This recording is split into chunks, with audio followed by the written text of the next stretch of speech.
Hello everyone, and welcome to Laurence Plays Factorio Space Age. Now on to episode 42, I believe, which means I should probably be making some Douglas Adams related jokes, but I shall mostly refrain. And so, what's going on in the world of Factorio at the moment? Well, we've got a system over here that's supposed to be making me some high quality modules, because I decided it was time to start trying to do quality stuff. But I've been getting through so many blue circuits trying to make science packs over here and rockets over here that we've been turning all of the green circuits that are being produced into blue circuits, and therefore they've not been getting down here and not been being made into quality modules. Now, I'm a little bit impatient, so I'm going to grab a load of these like this, rather badly because I move too quickly at the moment, and then come back up here and just chuck them all in this machine because that's where they're needed. And let that then sort of tick over and start making a few more modules, so you know we can actually get the system running. Hello, Inksfan. Yeah, there's a bit of everything in the intro. That's the idea being that it sort of shows off all the different things that have been on the channel at various times, at various points in the past. There we go. That's the camera slightly more in the right direction. I'm not sure how I managed to nudge that.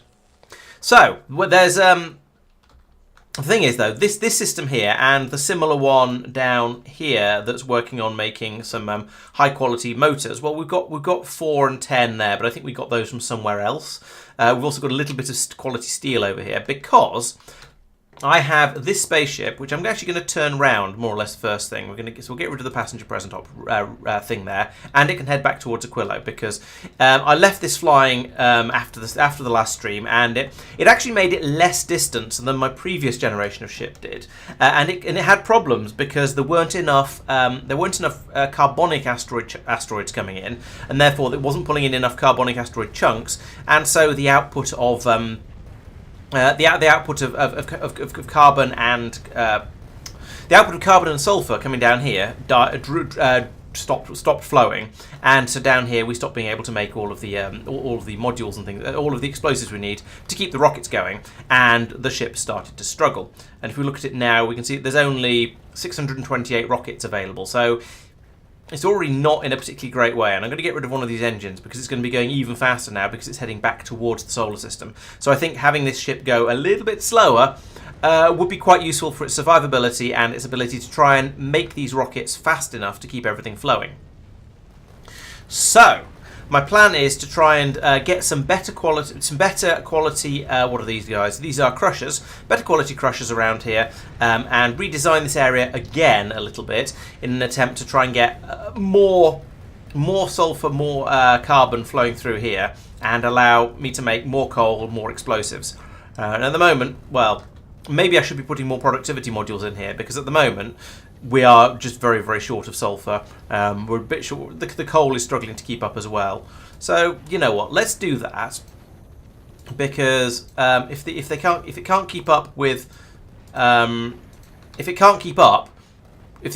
keep up, then it makes sense to put more productivity modules in to slow these machines down a bit, and also increase the amount of output we get. And there we go. That's done quite well actually. The belt is starting to, well, it's kind of starting to fill up. Kind of. Very, very kind of. We may come back and put another speed module in there. We shall see. Yes, maybe Heart of Gold for the next ship. It's not a bad idea. Or possibly a big sign saying, "Go stick your head in a pig." Right, so also, we've got the stronger explosives research running though, and when that finally finishes just drawing pretty sine waves and actually, finishes the research, then we should be able to 2-shot the large asteroid chunks instead of 3-shot them, and that should save quite a lot of rockets. And maybe in conjunction with making more rockets, that will be enough. I'm not really sure. We will have to see. But at the moment, yeah, rocket production and rocket consumption are. The numbers are the wrong way round. We are using them faster than well now because I've slowed us down a bit. It's going up slowly, but it's not amazing. So I'm going to be doing that research. Then we've got a low density structure productivity one to push through because we might as well. That's only 86,000, so that's going to be relatively quick. And then we can do a couple of these research productivities once we've got a few more of the agricultural sciences in place, ready to be used. And hello, Peter and Nogard. I don't think I actually greeted you. Well, welcome to the stream. So the plan is going to be, in order to start doing things Yes, actually, asteroid productivity would help. That's true. Those have got rather expensive, though. I think because I've always been aware they would help, and now it's only 129,000. That's not too bad. All right, let's stick that in on the end. Why not? Just for funsies. Maybe we'll have 2 of those. We'll see how far we get through those during the stream. Okay, so the next thing to note is that this production over here of quality stuff on Fulgora is painfully slow. It's taking in all the time it's been running, we've made we've managed to make 10 tier 2 productivity quality modules, but then we've recycled those. We've managed to make 1 tier 3. I'm not quite sure, these must have come from a previous generation of machines or something, I don't know. So we'll take that out of there and we'll put it in here because we might as well try and do some upgradings. So that can go in there, and then the 2 that we just took out of it can go in here, and then I was going to say I'll just chuck all of these in the recycler to smash them up and reuse them and we can do something else with them. But given that my next plan is to produce another quality production system, I'm going to want some tier 3 quality. I'm going to want some quality 3s to play with. So I think that's going to be quite useful. It probably is time for that, Inks, but I think I don't want to, and it's going to be far more interesting, I think, to do the to carry on playing with quality. Notably over here, the low density structure production is currently the struggle, and over here, well, the copper is coppering through gradually. That's. Sorry, I'm supposed to try not to make that noise because apparently it's quite loud and annoying. So yeah, we're making low density structures at a rather painfully slow rate, but we're doing what we can there. But yes, it's a bit slow. So yes, the next step of productivity is going to be to sort of take a bit of a sidestep and a slightly cheaty process, because it was pointed out to me last time that if you use the crushers in space, these crushers, and you use the asteroid recycling recipe, so these ones, you get a 80% chance of getting an asteroid back, and you can put quality modules in one of these things, then you've got a reasonable chance of getting back a higher quality asteroid chunk. So if you build a spaceship, I assume do these have to go on spaceships? Buildable on, yes, only buildable on spaceships. So if I have a spaceship that churns through a load of these chunks until it gets them up to tier 4, tier 5, whichever I decide I want to do, I can then, once I've got to tier 5, I can then process them into iron and copper and carbon and sulfur and ice and calcite, maybe. I don't know if I actually need those. But yeah, I can reprocess them into the higher quality versions of themselves, and then drop those down to the ground in order to then upgrade them. So here, for example, we'll make the iron ore. Now, we could do the molten iron recipe, but that would waste all of the quality stuff because you can't have quality fluids. So I would have to cook that in a traditional furnace to turn it into iron plates of the suitable quality. So yes, I could do that, Peter. The problem with that, I'll come back to in a moment. But what was I saying? Yeah, so the resources, I'll then be able to then cook these into iron plates, steel plates, copper plates, and then turn them directly turn them directly into other things. The other possible thing to do is to use that to try and make plastic. So I'd be using then the coal synthesis recipe with quality sulfur and quality carbon and water, which we don't care about, to make quality coal, which could then be made into quality plastic. Like this, with petroleum gas where the quality doesn't matter. So, and then that could be used. This could then that quality plastic could find its way somehow over to over to Fulgora, where we could then use molten iron and molten copper to make it into into quality low density structures, which could potentially then be recycled to get me lots of high quality steel, copper, and plastic. And high quality low density structures as well. And all of those ingredients are then going to be extremely valuable for going on and making other stuff besides. So this could be quite a good way of doing it. The other possibility is if I do end up making the high quality plastic over here on Fulgora, well, we've got a system here for making molten iron and copper. It's just a bit short of the inputs at the moment. So, but that was a thing that could be fixed. But alternatively, yes, as Peter says, we could go over to Vulcanus and do some of that stuff over here. Now, I did try. I thought, yeah, free resources. Let's just make quality metals out of them over here. And from that, we've managed to make. Well, there's 125 copper in there. That's not bad actually. 25 iron and 104 steel, because a lot of the iron has been and copper. We've been trying to make gun turrets out of it, and we've made 2. So you can see this is not an ideal system, but it does kind of work. We've made a little bit out of this, but it's very, very slow because you need to make. Somebody did the numbers. I think it's something like 10,000. 1 in 10,000 will come out as a legendary thing at the end of it from recycling like this, and that's not really very many. I'd prefer it to be a little bit better than that. So yeah, I think it's worth trying to do this slightly more efficiently and effectively, and transforming stuff in space to sort of try and sidestep that seems to be quite a good as NoGod says, having an asteroid upcycling system is probably going to be the way to go. And that's true. Yes, you can duplicating a ship is not going to be too difficult.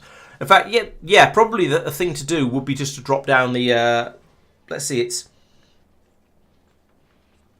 What are the basic resources in this game? You've got iron, copper, steel. So if we're making legendary iron ore, then we can use that to make legendary iron in a furnace, as discussed.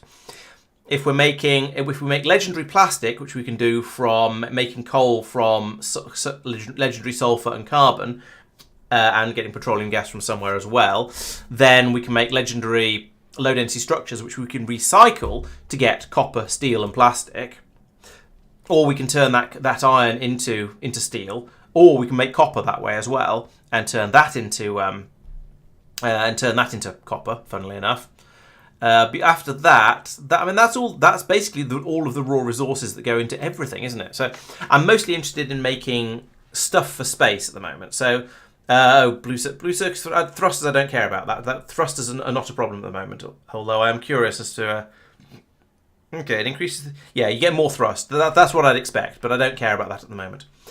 Crushers, that is just steel, and electric engine units are lube as well. But basically, all of these are just iron, steel, copper, plastic in various forms. So that's okay.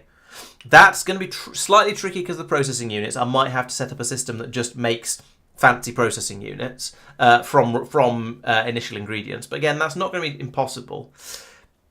You're right about stone inks, but I don't think nothing really uses stone, so I don't see that as being a problem. At least nothing I care about right yet uses stone. Cargo bays, meh. Do they just get bigger? Yes, they get bigger. And space platform, don't care about that. So the things I particularly care about only use those basic ingredients and blue circuits. But again, blue circuits only use those basic ingredients in solid form. Blue circuit is green and red, and then we've got plastic, copper, and green, and then we've got iron and copper. So that's all fine. That will all come from those basic ingredients. Same with this one, green circuit, which talked about. Engine unit is just iron, and iron, and the lube is a liquid, so it doesn't count, or fluid, so it doesn't count. So yes, it should be fairly easy to make the higher quality versions of the stuff I care about. Then we get onto weapons. So gun turrets are pretty easy. Normal gun turrets, they're just iron and copper. So that's not going to be a problem. And that's what I've already done a couple of here. Laser turrets, they need batteries, but I think batteries are just iron and copper as well. So again, possible. Flame turrets we're not using. Artillery are not using. Rocket turrets.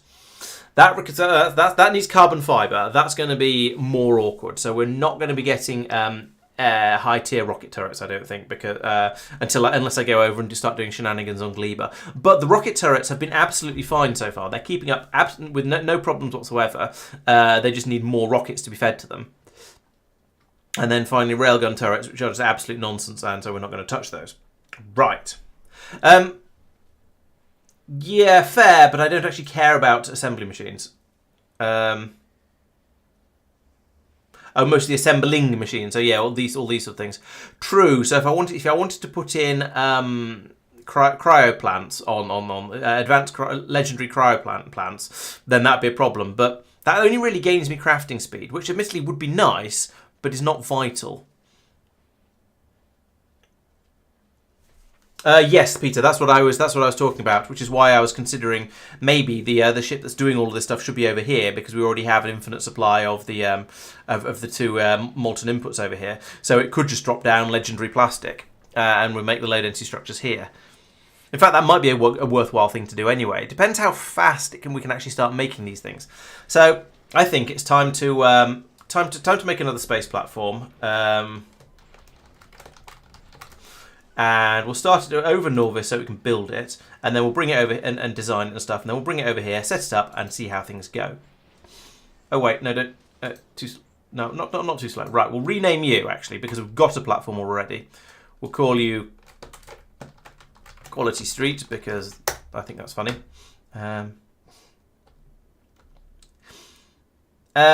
Yes, it would get the modules and all the quality ones would be better. There's no arguments about that. But the question is, would they be enough better? And I think the answer is perhaps not. Yes, shipbuilding time. So we have this system already. Is this a good starting point? Probably not. So we're going to need a grabometron, or many, like that. Shush. Just place it. Right, and these are going to unload onto belts because that's what they do. We'll have the belt go.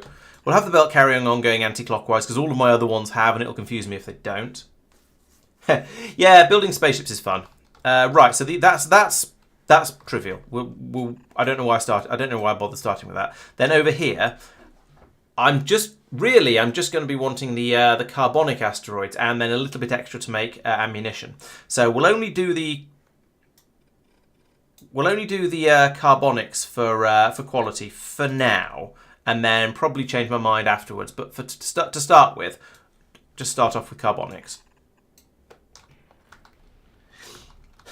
It probably has. I've not been paying all that much attention to exactly how Quality Street is, but yeah, you're probably right that it's not as good as it used to be, because nothing is, and I think that's a sign of getting old. So you're going to take the carbonic chunks out to the side like that. They're going to come out here, and you're going to out priority to the left, and then we're going to come over this way, and then we'll have a crusher. And no, this crusher can go that way around. We'll give it a stacky inserter. Like, no, it won't. That's an output side. Like that. We'll give it a green inserter on the input because they're cheaper. And then up here, we'll have a these all need to be qualitized, don't they? So this would be a bring out anything of tier 1 to the left, and then feed it back in there. Anything else goes along here, and let's go all out and just go for legendary. And then along here we'll have more of these. So these are all going to be these. Actually, no, this isn't just carbonic. This is all of them. We're going to need 3 of each. This is going to be quite a lot bigger, because when you mix your asteroids around, you're going to get a variety of outputs. So we're going to need. Actually, undo that. Why didn't undo the thing I changed rather than undoing a thing I placed? Never mind. Space things, carbonic chunks. Right, there. Bring them out here. So this is going to do carbonic 1. I'm about to sneeze. I startled myself by muting the microphone, and the sneeze escaped. So I'm not happy. That's not what I meant to do. Copy that, paste there, 3, 4. And we don't need one to demolish tier 5s. Those will be taken away for other purposes.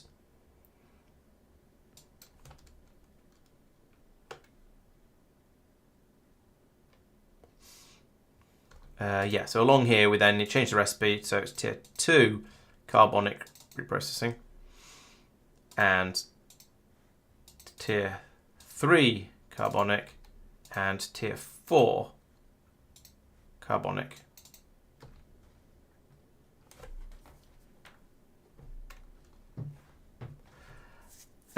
Yeah, basically, I agree, no guard. Just using the bulk inserters for everything is fine, except for a few places where the stacks are probably worth it.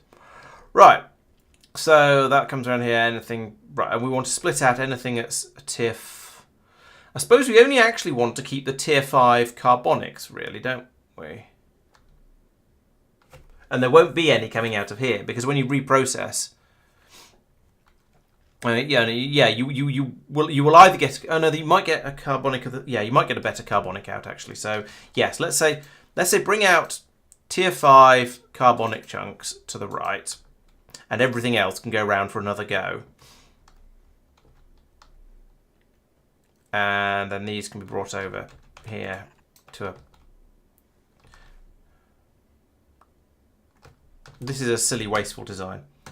Let's move all of this across like that. Move you to there. Flip that. And then we don't need this output belt. We need this output belt and this sort of, I don't know, it's going to come down through here somehow, belt. Okay, so that's the first one. Then we copy this again. I'm going to try parameterize blueprints at this point. See if we can make that work. Set that to be metallic chunk. No, set that to be parameter. Sorry.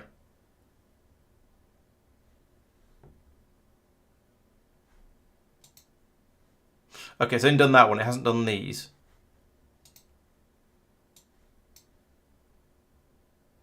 Oh, maybe it has. Can I change that like that? I can. Oh, sweet. That's worked perfectly. Except I should have set it as a parameter, really. So let's set you as parameter 1. I said, let's set you as parameter 1. Infuriating interface. 1. Tick. There we go. Now it's worked. So now I can create that. I can put it in again here, where parameter 0 is... actually, no, it's still carbonic chunk. I shouldn't have changed that one. Carbonic 5.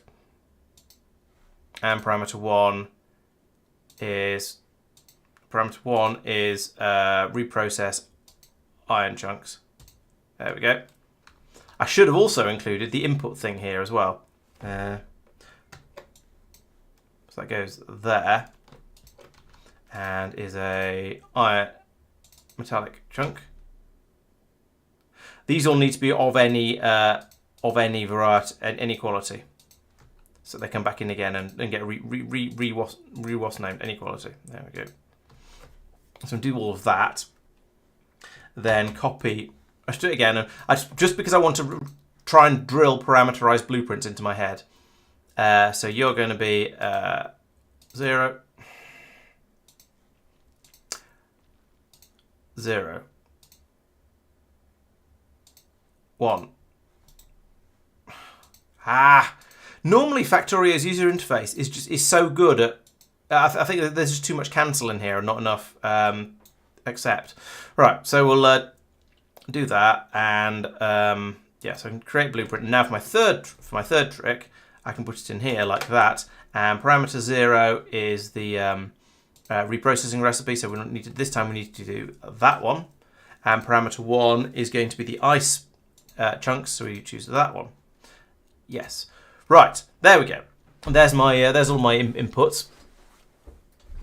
And then right, this one needs to go a bit further out. Come down here like that. Could you just when you're building in places that don't properly exist yet, it doesn't do the it doesn't do the sensible things with underground belts, which is quite with underground belts, which is quite annoying because you technically can't have underground belts going underneath nothing, but it could at least put them in because I'm going to plan to have actual things there later. Okay, so that's going to be will admittedly not quickly, but this will will keep churning through the meteor chunks until they get up to a decent level. I suspect what I'll probably do is have an additional copy of this here, because there's going to be more re-rolling the first tier, I suspect. So we'll put in a couple of extra ones just in case. And I think, given that we've got the variety of different levels being passed through here, I think it's going to be a good idea to pass these back out from this end and put them back onto the main belt that's coming around here, like this, so they can get passed through again. Because anything that comes along here and gets missed by the inserter would otherwise just block up the belt. And because we're going to have lots of different quality levels on the same belt, that would be a problem. So we need to feed them back round again. So they can just go round and round and round until it's an issue. Uh-oh, what's that? The Edge has lost a laser turret. That's not meant to happen.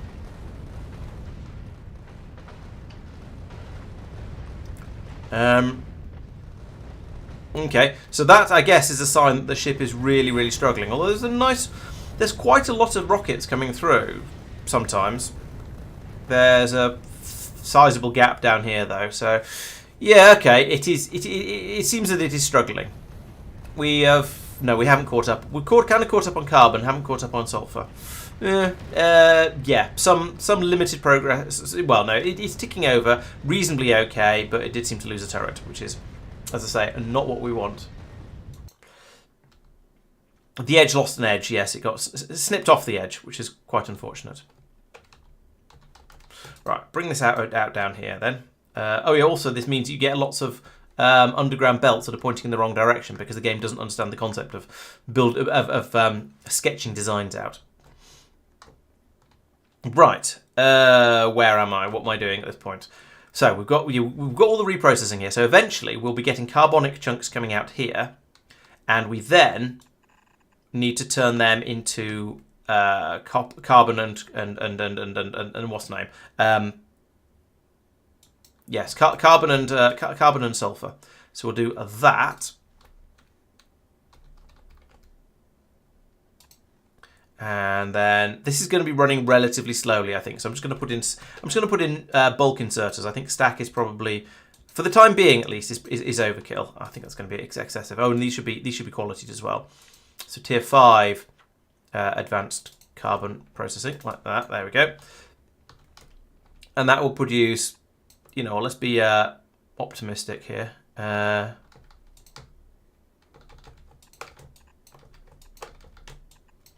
This will produce large quantities of fancy stuff. So we're going to bring that out over here. I'll bring out the try again. Bring out the carbonic chunks again that haven't been processed properly. So that's tier 5, like so. No, to the other side, please. There we go. And then they can be fed back in here. There's not going to be enough coming through for it to matter that I'm side loading the belt like that. And then we can then say I would like my fancy pants sulfur and my equally fancy pants carbon to come out here like this and be put on one side of the belt each. And for the next trick, we shall move this in one square to keep, because it's going to get in the way of the other belt otherwise, like that.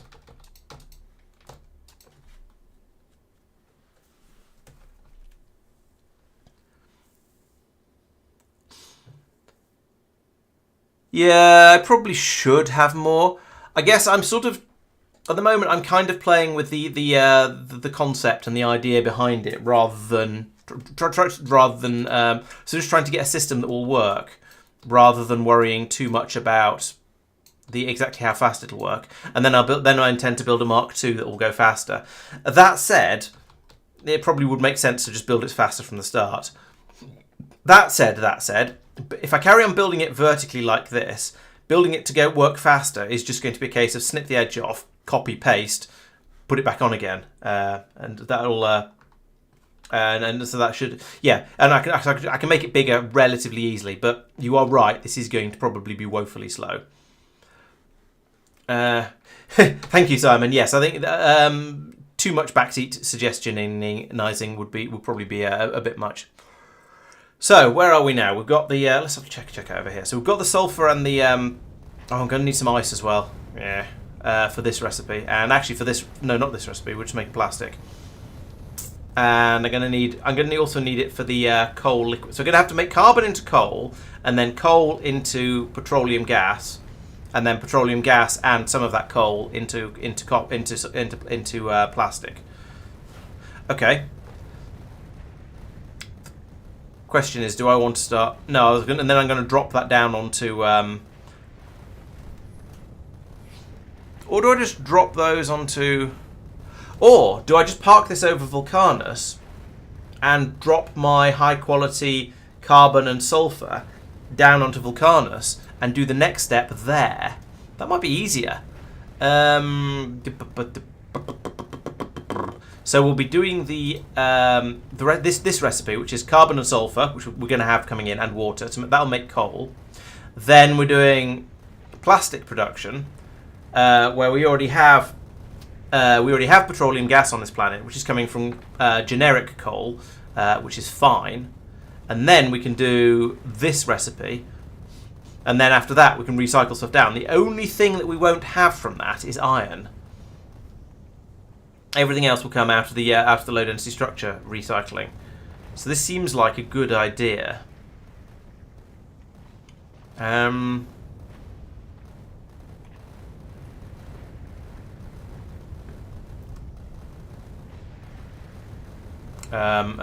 Quality Street. There we go. So yeah, at this point, why not put them into the middle thing, into the space platform hub, and drop them down onto Fulgora, where they can be not Fulgora. Drop down onto Vulcanus, where we've got the molten metals anyway. And the other possibility is to straight up use any of these. Is to process these somewhere else on the around the ship, and just turn them into and use them to be turned into all of the other things, and just export low density structures from the ship to wherever they're needed. That would not actually be too difficult.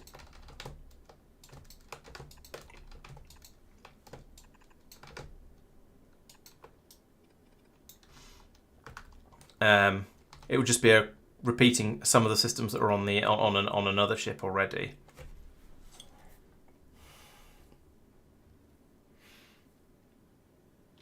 I can't decide whether to. I mean, it's free resources either way, but if we make do it all up in space, then the ship can go anywhere and just rain down high quality low density structures on whatever planet requires them.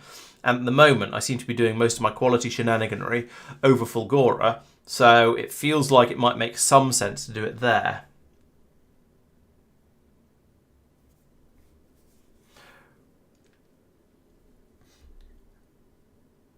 Oh, you're right, there's no point in putting quality. There's nothing that takes legendary inputs. Oh, then there's these ones down here. You're right, there's no point in putting quality modules in those.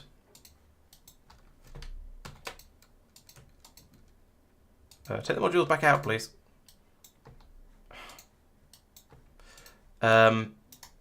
Yes. No point in having them in there.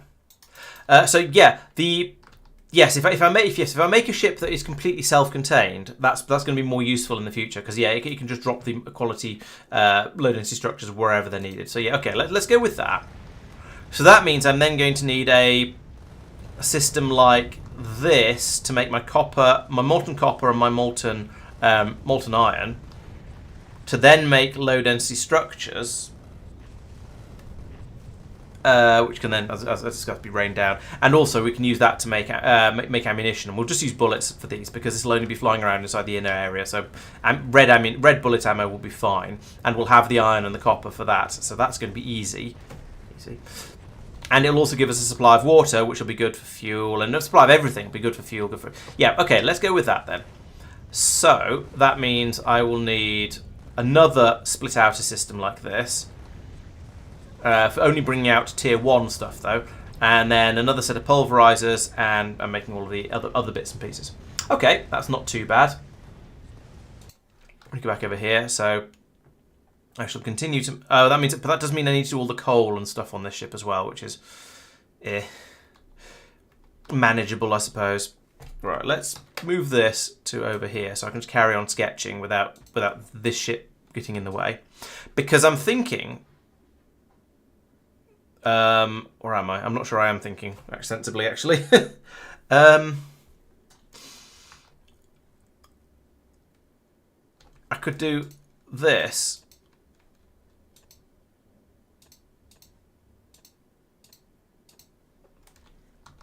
And pull out different things along here and then feed them back in again if they don't crush properly and so on. So I want to pull out... Let's go for metallic first because that's going to be the one... And only quality 1 metallic specifically. That's going to come out to the right. And here we're going to prioritise to the right as well. And then I can bring this out like that. And we'll have another crusher here.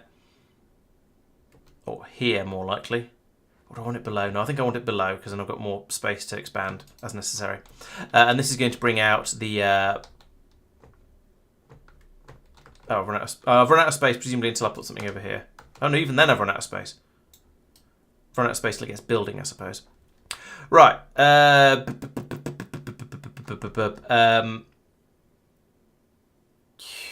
This is slightly annoying.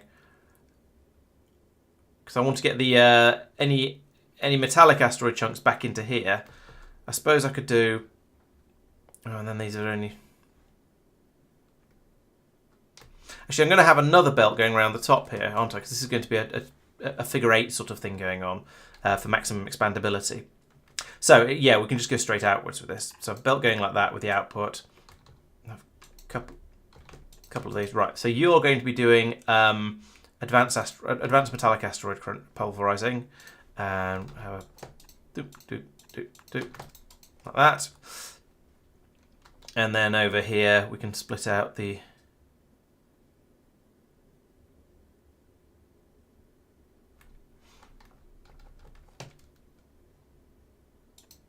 stuff that we actually... So the stuff that we don't want at this point. So we'll send the metallic asteroids off to the right. So they can go back onto the belt over here, which goes back up here like that and feeds back into the inputs.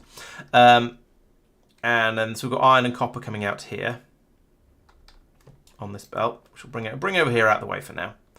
Then this one can do oxide chunks. I am going to need calcite on this ship, which is mildly unfortunate, but we'll deal with that.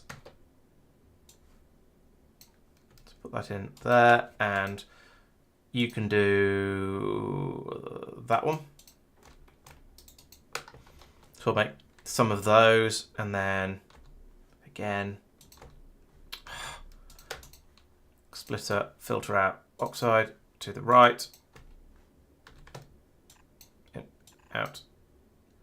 And then whole thing again. That one goes over to there. Joins on this belt. Right. And then the whole thing again, but with the other type of asteroid chunk. So it goes there. Lose that.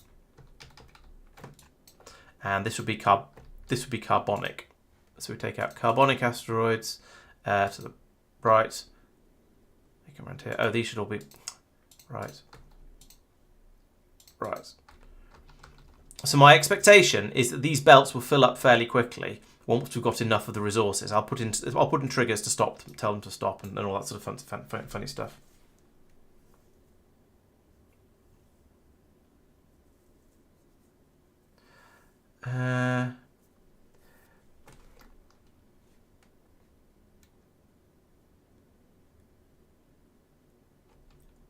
Oh, down here you think I don't need 4 machines. Yeah, you're probably... And productivity modules is a very good point. Yes, let's put productivity modules in those.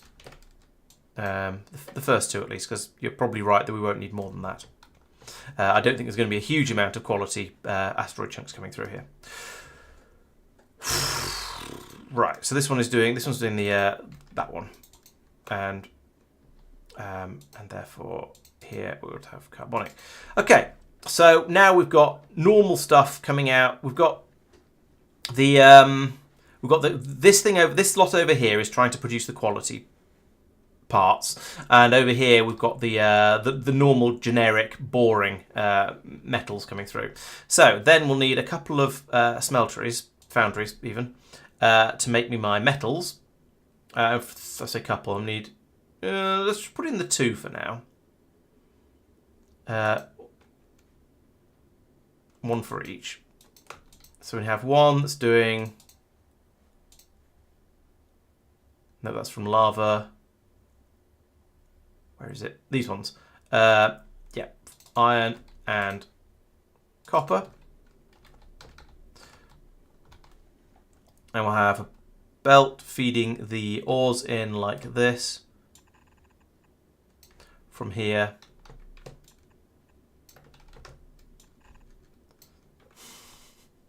With an underground in there, and I know it doesn't like doing undergrounds, but I'm going to force it to. There we go. So that's going to be my iron and my copper coming through now. I'm going to put in a splitter here to... actually, I'm going to put in a splitter here to get the iron on one side and the copper on the other. And then we can do some fiddling with the recipes up here. I've done that before. I kind of know what I'm doing there. So we'll program that up in a minute. Right, there we go. So iron and copper, one on each side of the belt. So they can come down to here and be fed across there. Similarly here with calcite, well, the calcite is only going to be going to the to this system, I think, probably. So we just feed the calcite out to the left like that. That comes along here, and input is there. And then we'll deal with these ones momentarily. Oh wait, first this should come from here to here, and then have a belt like that. And we'll need inserters and long inserters. Right, so there we go. That's there's my molten metals being produced for certain values of being produced, and that means then I also need water. So those are just going. Actually, we should probably do these further down and do the water first. Yeah, the water's going to be required over here. So let's move these further down.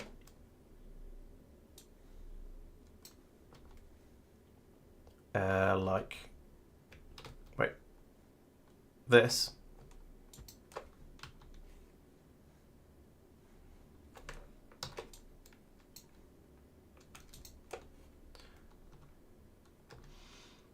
I've forgotten what I needed those for. Oh, petroleum gas. Right, yes. Okay.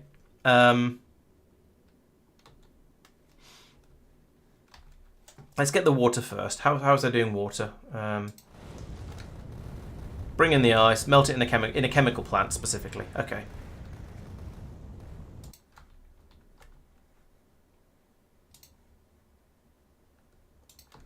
Chemical plants. Go across here.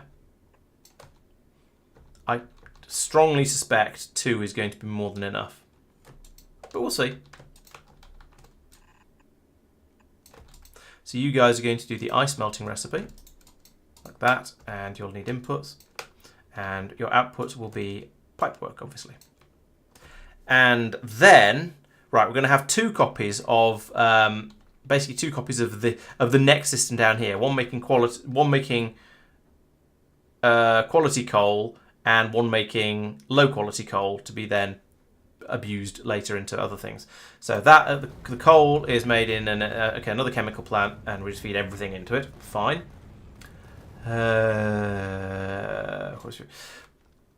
This makes me think about the fact that there's quite a lot of different machines here that aren't going to have any quality modules in. They're all just going to be playing with maximum quality stuff. But never mind, I think. That's just how it's going to be. Let's put in an underground belt there just to make things a little bit simpler, because then I can put in another splitter there like that to separate out the 2 things. So we'll put the sulfur on one side and the carbon on the other again. Yeah, like I've done here, in fact. So that'll come down here, and here, oh, I need I need to move all this down again.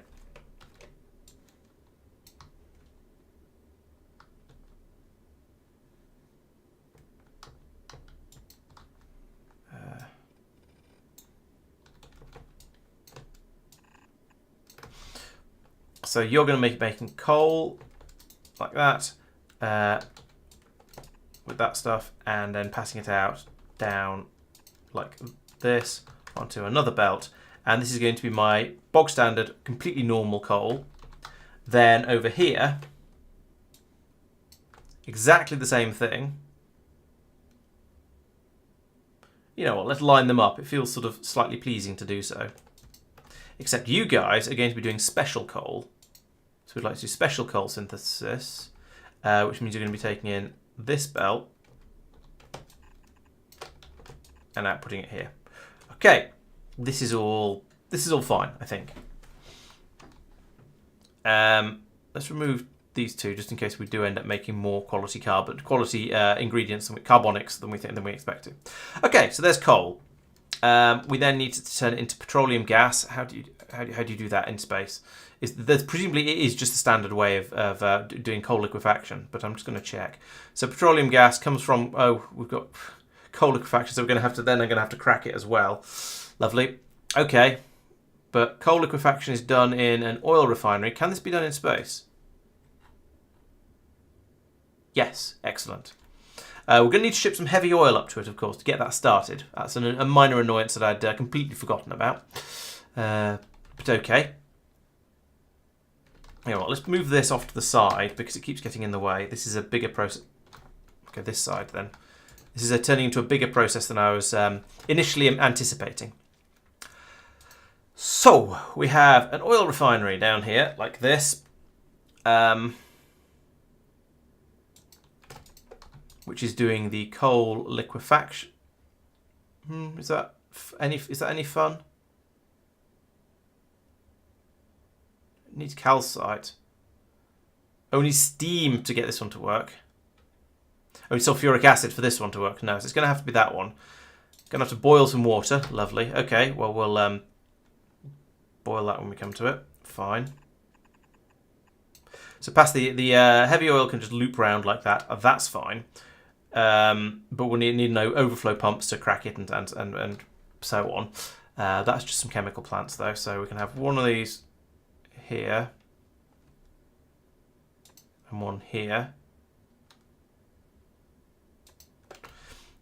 You can do Terry to light, and we'll put it. Fine, that was easy.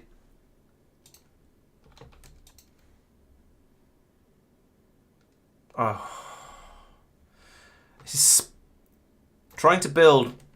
I don't know how far underground pipes go, and I suspect that's still not going to tell me, is it? No. Without getting this built, I can't tell how far they go. Let's sort of just assume that's enough, and I can put more pipes in if necessary. Right, sure, whatever. And if you do that cracking. Because all the light oil is going to get turned into petroleum gas. I'm not going to do any sort of saving of that. So that can be brought around like that. And no, I'm going to use an underground for this because I put them too close together. Okay, so no, I need to put a pump in there. That was how I was going to do it. I remember now. So stick a pump in there like that. And then we can control that based on. I suppose I better put in a tank so I can actually measure it. I could do it based on the amount of input oil in this one, come to think of it, but only in space nuclear reactor. Oh, really? Oh, is it? I forgot. Is there these boilers? Are they not spaceable? Let's find out. Can't be built. Oh, yep, you're quite right. That makes this quite a lot harder. I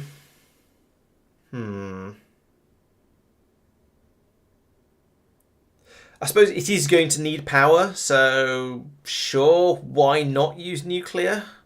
It's annoying, but it's I guess we'll have to. Okay.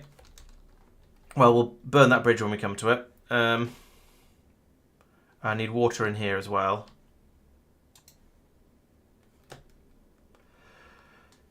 And I need coal to go in here. So if we do that, and then that, and that, it's probably going to be fine. I don't know about. I'm not sure about all the length, but it's probably going to be all right. Okay, there we go. Now we have petroleum gas. Hooray! And well, apart from not having the steam input here yet, but basically this is. Things are going in approximately the right direction for my proof of concept, which is probably going to be far too slow anyway, and we'll have to redesign the whole thing later because it's going to be insufficient. But you know, it's just a good start. Most of my ships are solar. The two that go out, the ones that go out to Aquilo or beyond, like this one. This one, yeah, Aquilo is nuclear, and Edge, the one that goes outside the solar system, is fusion powered. The rest of them, the normal sort of in-system ones like Kirk, these are all solar powered because that's plenty. True, petroleum is available on all planets. Yeah, there's something quite pleasing about the idea of just dropping high-tier, low-density structures on planets, and if it's reasonable, and I'm not quite sure at the moment that it is reasonable, but if I can convince myself that it's reasonable, then I sort of quite like to do that. I know that's not a great justification, but so far there've been some annoyances. Like everything over on this side is just to make the plastic. I think, yeah. The only things I actually need to make the low density to make the coal is this bit. But I can't justify it. I just seem to be doing it. So we'll see how far I get and whether it turns into an absolute nightmare. But so far I'm sort of tempted to keep going, just to see if I can. What do you make plastic in? It's a chemical plant, isn't it? I'm doing some Fulgora all over the place. Yes, another chemical plant. Thought so. So, plastic is made in a chemical plant from unobtainium. So I want you to make really, really good plastic like that. And we'll bring it over to you from here. Bring the input other things over from here, rather. These aren't going to be long enough, but I'll fill the gaps in later when I discover what long enough actually means. In fact, let's turn that into a pipe there, so I can do this as well. And then input here, output here. Oh yeah, modules are a good idea. I'll come back and put productivity modules in everything. Certainly all of these machines. In fact, you know what? Let's do it now because you're right. Otherwise, I'll forget. Yeah, the moduling all of that stuff is a good idea. This stuff, I don't care. I suspect I should have enough chunks coming through, but maybe I should anyway, just for fun. And then we'll see where the speed problems are later. Okay, right. So this is making my plastic, which comes out here. Actually, let's do that and have it come out here. So these pipes are kind of better. That isn't better. I don't like it. Let's come out here, and we'll use underground belts as necessary. But for now, I'm just going to put one machine in. No, actually, no. Let's put two machines in, because then there's sort of all the copy pasting potential.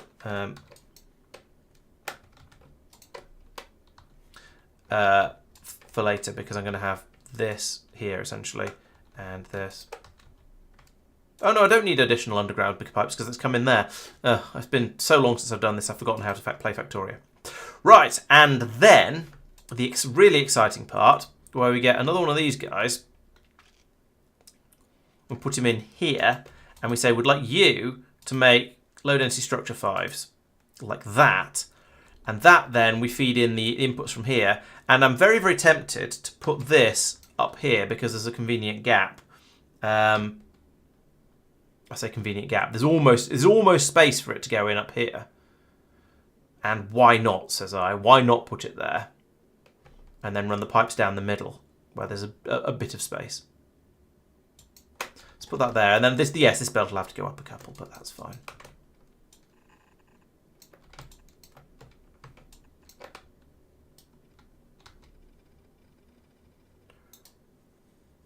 Remove that. Right, and then we have, yes, pipes coming out here. And here. And then...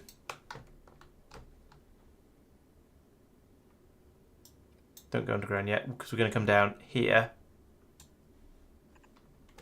Oh, at least it gets the distance right if you just drag. That's that's a kind of relief.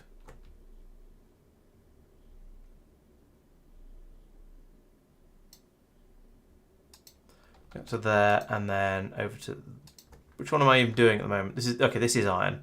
Excellent. So bring that across there. Down, down, down, down, down, down, down, down, down, down. Iron. Let's bring the copper in next to it and move this bit down a bit, because I can. And I think it looked nicer to have the two metals next to each other. Let's put that there, and then the copper can come in like... Oh.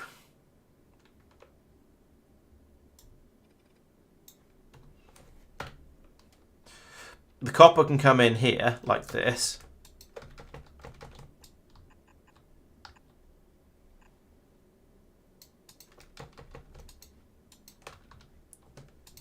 There we go. So they can actually get round each other, because then the iron can come down to here and go across here.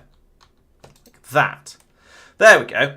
And then we're making the load density structures here. Oh yeah, we'll need to put inserter there and inserter there. Oh, there's nowhere to put an exerter.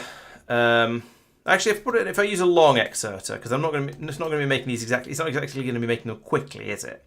That'll be fine. It can then have a belt coming out here with them on it and going to wherever. Right. Okay. I think that is a. Oh no! I need the nuclear reactor, and from that I need to run steam up to here somehow.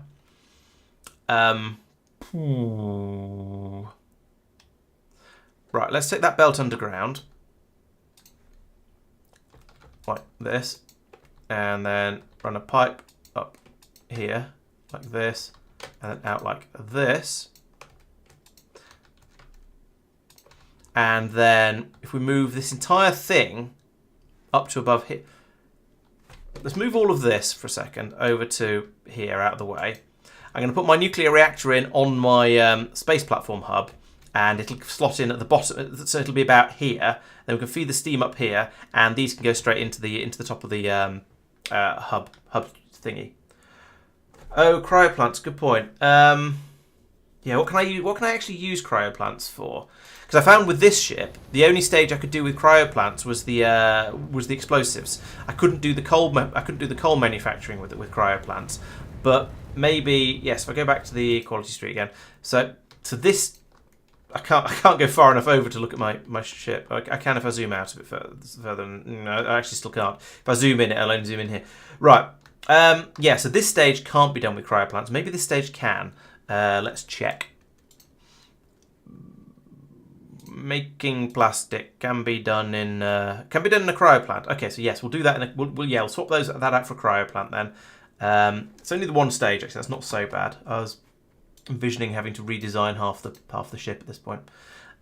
So put in cryoplants there. That one goes there, and we'll have that recipe. Where's it? Okay, and an inserter above it. Oh, I see. The inserters below are on that chunk. Right, so now I can get rid of this and put that there, and then put this back where it belongs, like that. Gives me a little bit more space as well, because that's all wrong at the moment. However, that means now my pipe down here doesn't line up. I could move that up, actually. Put that there now. There, back there. And then put those two there. And then that could go back to being there. Which is mildly nice. It's slightly in the way. This I don't really like this being like that, actually. Put that there. And that there. And that there. And then I can move, at least then I can move this across. So all the machines are in line with each other, which feels cleaner and tidier and stuff. Right, and then yes, productivity modules. Biff, boff. Right, that's a lot of quality modules. Productivity modules. Okay, so that feels like, apart from this being needing to be moved up a bit, like that, I feel like I have a basic spaceship design. The outer edge, there's quite a lot of work still to do on it, but I think I've got all the machines in reasonably sensible places. I kind of want to move all of this up, just to use up this space in here, but I'm not sure it's at any point.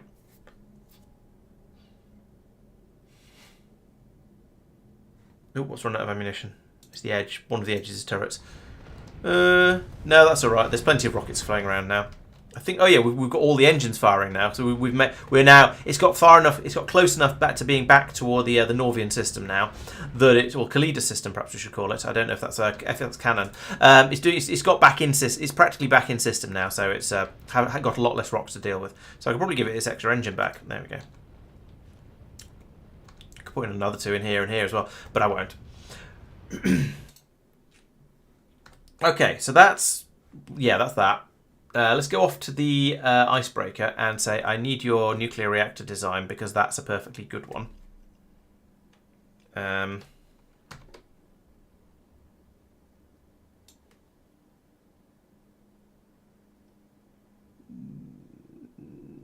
Let's take that much of it. Okay, go to Quality Street. Over here, right, what we're doing. So in theory, it's loading up from that side, but doesn't have to. This could perfectly well go here with the two inserters actually directly on the side of it. So yeah, let's put that there.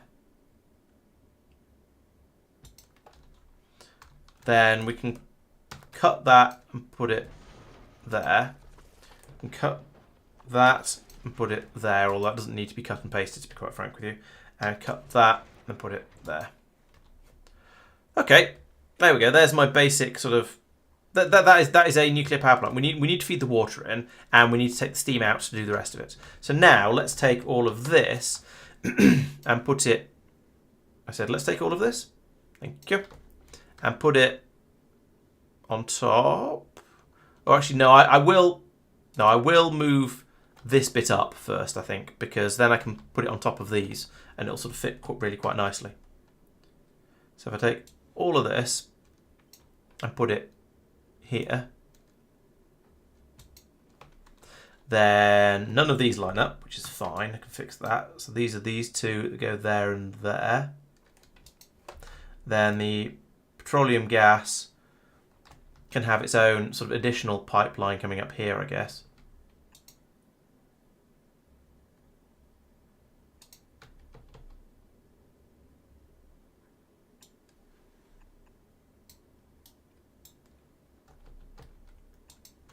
That and that. Got my belt here with all of the chunks coming back through again, so that's going to need to go somewhere.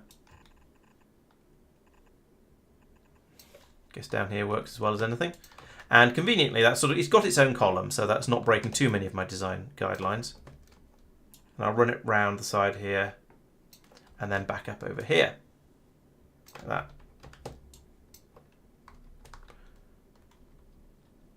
May extend that further down. Right, now I think I'm ready to basically take this and put it here.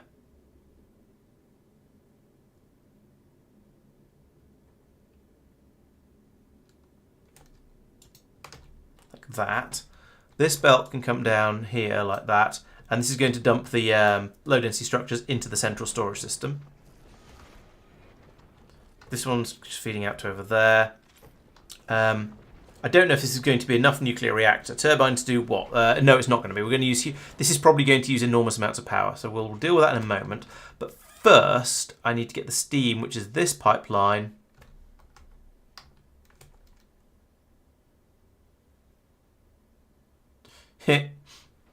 Pipe's getting in the way. Right. That can go there.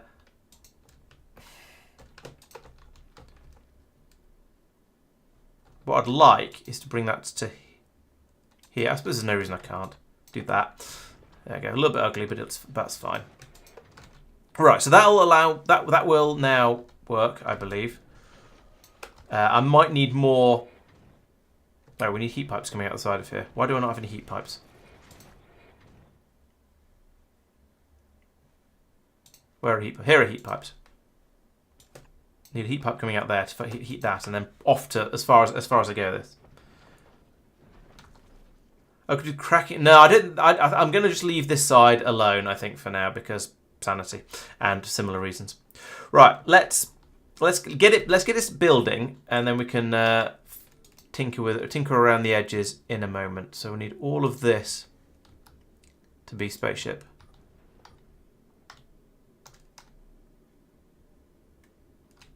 Oh. Like that.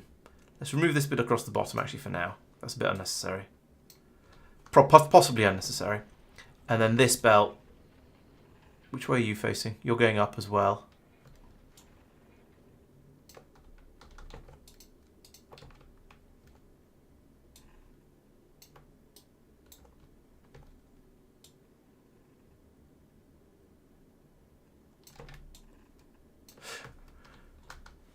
Let's put a splitter in here for fun.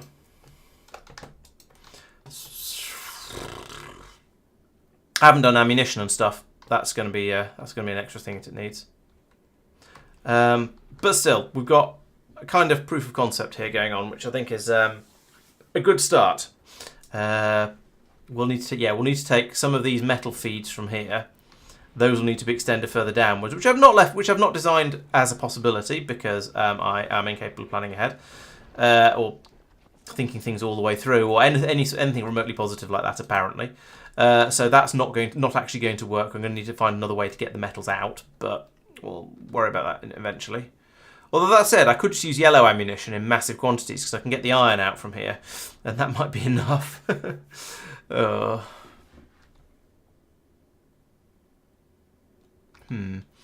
oh well. We're also going to need some solar panels on this to kickstart it as well. Get the spaceship, get the uranium, get the nuclear reactor up and running. But let's call for some uranium fuel cells, like that.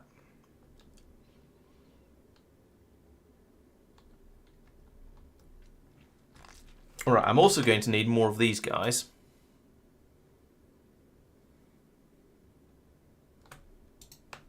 So we'll keep putting them this distance apart all the way around. In fact, let's do a cut for that. Stick one on the edge. One there. That works quite nicely. Put that one there.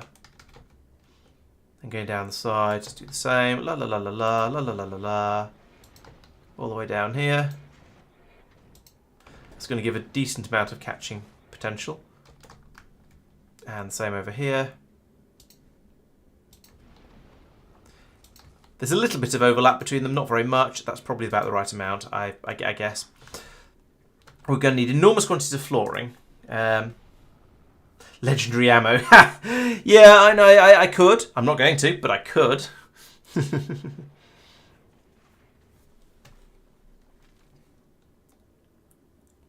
Well, that seems to have worked. That's worked so far. Oh, maybe. Oh no, some flooring hasn't been put in there. Oh, it's going to need fuel as well. So we're going to need grumble. Didn't really plan everything it was going to need. Just sort of sketched in the very basics of it. But that's not. It's not going to be too much of a problem. I just pull out some. I've got the up here. What's going on here? Right, the calcite needs to go up. Oh, and probably down as well if I'm going to use the good fuel recipes. I think the good fuel recipes use calcite. But that comes to here. And again, we don't get an underground belt because we're not that lucky. We don't need that though, because it's just calcite coming up. And then here we've got the... Yeah, this is this belt.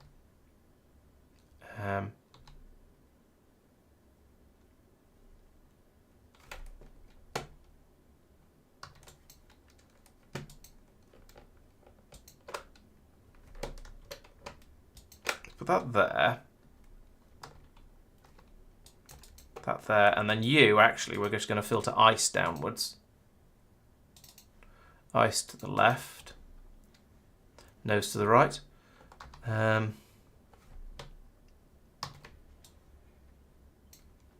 can go... What am I even doing? That can just go.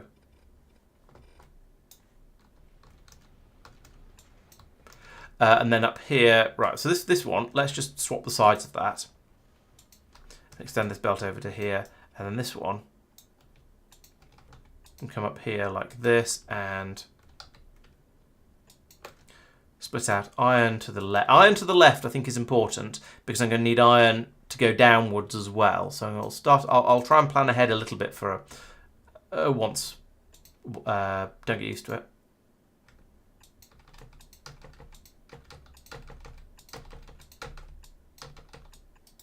There we go, metal's being brought in there, iron ready to be taken downwards.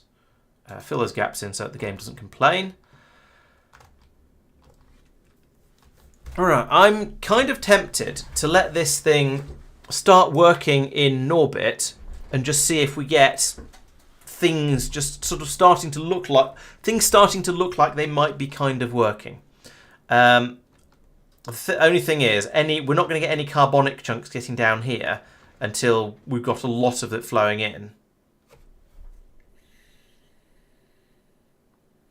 And even then, it's not going to, because it's going to bypass there, so it's not going to work. Yeah, all the carbonic chunks coming down here are going to go through here, and then it's going to end up going round and around this loop, and they're not going to make it down to here.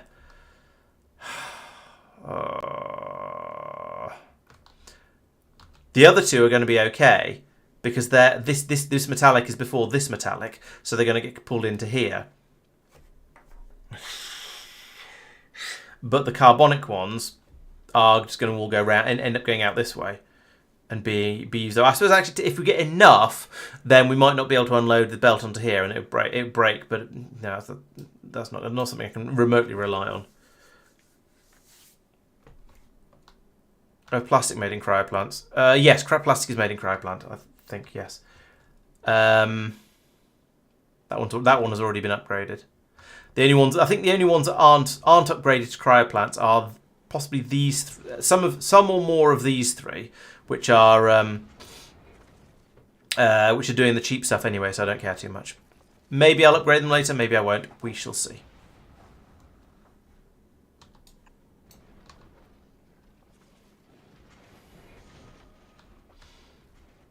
But I have this carbonic problem down here.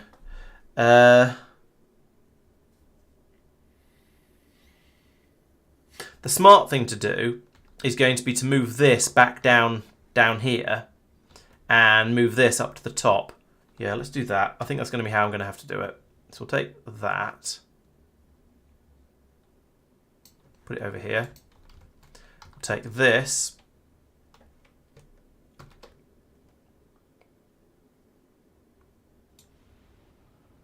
and put it up here.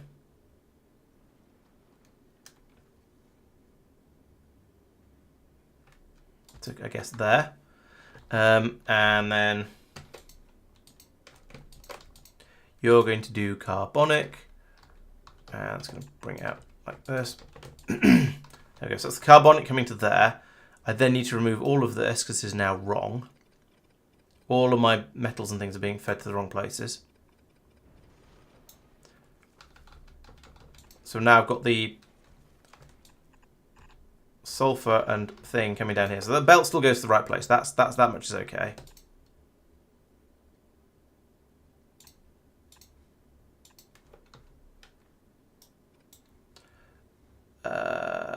But then the metals come out of here and they go into this thing. But they need to actually come down here now. So I'll put you... Is there room for you in there? Kind of. Is that there? That'll be there. So we don't need this carbon input anymore. I need to go and fix the carbonic input, actually, come to think of it. I'll go and do that in a second. Don't let me forget. This is going to be my least compact ship yet, which is sort of interesting. But I guess it's not flying very far, so it doesn't need to be particularly quick. Right, so you've got the metal input and the carbon. So we actually get rid of this. And switch that back to being oxide chunks going to the right. Then come down here, and then we filter out the calcite here.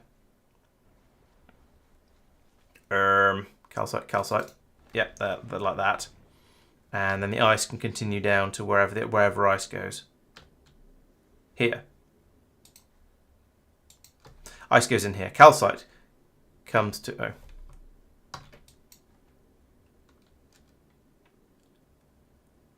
No. Well, oh, actually, yes, that works.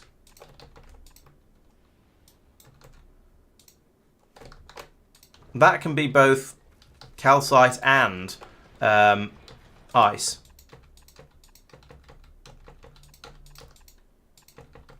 Like that. If we put calcite on one side and ice on the other, then we get both of them down here onto this belt, which means they can feed ice in here and calcite into here, and that will actually work. So that's actually weirdly nice. What's this belt? This is the metal input belt, so we need to take that and flip it vertically. We'll take it off here again, like we kind of were before. That go under there and down to here. We'll flip that over again, right, and that goes across here. Lose that. Fill the hole.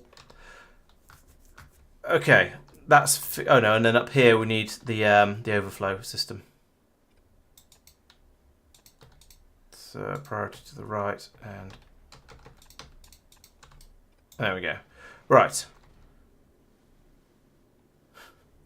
Things have got a bit unnecessarily tall up here, but never mind. Actually, you know what? Let's make this look slightly prettier. Just bring that down to there. Actually, that's not. There isn't room for that, really. Put it back up there. Because I want this to be able to... I could move it down one, but it's probably not worth it. But we'll just have that kink in the belt there. It's leaving a random snaking gap up the middle of the ship there that it's just not building yet. But I'm sure it'll get round to it eventually. Reasonably sure. Okay, so... that should work for the resource production. So if we just left it here in Norvis orbit, I think this would produce an incredibly slow rate of... it would produce the low density structures at an incredibly slow rate. And I think it would work. It currently can't move and it can't defend itself though. So those are both fairly important things for a spaceship to be able to do. So yeah, making some ammunition and running that round on another belt, inside or outside this one, who cares? And also having and then putting in gun turrets, and also having some engines that need to be fueled on the back of it would be quite good. Now, actually, I could just use the cheap and cheerful way of fueling engines, because we don't actually need the ship. Again, we don't need the ship to move fast. It's going to be drive it slowly to a planetary orbit and then just have it sit there. And if it's a planetary orbit that has a few extra rocks knocking around it, that'd be quite nice. Oh, and I also need to do all the programming to tell all of these things what recipes to use and when and all that sort of stuff. So that's also going to be a little bit of a challenge, but not an insurmountable one. So let's make this slightly bigger all the way around for a starter, because then I can run another belt round at this point. It's going to be a little bit awkward on those corners, but I think it's probably going to be manageable. If not, I'll shuffle things around a little bit. and then I can run a second belt all the way around the outside of here that will have the guns on it. And yeah, if I move you to there, and the same over here.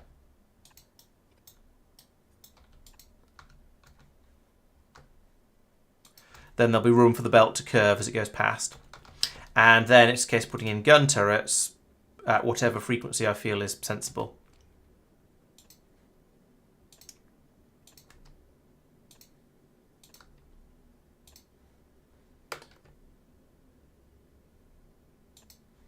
These gaps are not, of course, these gaps are not, actually this one is.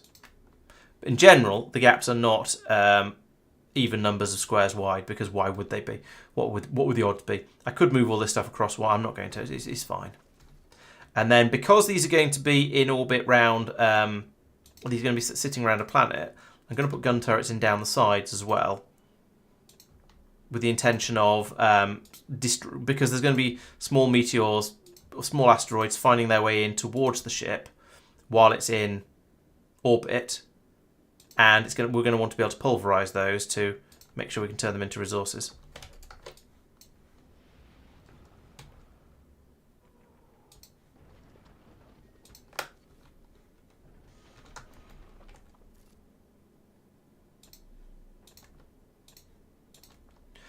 And keep the ship safe from any rocks that happen to be coming in from the sides as well, of course.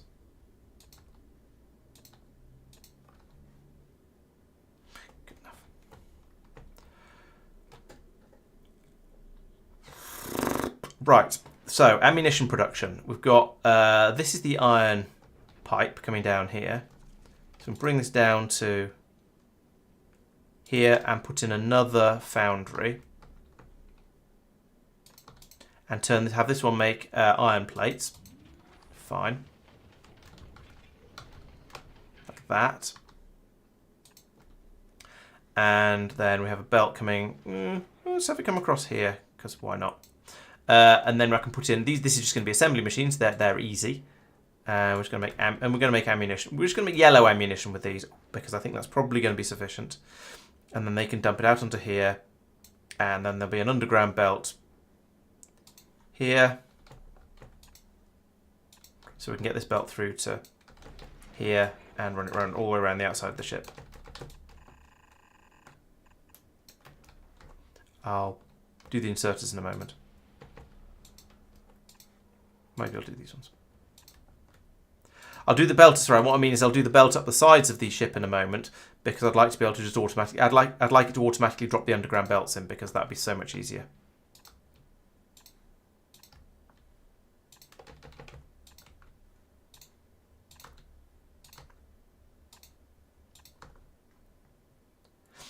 Yes, Inks. This is indeed the quality upcycler ship. It's taking some design work. It's making my brain melt a little bit as I try and design it, but I think it's coming together now, and it's probably nearly there. Just needs a little bit of finishing off.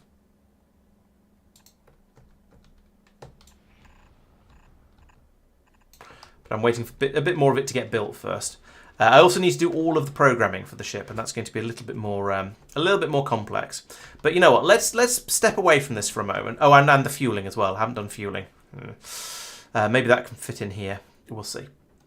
I'll step away from it for a moment and let my brain sort of calm down a little bit. So the Edge has stopped at Aquilo, presumably because it's loading up with. No, it's loaded up with those. Oh, it's got a request for construction. It lost a laser turret, so it's waiting. It's going to wait there at Aquilo forever until that gets satisfied, which is annoying. Maybe I should change this to the only thing it's supposed to and it's supposed to request fusion power cells as well.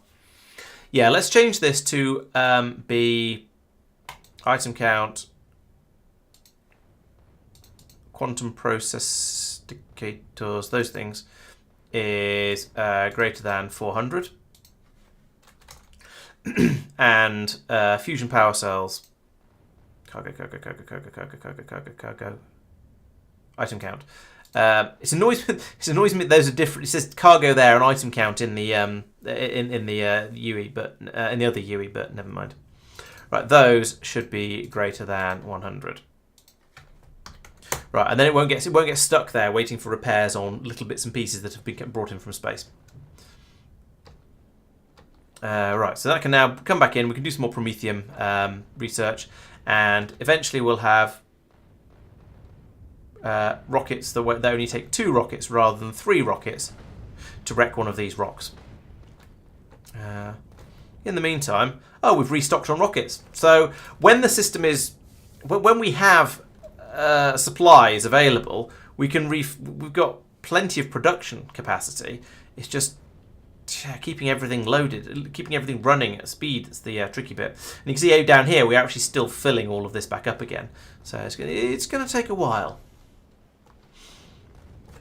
Yeah, I think the yellow should be fine, given it's going to fly about as far as Fulgora and then probably sit there. Maybe I'll send it out to do circles occasionally, just to restock on the on rocks and things. But yeah, it's not going to be travelling too far. Oh, let's put in some solar panels at the side as well, just to get the thing kick-started.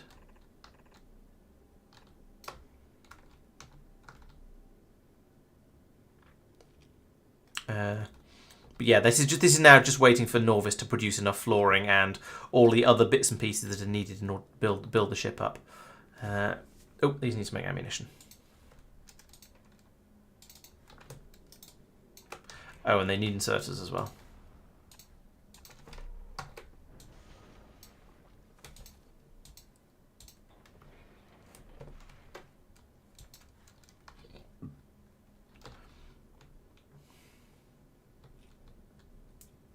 I could put productivity modules in these as well. I won't be able to in those. I worry it might slow them down a bit too much, but we shall see. I've also not really left room to go through and beacon things, but I can't beacon on anything on this side because, well, no, that's not true. I can't beacon any of these because these are all full of quality modules, or at least they will be once they've got to Fulgora. And you can't quality. You can't speed beacon things with quality modules. Oh, thanks for the resub. Who was that? That was Madman. Thank you very much. Much appreciated. Good to have you around.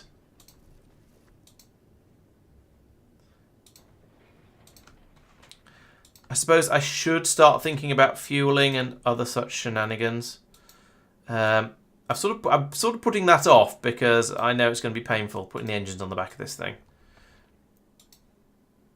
But it is going to be a thing I'm going to absolutely need to do because a ship without engines isn't going to get very far, and I do need it to be able to move. I don't want it to move quickly, so I'll probably only put 1 engine on the back and the slow fueling system, fuel creation system. But it does need to get places eventually sometimes. I missed a couple of inserters here.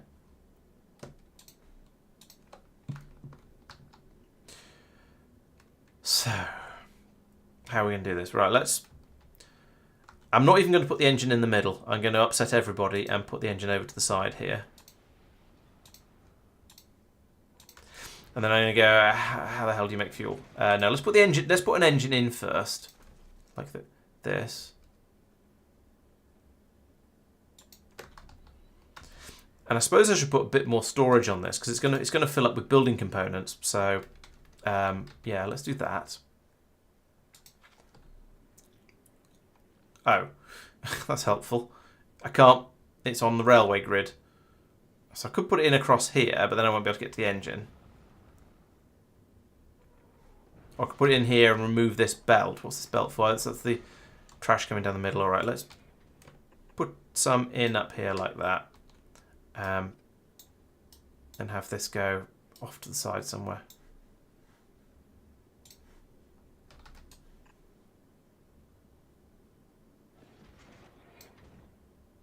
That's not off to the side enough. That's still going to cause problems.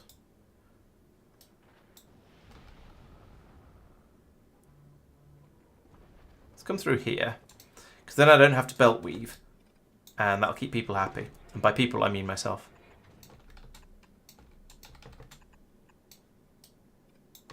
Okay, why is my phone vibrating at me? It's probably nothing important.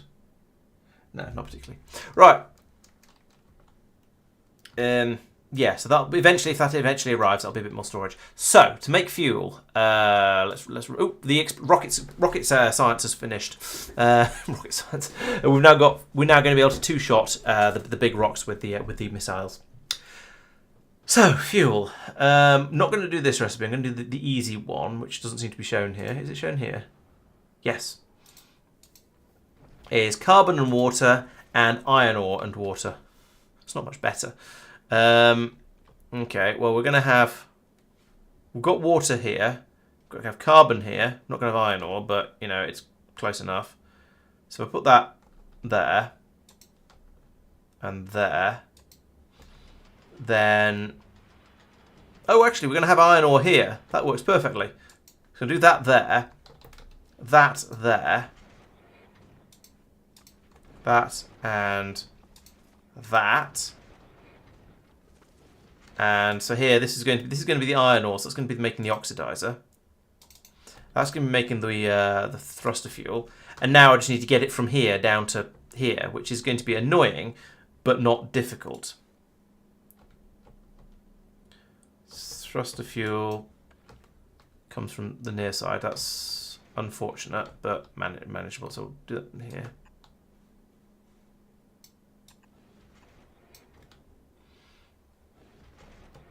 That's to there, and then this one comes across.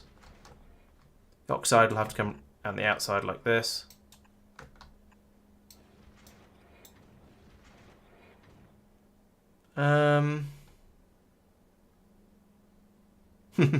Yeah, none of this lines up because, of course, why would it? That would make things easier. Maybe in this enormous gap here, I will get rid of these pipes. And bring this across to here. And that can come down to here now. And then I can run my pipes a bit more easily. So that will go there, there, that goes there, that comes up there, and we go across from here like that. Right. There we go. I think that should be my fuels. This is oxidizer on this side, which wiggles across. I haven't done the wiggle like that and like that. Okay, it'll do. Yes, quality flipping in space. We've got a system of rock deal withers up here that are supposed to be. Oh yeah, I managed to sneeze that time. These ones are supposed to elevate the quality of the rocks that are going through them, and I'll gradually increase the quality of the quality modules in here as I reasonably can. And then from that we can make quality plastic, which can be made into quality low density structures, which can then be thrown down onto a planet and be turned into basically anything, as long as it doesn't require iron. The iron is going to be the tricky part, and which I haven't even considered at this stage. I guess what I should be doing is pulling out the tier 5...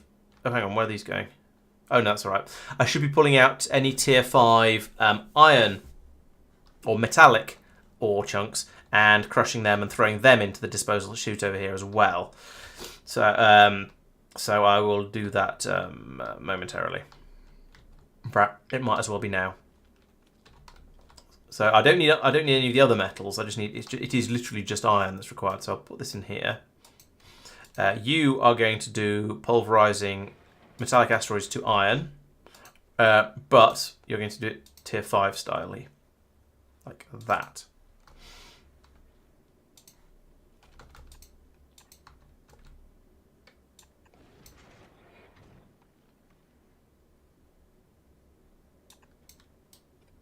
Let's do that. It's not necessary, but it looks slightly more pleasing. Oh, and yes, productivity modules. Like that. There's only 2 of them, but it's better than nothing. That doesn't go there. That goes there.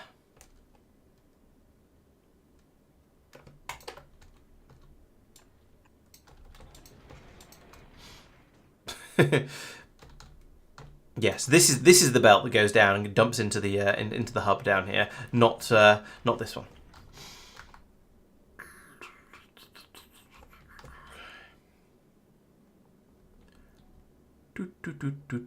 Right.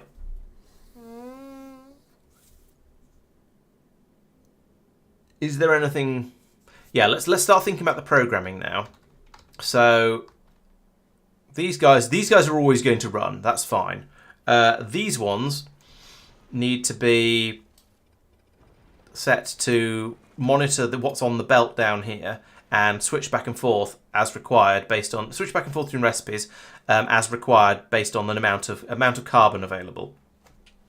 So I think a red cable from there to I need a combinator. I need a decider combinator in here, and we link that to there, and then we link that to there, and sure, those two, why not? And let's see, so if sulfur is full, I want you to read all belts. If sulfur is full, then we just produce carbon. If sulfur is greater than, how many pieces of belt have we got here? 11, 7, 18, and you get 4 on each side of each piece of belt. So let's call it 60. If it's greater than 60, then output the carbon production recipe, that one. If it's less than or equal to 60, output the swanky one, advanced crushing. You guys all set your recipes. And also link that to there and that to there. There we go. So now that if this belt isn't full of sulfur, then we'll do the advanced processing recipe. If it is full of sulfur, then we'll do just the carbon recipe. And I think that should work quite nice. Oh no, wait a minute. That should be sulfur 5. And that should be sulfur 5. Oh, and the output signals as well. That should be outputting that, and that should be outputting that. This quality shenaniganry is difficult. I still think they should have done the quality in a different way, but that's just me being picky.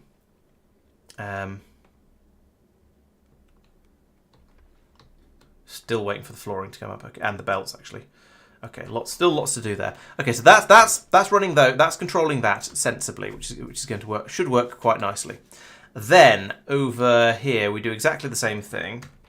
Actually, let's do a parameterized copy of those, and let's say we want sulfur to be parameter 0.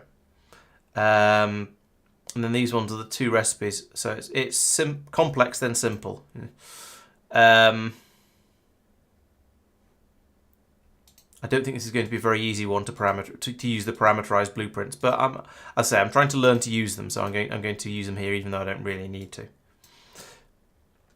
Okay, so we need those for all 3 of these actually, all 3 of these systems. So I'll put 1 in there, and this is parameter 0 is the amount of the secondary resource that comes out, which is calcite in this case.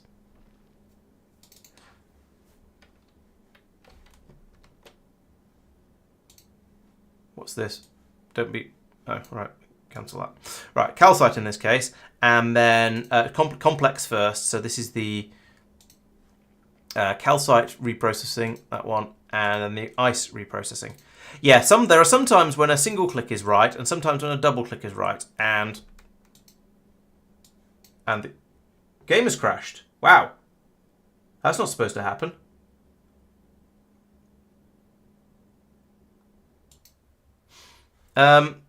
Please hold.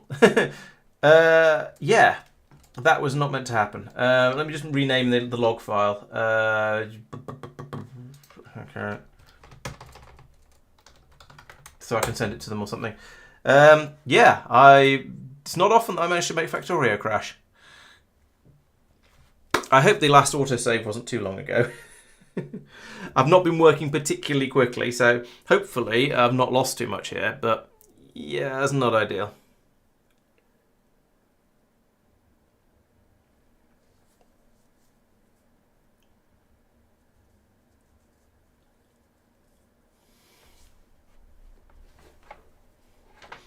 Yes, inks. I'm using the basic fuel recipe because the ship doesn't need to actually go anywhere particularly quickly.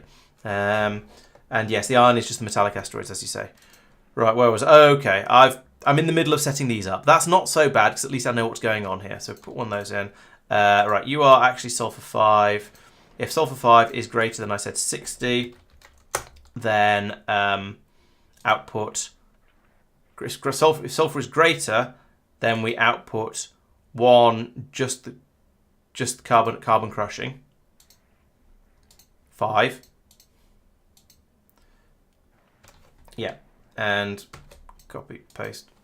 And then if sulfur is less than or equal to 60, then we output 1 advanced carbon crushing 5. And I got that wrong there, like that. Okay, so now we can then go bink bonk,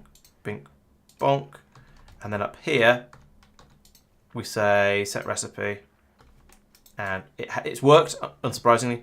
Right, and are you actually reading? Yes, you are.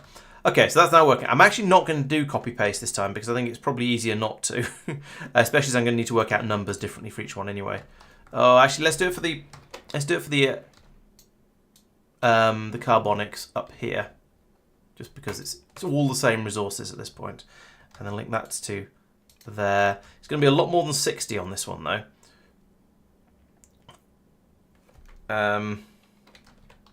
This is going to be 39, 35, 70, 140. So 140. And 1, and same for you, 140, 1,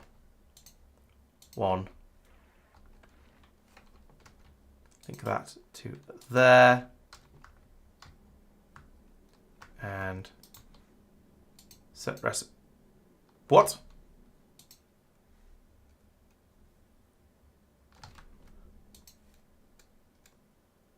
Maybe because it doesn't. None of this actually exists yet, but that's a bit weird.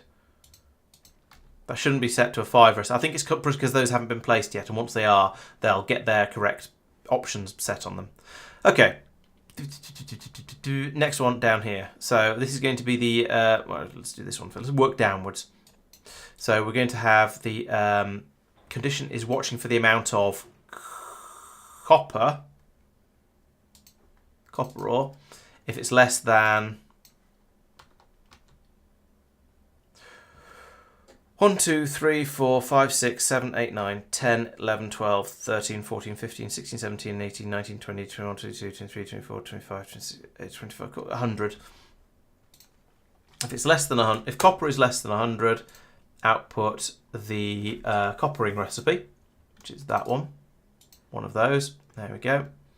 And if copper is greater than or equal to 100, then output one of the iron. Now put the iron recipe.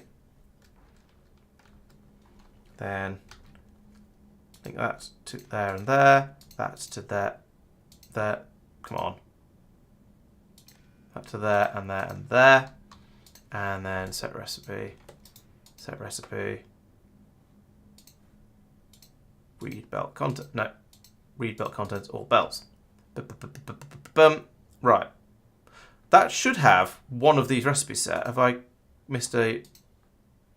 Yeah, it's less than... So it should be outputting an advanced... Oh, it's because the cable's going to there first, so it doesn't get to... It never gets to that one. Fine. And down here, which one is this belt over here? Connect that to there and there. That to there and there and there. And over here, we'll do... How long is this belt? 1, 2, 3, 4, 5, 6, 7, 8, 9, 10, 11, 12, 13, 14, 15, 16, 17, 18, 19, about 20 again. 100 is fine. So in this time, instead of copper, it's calcite. And instead of that, it's the calcite production, which is that one. And then down here, instead of copper, it's calcite. And instead of that, it's the ice production. So they're trying to do both. Good. That's worked. That's behaving as expected. Down here, all of this stuff can just run constantly because it's only got one single output, so that should be fine. We've got down here we need to link up that to there and run that when heavy oil is greater than 5,000. 5,000 is more than enough to trigger this. Oh, I need to bring some heavy oil up. Oh, yes, that's going to be fun. All right, let's put one of these in down here temporarily to do the getting heavy oil out of a barrel. Which means I'm going to need to make some heavy oil to bring it up here as well. Oh, and there's a underground pipe there. What's that one for? That's for steam. We'll temporarily dismantle that one. Bring that from there to there.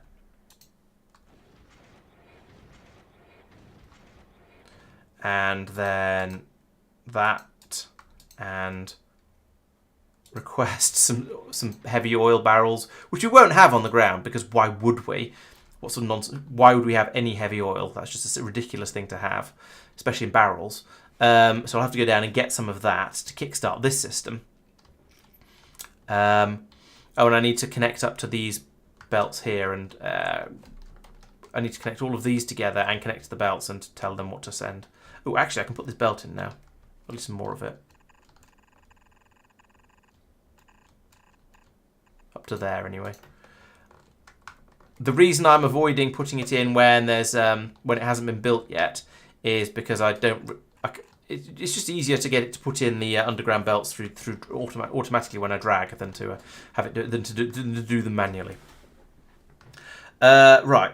So yes, connecting up all the grabbers. Oh, cool. Put them too far apart for to just belt them directly, to cable them directly together. Those will work though.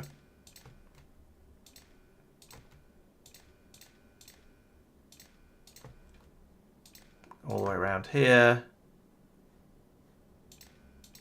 I don't know why I tried that one again, just in case the cables have suddenly got a little bit longer or something.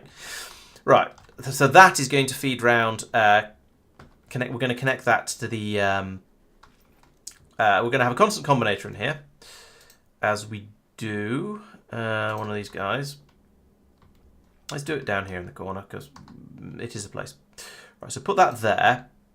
And we then, we need an arithmetic combinator to multiply the number on the belt by -1. So we read this belt, hook it up to there. So read all belt, and then we multiply everything by -1, and then we connect that to here and here, and then we put the number of thing we want to grab into here. So at the moment we're going to be grabbing a load of everything, but it's carbonics that we want. Actually, it doesn't matter because everything's going to get churned so much. We just want everything. So we're going to want to pick up metallic asteroid chunks, carbonic and oxide. And how big is this ship? The full length of the asteroid belt is 79 vertically and 44 across. So that's roughly 120, so roughly 240 all the way around. So let's multiply that. So there's 240, but there's 3 types here, so that's 80 of each type. But I'm going to mix them on each side. So let's say 130 of each.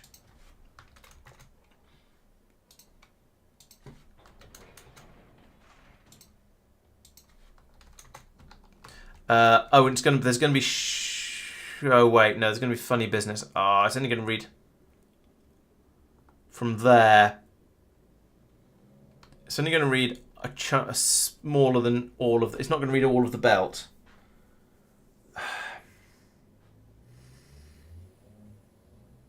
Okay, well, actually, that's not too difficult to fix.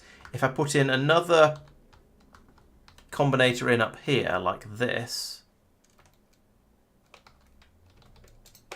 and hook that up to there, and then that up to there as well, and tell this to multiply everything by -1 and output everything. Did I do an output everything on the other one? I'm not sure. I'll check that. I did not output everything. There we go.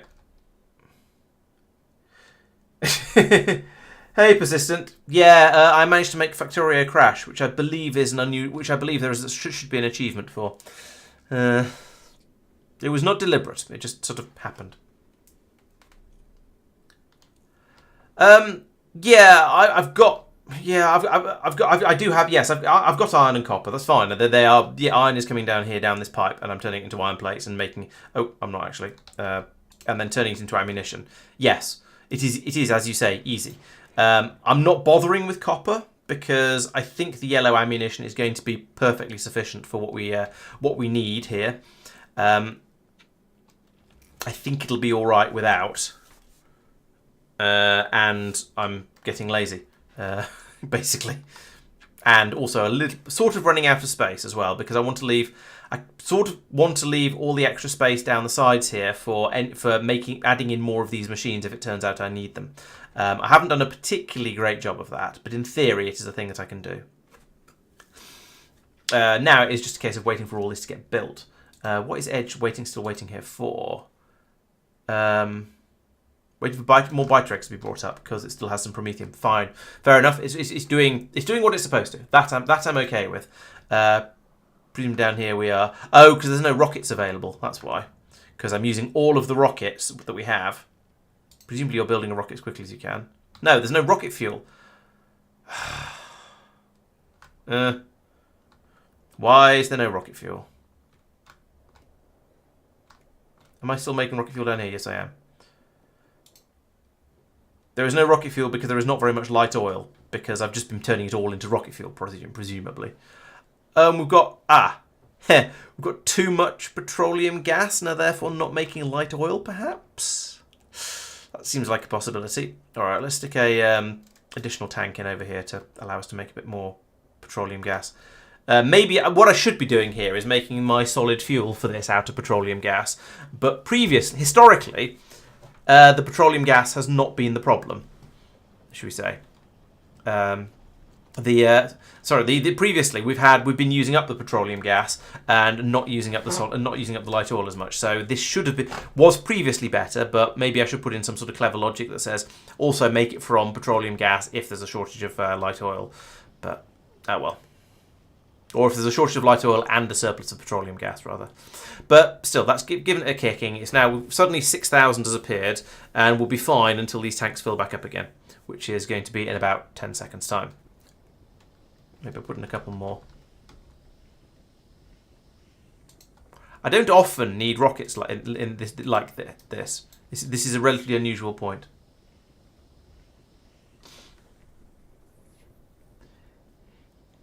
I will admit I'm not sure how well this is going to work. The other possibility was going to be just to drop the quality coal down onto planets and then let them deal with it and make the plastic themselves. This seemed more fun, or at least more interesting, so I thought I'd give it a shot. It may turn out to be completely impractical. However, there is going to be quite a lot of reprocessing. There's going to be a lot of reprocessing of asteroids up here, because all of these, quite a lot of the stuff that comes out of these is going to be tier 1, and probably quite a lot of it's going to be carbonic. So it might not be quite as bad as it seems, but it might be. How many quality modules do we need? 24. How many quality modules do I have here? 26. Okay, so I've got enough tier 3 quality. I've got enough quality module 3s. Anything beyond here is just putting in posher quality modules just because I can, like that, and that, and that. Oh wait, I should have put those in that machine, because that's doing most of the processing. At what point do I decide it's worth upgrading this one, though? That's, maybe now, because I've got some. There we go. And then I could put these ones in there, and... yeah, there, why not? Oh, and I've got another tier 4, an epic up here as well, so that's another epic, so we can put you in there. And then I've got another rare, which can go in there, and then I've got another uncommon, which can go in... my pocket, I suppose. I've now filled up with quality modules in all of these machines, so that's good. And it'd be nice to... hello, Dave. Yes, I'm trying to do quality reprocessing of asteroids to get high tier low density structures. I'll run through the ship again in a moment because it's still in the process of being built, and I've been limited by the rate I'm producing rocket fuel at on Norvis, which is a bit ridiculous. Over here, I'm just still trying to make high quality modules, and we've made one so far. Actually, that's unfair. We've made one tier 4. That we also made 9 tier 3s and 42 tier 2s, and recycled 99 tier 1s, and over here we've made 300 tier 1s. So it's a whole process. Things are happening. It's so basically.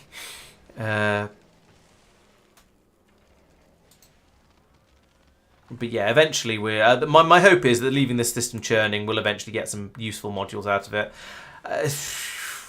Don't hold your breath. What are these like, actually? So these are... they're still only plus 4 points. They're still only 4.7% quality. That's not very much. And the generic boring ones are 2.5%. So this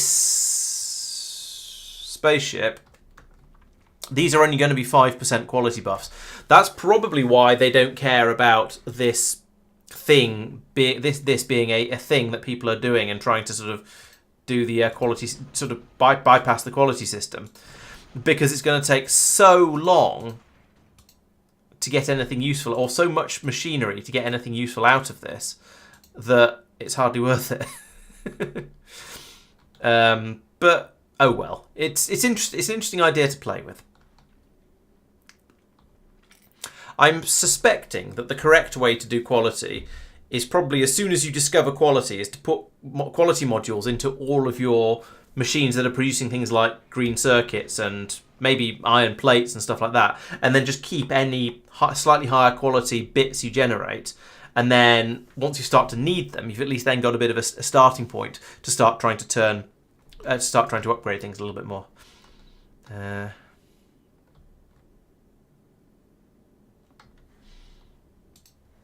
How are we doing with the rocket fuel? It's got stuck again. No, it hasn't. It's whoa. It's a bit. No, it's not stuck. There's 16,000 there. Okay, it's these things. These are a bit too slow for what's coming through them. Let's upgrade them because I can with just the drag of a mouse. Get them up to tier 3s. At least they'll be a bit quicker. I was going to say, should I put productivity modules in them all as well? I'm not convinced that's going to help. It'll make it slower. We'll get slightly more out for the inputs, but it'll be slower. Okay, they're coming through, and yeah, we are kind of making rockets. The edge is headed off again, so that's good. It's burned through all of its promethium. There is probably going to be a little bit... Yeah. Oh, it's not been dropping the science packs off. Presumably because over on Norvis we've currently got... yes, we've got more than 5,000 of them in the landing pad here because we've not been doing... I've not been doing researches that use... Promethean science. There's a couple of them queued up here, and we're going to see how we keep up. Which science pack have we run out of this time? It was red, green, and orange. So that's your fault. You appear to be functional. You're just not making orange science packs fast enough on Vulcanus. Okay. That's... Where's that happening? Here. And this hasn't been an issue before. Oh, no, wait, there's loads in here. There's 5,000 in this box. Are we just not making rockets fast enough, then? Yeah, this one isn't speed beaconed, whereas these ones over here have beaconed, making them build their rockets faster. So it's just straight up that the rockets have not been being built. The rockets have not been being built quickly enough because it's not beaconed. that's a silly problem to have. We'll put in some speed beacons over here, and see if that helps a little bit. That has made a visible difference. That's quite impressive. How many years is the Coke waiting for? Okay, well, only one more rocket, actually, so it is very nearly there. It's not so bad, but it's not so great either. However, when it gets back over, it's got a lot of science on board, and that's going to keep us sciencing for quite a long time. Keep everything running nicely. Okay, and volcanoes, yeah, there you go. There's the rocket, and I'll take it up now. Over here, yeah, we've got large amounts of science packs in storage over here. Good. This just all seems to be working nicely. Happy with that. Even the orange science, there's a decent amount of. And we don't. I was going to say we don't use that as much, but the next two are going to be Promethium researchers, which use absolutely everything. So that's going to be fun. And then after that, we're going on to asteroid productivities, which will then go back to using the agricultural science, the other one that's a bit of a shortage.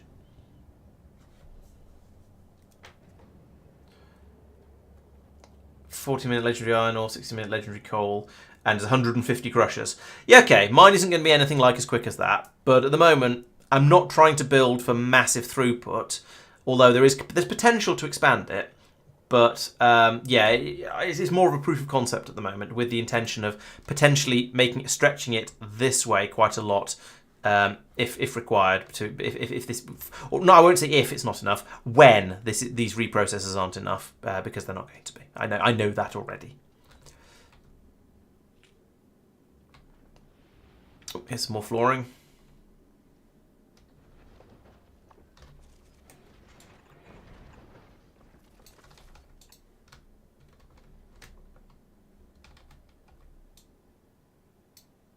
Oh, yeah, it's this way.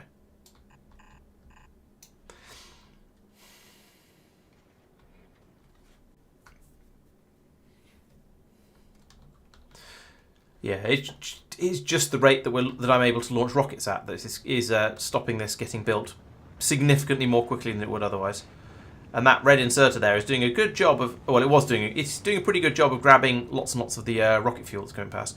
There we go. There's another rocket. That's getting some more flooring. It's just lots and lots of flooring that's going up at the moment. I think I might have built the ship slightly bigger than I absolutely required. Oh, there we go. Loads of science suddenly. So we pour all of that out. The orange, the red, the green. Lovely. That's what we like to see. And eventually that'll make its way down here, and we can start doing science again, and we can actually finish off this low-density structure productivity research that's been waiting for absolutely ages. And probably allowing all of this to go off. Yeah, that's all about to go stale in 6 minutes.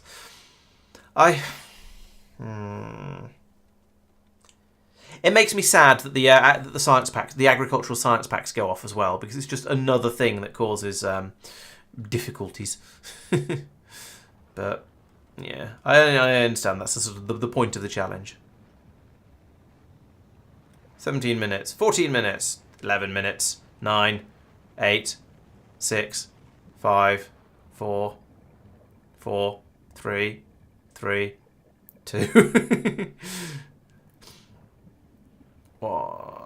Yeah, so this is the orange science going through and filling it back up again, I assume, because I think that's probably what we ran out of. Is that or the red or the green? I don't know really. It kind of doesn't matter. But yeah, the speed is ramping up very nicely there. 7, 3, not done. Right, there we go. That's a low density structure productivity done, and now we can start hammering away at this research productivity, which is going to make everything else quicker and cheaper and better and faster and stronger, and so on. It's going to take another 3.5 minutes to do, but that's fine. It uses a bit of everything. Oh, have we run out of something already? No, we've got all of the science packs, so I'm not sure why that. Oh, it'll be dipping because we're using very stale agricultural science, so it's struggling to provide.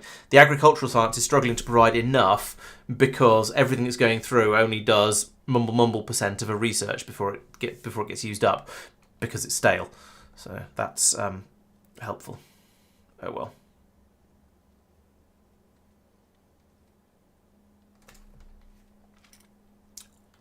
Fine.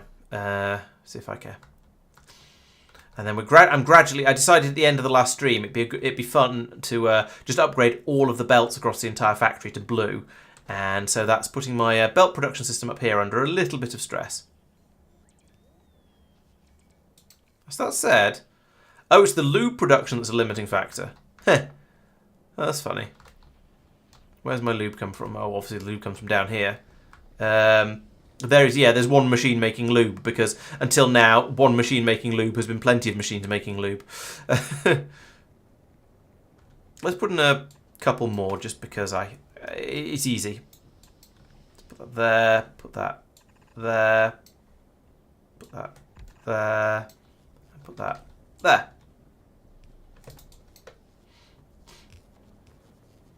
Oh. Alright, and put that there. Nah. The problem with the force override like that is it takes away the other thing before it puts in the actual thing. If only it was like sometimes when you swap things over, the bots will bring in the new thing and take out the old thing at the same time. But this was not to be the case. Not to be in this case.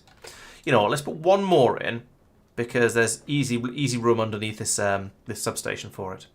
Put one more on this side, but I'm not going to. Actually, no, I couldn't. This tank's in the way, and this pipe.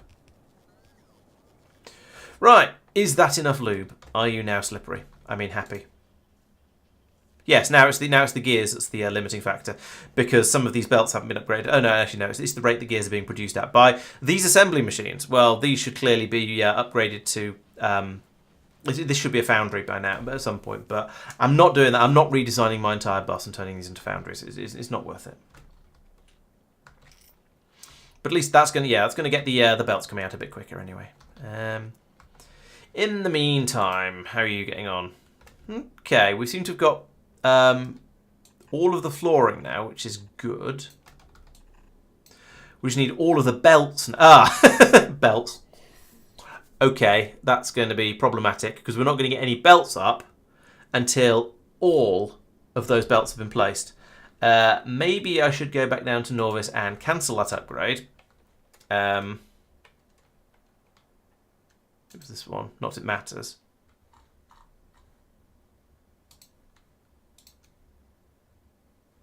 Was it this one? No, it was this one. And if I do, is it right-click drag? No, right-click is downgrade. It's shift drag? Yeah, shift drag. Cancel that, please. It hasn't cancelled that, please. Try again. Right, there we go. We've got some slightly stripy belts that are absolutely ridiculous, but never mind. We can come back later and have another go at that. This means that now, at least, all of those belts I'm making are going to be going into the box here, and eventually we'll be able to ship them up to space. So, yes. Edge is on its way out to the edge of the universe again, and now we should find that when we're blowing up large rocks like this one, yes, they're only launching 2 missiles at each one, which is going to be a massive saving on rockets. That one got 3 for some reason. Maybe there are 2 rocks there. I don't know. But generally, yes, that's going to save us an enormous number of rockets, because we don't need to. We can fire a third less at each one. So hopefully that'll help enormously. It also might do a slightly better job of destroying the small ones before they have to be lasered as well. But we'll see about that. And at the moment, you can see that the rocket production down here is absolutely fine, but that's because there's loads and loads of explosives on the belt, and there's loads and loads of carbon and sulfur on these belts, because the system has been running and filling everything up while it was running through Easy Street.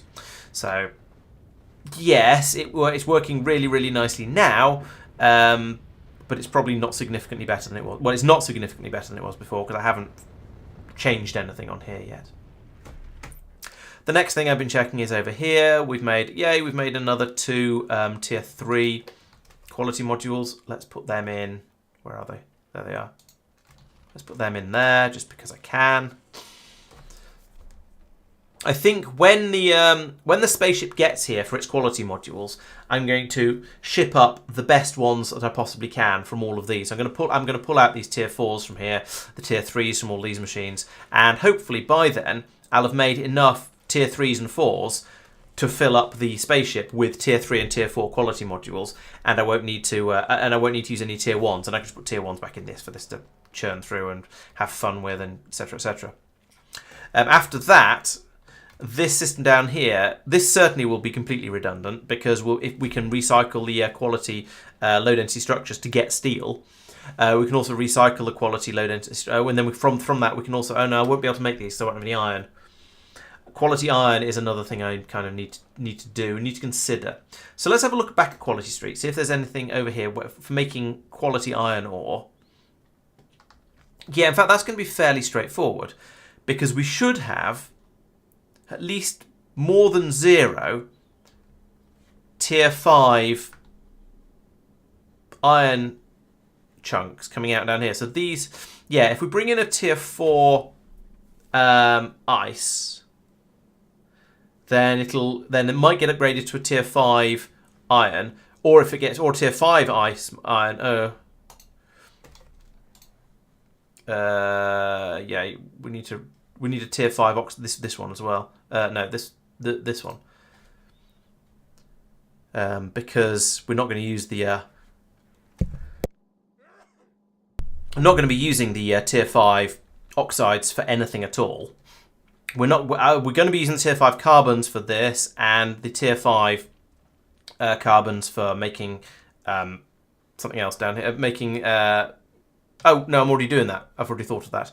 Okay, so yeah, we're going to be using up the tier 5 irons, metallics here as well, but we're not going to use the tier 5 oxide. So we might as well rechurn those and try and turn them into either carbonic or iron.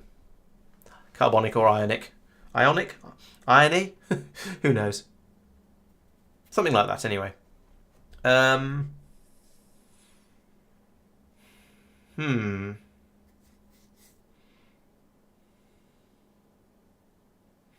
You can turn calcite into stone. Hadn't seen that recipe. Okay.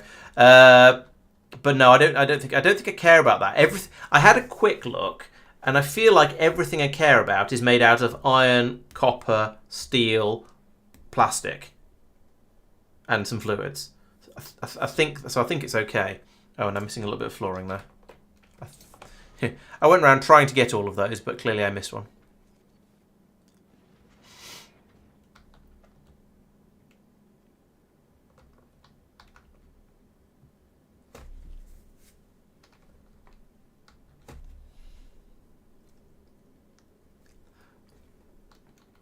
Oh, legendary furnaces. Yeah, okay. I'm more bothered about upgrading stuff on my ships than stuff on the planets, because on the planets you can just put in more of them. So I assume a legendary furnace is just faster than a normal furnace.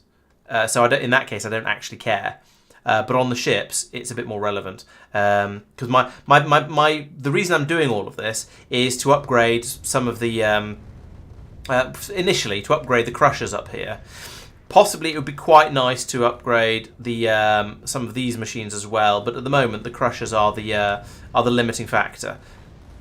That and these ones as well, perhaps to an extent. So yeah, I need to speed up the crushers rather than anything else at the moment. That is very much the limiting factor for my for this ship getting to the shattered planet, or at least getting a quarter of the way to the shattered planet, which it hasn't quite done yet. So there's still quite a lot to do there, unfortunately. Or yeah, are we out? So yes, we are. Okay, we've only just left the solar system, so soon we will start to see the red rocks appearing, and we can start gathering more promethium.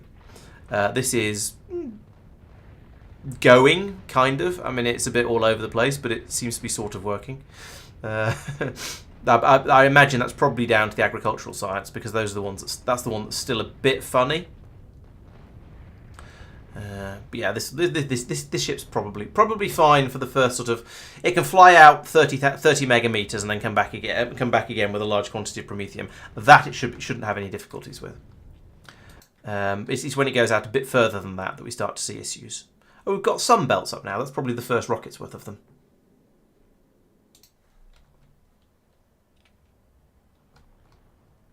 Where are my belts?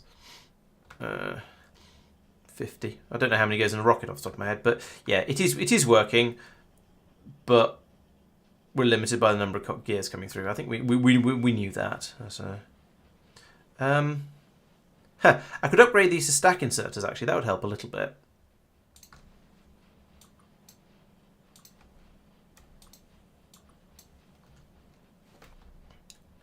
And then we could fit more on this belt. Actually, we could speed this belt up by upgrading this, strategically upgrading the belt along here. But actually putting in stack inserters is going to be more effective than that. Because then we just get 4 times as much on the existing belts. So 4 times as fast. Well, I'd say 4 times as fast, but we're limited by production over here. I could speed module them. Let's speed module them. I'm impatient. Have you noticed?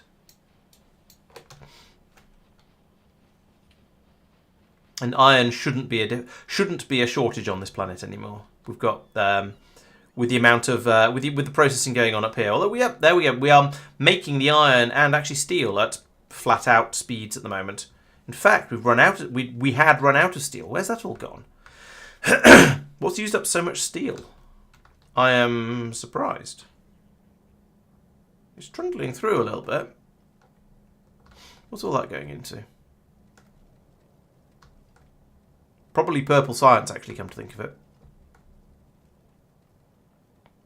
Yeah, it seems to be going down here.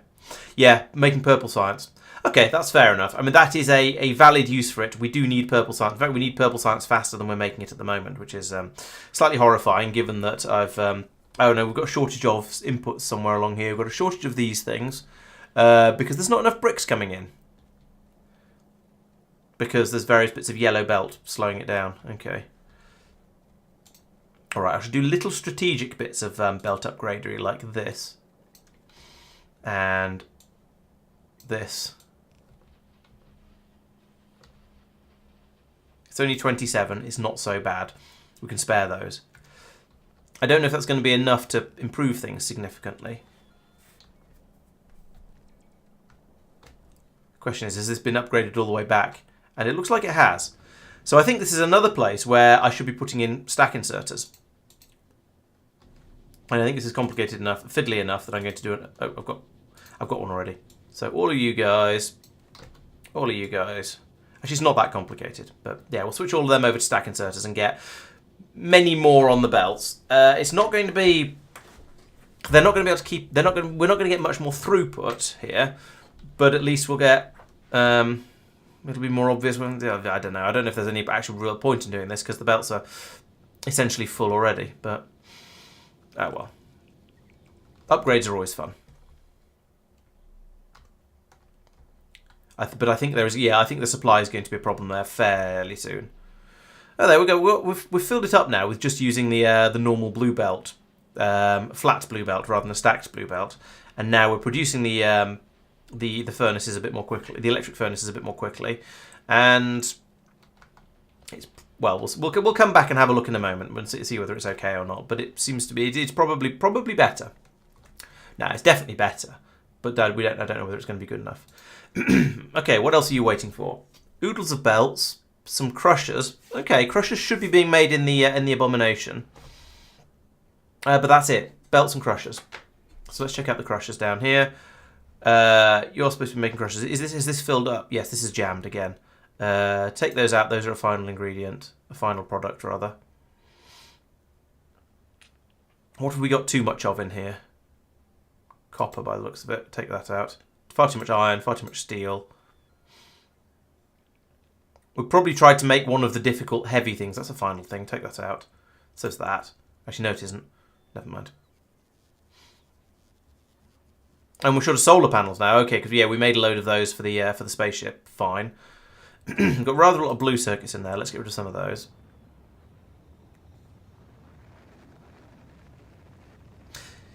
Yeah, there are many things wrong with this system, but I suspect what's happened here is that we made one of the things that uses enormous quantities of stuff. Then when we finished making it, an enormous quantity of that stuff got dumped back into the storage system here, and has just kind of overloaded it. So yeah, this is not brilliant. I will happily admit that. No, not making space platform here. The space platform is being made separately because it's needed in larger quantities that system just straight up can't cope with. So the space platform is being made up here. There's some blue circles. What is this belt even? Oh, this was the yeah. This was originally coming up through the science area. No, module production area.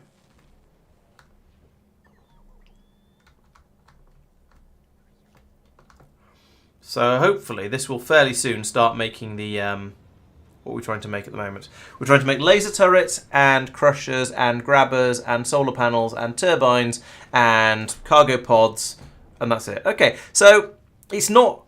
If it hadn't been for the system jamming, which granted it does rather too frequently for my liking, then we'd probably have then it would probably have ticked over and just made everything it needs to. So now it's moving on to the turbines. We're going to need another 7 of those, which require cogs as an input as well and pipes. So okay, that's fine. We can do that. Make some turbines.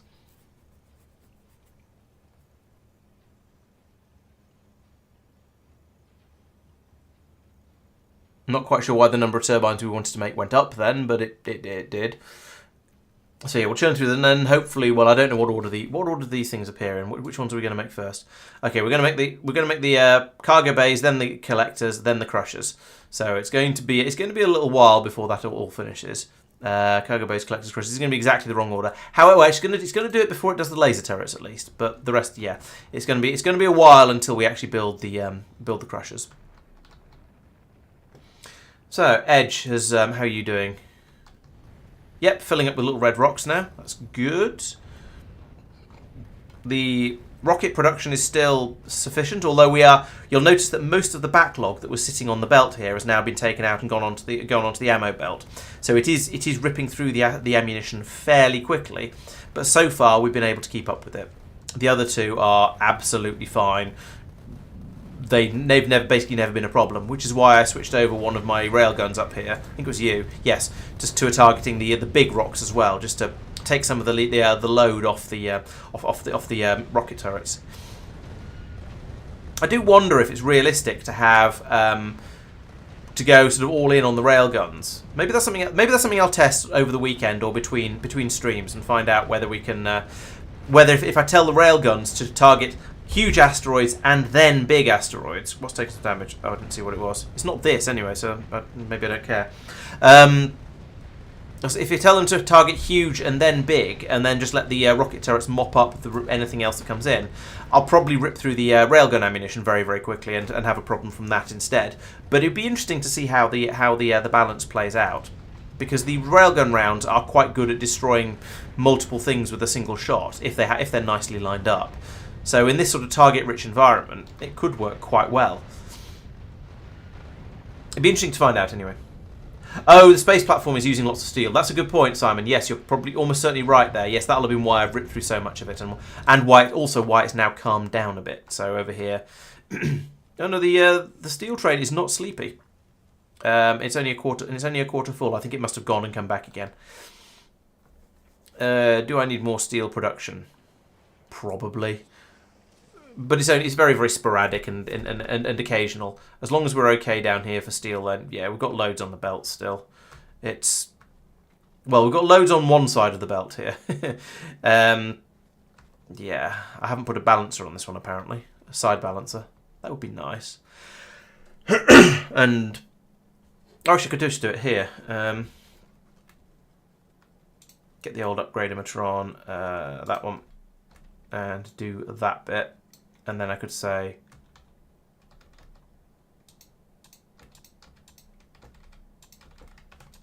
actually leave that going. Then when the bots come out and fit and build all of this, then I can switch this piece of belt over, and it won't interrupt the flow.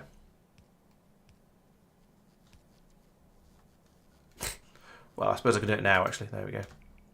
Right, there we go. So now we can unload it twice as quickly. So it's a silly problem. Oh, actually, we are about to run out of steel. You end up in this situation where because I'm taking more of it from the port side of the belt. The boxes that fill the port side empty first, and then the starboard ones. I probably should put in some sort of side balancing system in there as well. Yeah, we are actually ripping through the steel at a rate of knots at the moment. Oh, that's because it's filling up the other side of the belt. Fair enough. And down here, it is presumably all just it's all just going into purple science. Now that I've got a decent amount of these things being made, well, it's using more steel for one thing, but also it's putting extra load on the rail production, which again uses lots and lots of steel. So everything is just now really, really. You put a lot of steel goes into purple science, is what I'm trying to say. And I need a lot more for electric furnaces than shorter stone bricks. That is not a surprise. I'm going to do the lazy upgrade for now. Then maybe I'll do the also other lazy upgrade of beacons, and then we'll see how we go from there. I could put an extra row of machines in along the end here as well. They're not going to get power unless I do something, but I can do something. There we go, like that. And you know, let's just carry on with the pylons. Why not? And there and there and there and there.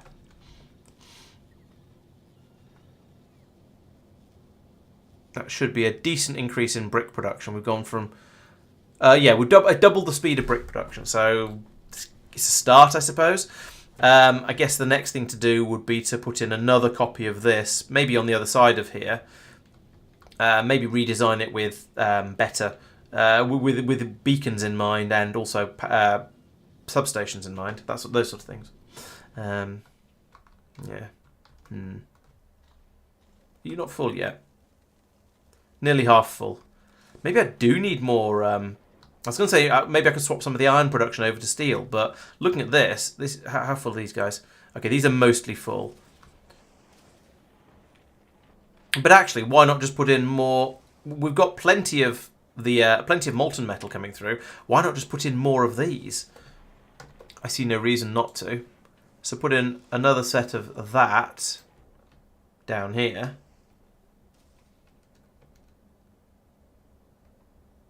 Let's put it there, and then use a splitter to link the two, and an underground pipe to link them as well. There we go, and some power would be handy as well. Do you need more than one substation? No. Well, yes, to link it up to the rest of the factory. Okay.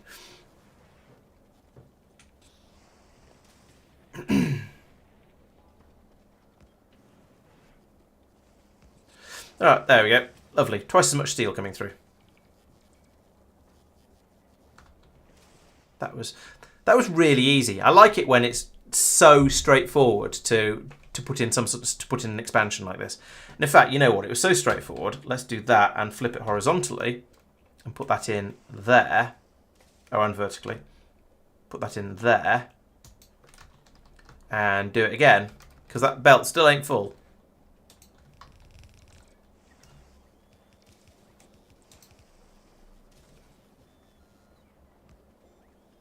Okay, it's full right now, but in general, it was when it was actually flowing properly, it wasn't full. Boink. Oh, I've run out of foundries. Typical. I tried. So hopefully there's a ship that's drifting back and forth between Vulcanus and Norvis that will bring some more foundries over. We shall see. In the meantime... Right, you guys, are you running? Yes, you are. You're running incredibly slowly because I put productivity modules in you. Okay. You're... What? Why are you full of... How's that happened? Oh, that's the wrong way around, that's why.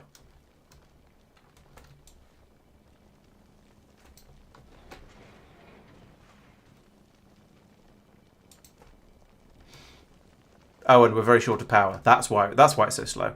Okay, so we're still waiting for the... No, we've got those up. Why have they not been passed over? So you will insert if you've got a green signal, and you get a green signal when temperature is high. There's no water. Have we had our... No, we haven't had that up yet. Water, water, water, water, water. What's water? This is water. Water comes to here. Water also comes to here. That's probably more manageable. But it'd be nice if it was over here. Although there isn't actually room to get to over here. Never mind. Let's do that then. And then... that. And that. Not that we've got any water yet because we don't have any electricity. And also not this is connected to anything. Oh, I moved too much stuff around and didn't think it through.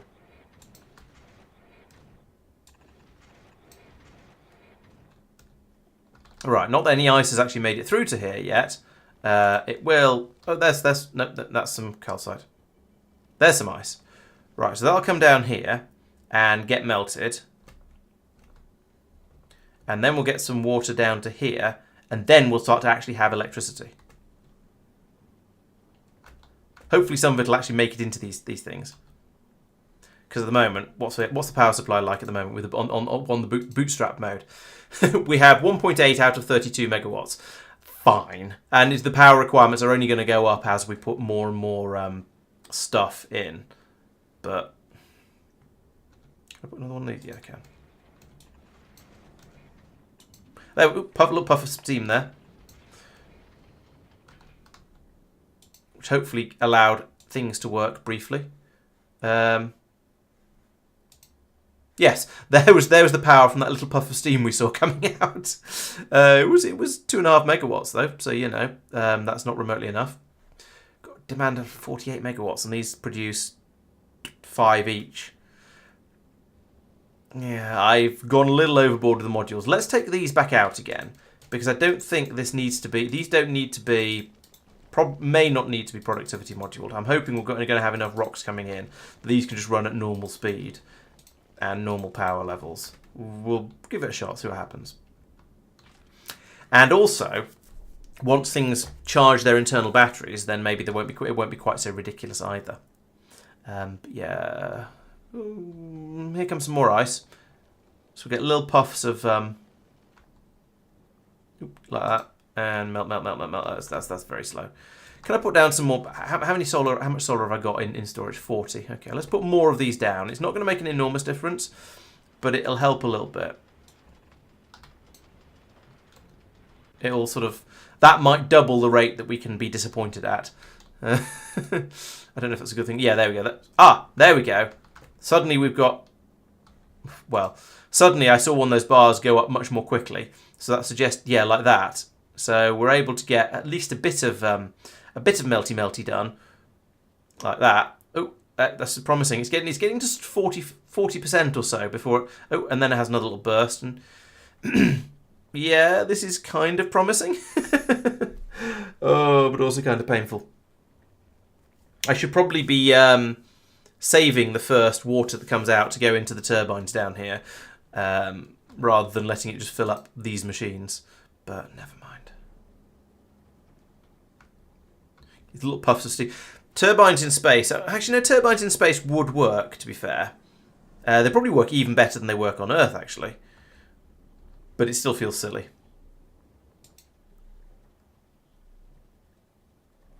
This is 100. And it got to almost 80% before it slowed down that time, so that's going well. And with that having a second finish in there, are we going to... Oh, not quite. 90% that time, but that was because one of this progress bar finished. This is ridiculous, but also mildly amusing. Oh, we're even making rocket fuel as well now. Lovely. So much completely unnecessary stuff going on here. And we haven't even kicked the... Oh, no, we have kicked the foundries into gear. That's where all my electricity is going. Okay.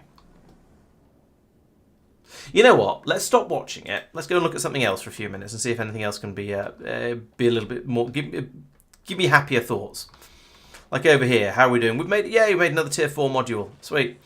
And that's been made by upgrading in here rather than having been made from parts, because it made its way down to here and went into this box rather than coming out and going into this box. So, you know, that's nice.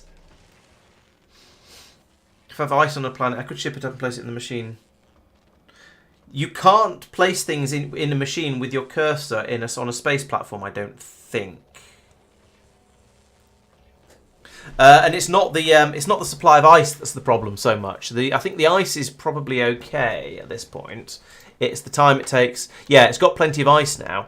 It's just the time it takes to melt it that's the problem. Or having enough power to melt it all is the problem. It's not really getting better, to be honest. I could put in a third machine. I don't know if that would help.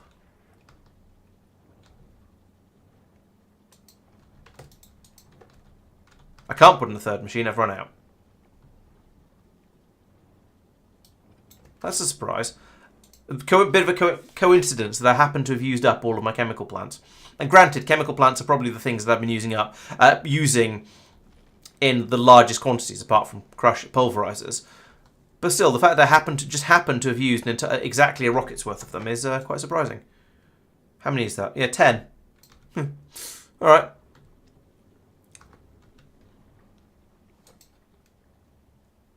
You know what? Actually, if I take these prod mods out for a moment, there we go. Because it runs quicker, it's better. I'm not actually sure if that's true. Yeah, that does seem to be. It feels better. I'm not 100% sure if that's true or if it's just me being something fooled. But yeah, if we do this till it, yeah, we don't have a shortage of ice. Let's just let that run at speed. There we go. Now they're running constantly at proper speed. We've got steam pouring out over here. So power is still not. We're still not going to have enough, are we? No, but we're up to about 50% of what we thought. What we kind of need. And the turbines are running nicely now. And hopefully that's going to charge up some internal buffers of things. We're going to fill up some pipes and whatnot, and then we're going to remove some solar panels from over here, and then put in an additional boiler, pipe, turbine. So you guys produce. Oh dear. 103 steam per second in theory. Oh, right. You guys produce 103 steam a second in theory. You guys use 60 a second. So I could actually have more turbines in here. I could put another one in there, for example. Like, is that going to work? Yeah, no, it's going to starve that turret. But I think it's probably worth it.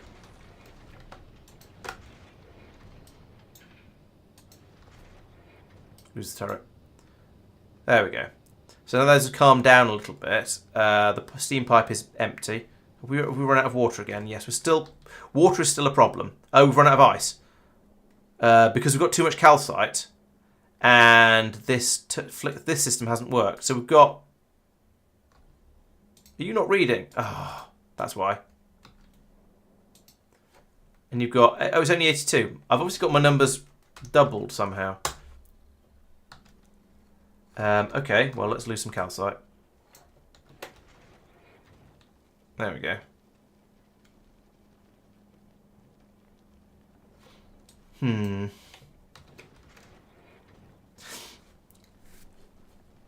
This is a system that is not working quite as well as I hoped.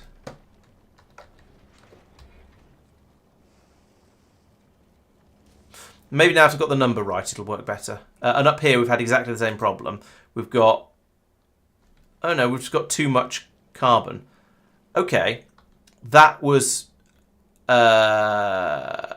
inevitable, and it was potentially going to be a problem. So okay, let's do that, and that, and that, and then you output priority to the left, and then we can run a belt from here to here, and put a dumper over there. And can we not do stupid things with the belts, please? Thank you.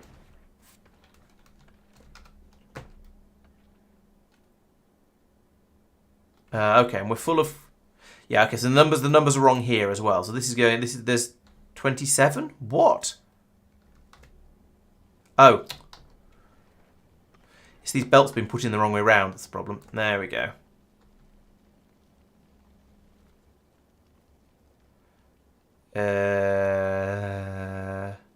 What?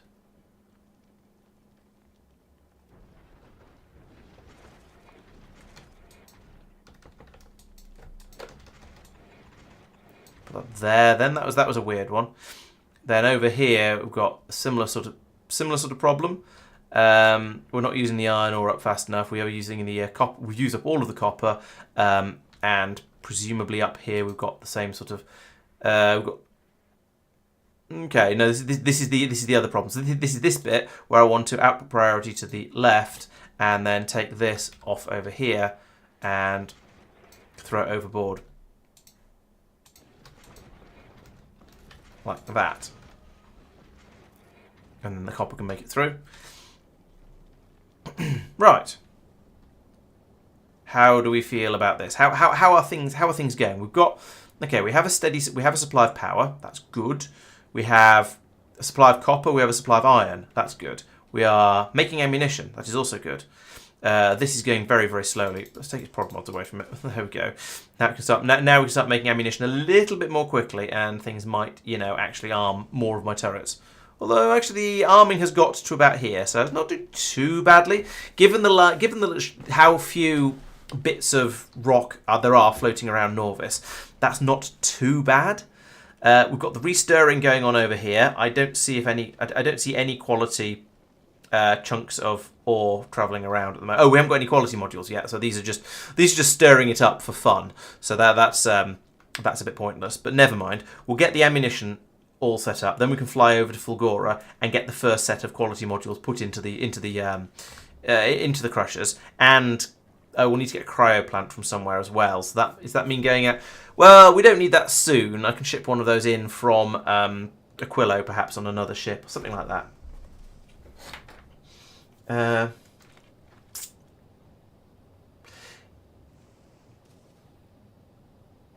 Is speed okay? So surely productivity is never actually faster, even if you use a beacon. It just means that it's still faster than standard, but it would still be faster to not have those productivity modules in there, or to put additional speed modules into the machine, like this.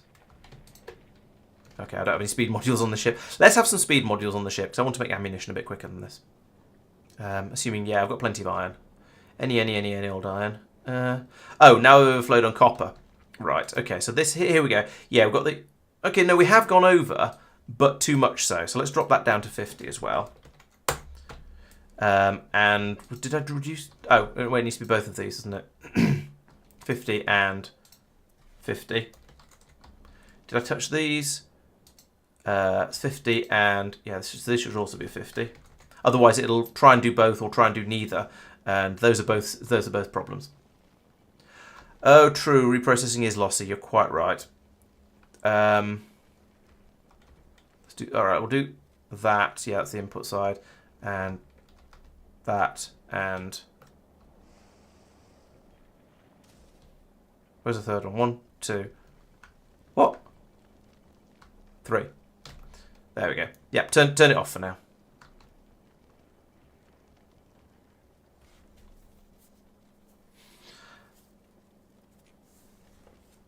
Oh, productivity. That still doesn't feel right, because I'd have to check carefully to be sure. But why is there carbon coming around on this belt? What's going on? It's shouldn't be coming from here. This carbon all goes down here. Maybe from over. No, we haven't had anything come through to here. Maybe it was just a glitch from before. And there's loads of it, though. Oh, it's going to go both ways here. Yeah. Right, let's stop that. Okay, so cleaned it up there. There's more of it coming through. Still more of it. This feels like it's an ongoing problem. Where is this carbon coming from?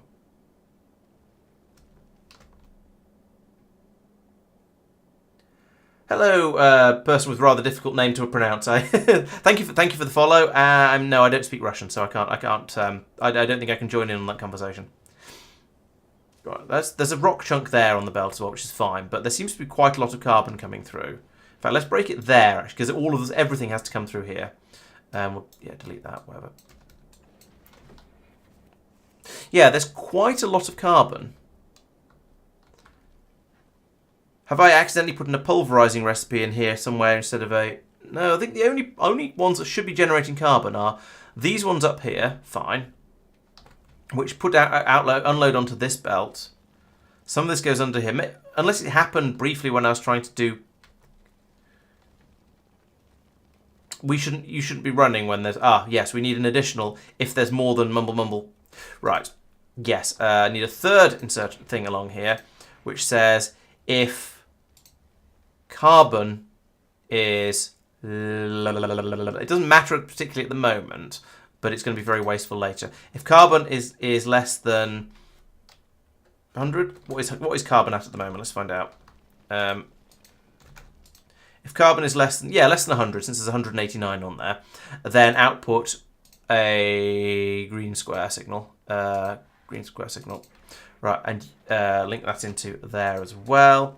And you guys enable if green square is greater than 0.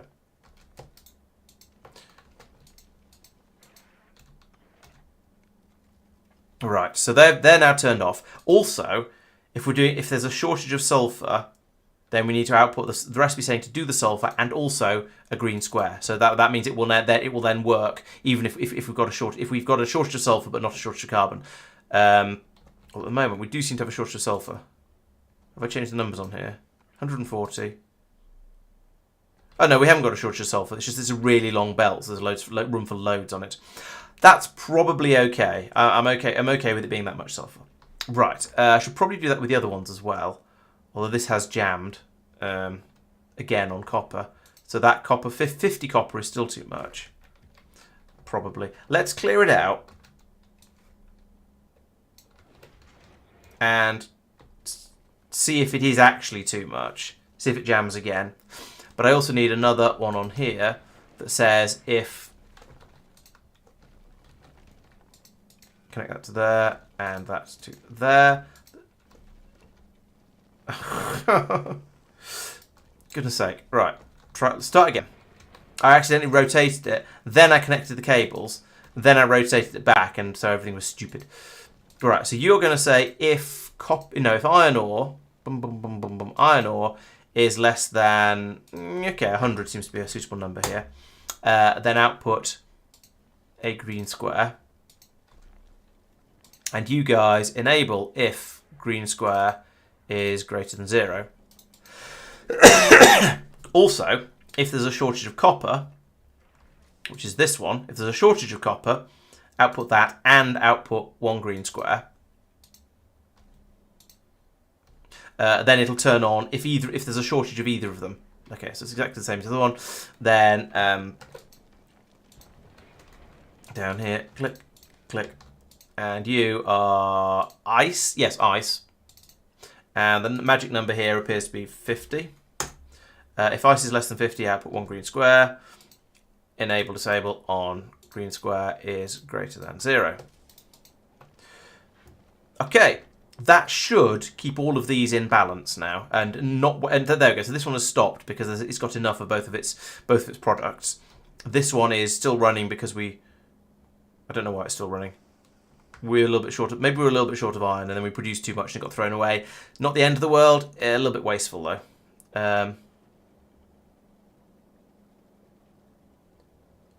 Yeah, there we go. My cutoff numbers are too big, so that should probably. Let's bring that down to 50. And so probably bring that one. That is already 50. Good, and that's already 50. Yeah, so that should have been 50 all along. Here we've got 50, 50, 50. 140, 140, 100. It's probably all right. How much carbon have we got? 189. Yeah, that's probably good enough. Right. There's a bit of an overflow of ice down here at the moment because I've just fixed it, but it'll sort itself out.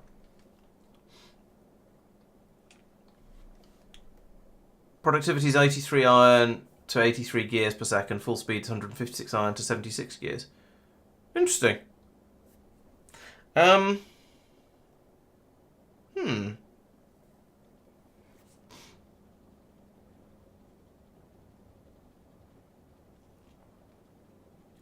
So is that because with a legendary module, the bonus productivity is bigger than the speed decrease? I can't look in here. You look in here.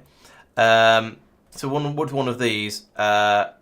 Speed minus 15 and yeah, okay, yeah, all right. With that, yes, that makes perfect sense because the productivity increase is greater than the speed decrease. Sorry, yes, with that makes perfect sense. I take back my objections, but that I can believe would work. But that's nothing to do with the beacons. That's simply because you're gaining more from the productivity than you are than you're losing in speed.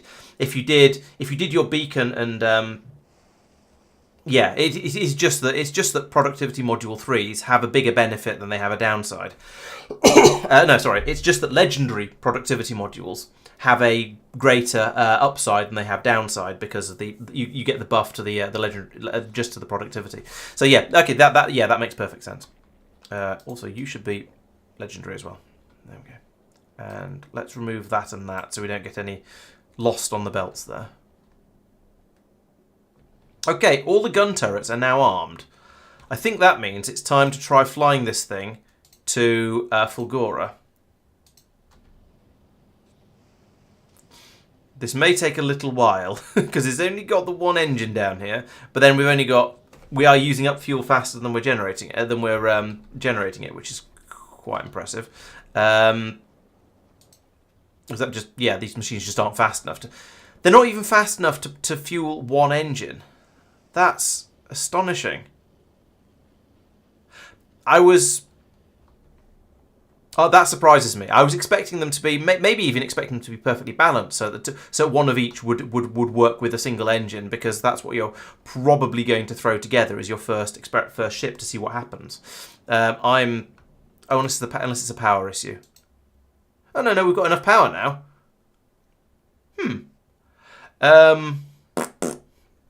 Even when the foundries are running, which I think is quite impressive, or even when some of the foundries are running.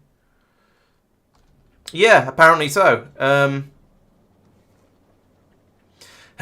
Okay, well, you know what? The calcite is like right here, so but it's gonna be awkward because of that. I mean, that could easily be the advanced recipe for oxidizer. Because we've got the calcite like right there, as I say. It's going to need another inserter though, like that.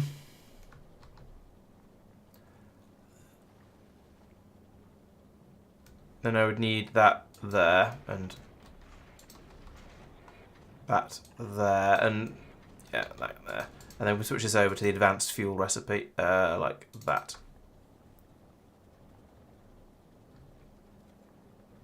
This now is too short, and therefore we're going to have problems with insufficient calcite. Let's link that to there as well, and say read hold. It's not quite right because we may end up using the calcite. Yeah, the calcite should, in theory, ideally be used all the way down here, but we'll let that run and see. When it becomes a problem, I'll then see what the numbers look like and tweak them to not be a problem. In fact, that's stopped already. I want calcite to be more like 80, maybe.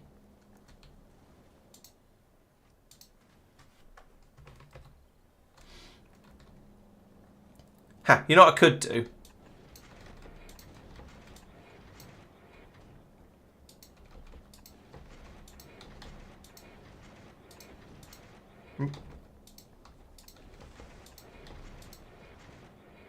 Could do that and that. Make the belt a little bit longer so there's a bit more buffer space for the calcite. Feels a little bit weird, but you know, it'll work. And if it keeps my spaceship flying, then that's a good thing. So yeah, there we go. So that just switching the recipes over there has now filled the pipes up. So we've now got loads of fuel, and we're doing actually not too shabby. It's got up to 70 kilometers a second now. That's, I guess it's just steadily accelerating. In fact, it's steadily accelerating now because it's got fuel. So this is, yeah, it kind of doesn't count. But yeah, that's very interesting. The that the ship is capable of going this fast with only one engine on the back of it. Given that the edge goes a third of this speed. No, it goes. Actually, no, it goes almost as fast. It does go almost as fast, and there's a lot more on the ship. It's probably a bit bigger as well, and probably heavier. Okay, no, I'm not so surprised. That is a reasonable speed for one engine pushing a ship this size around.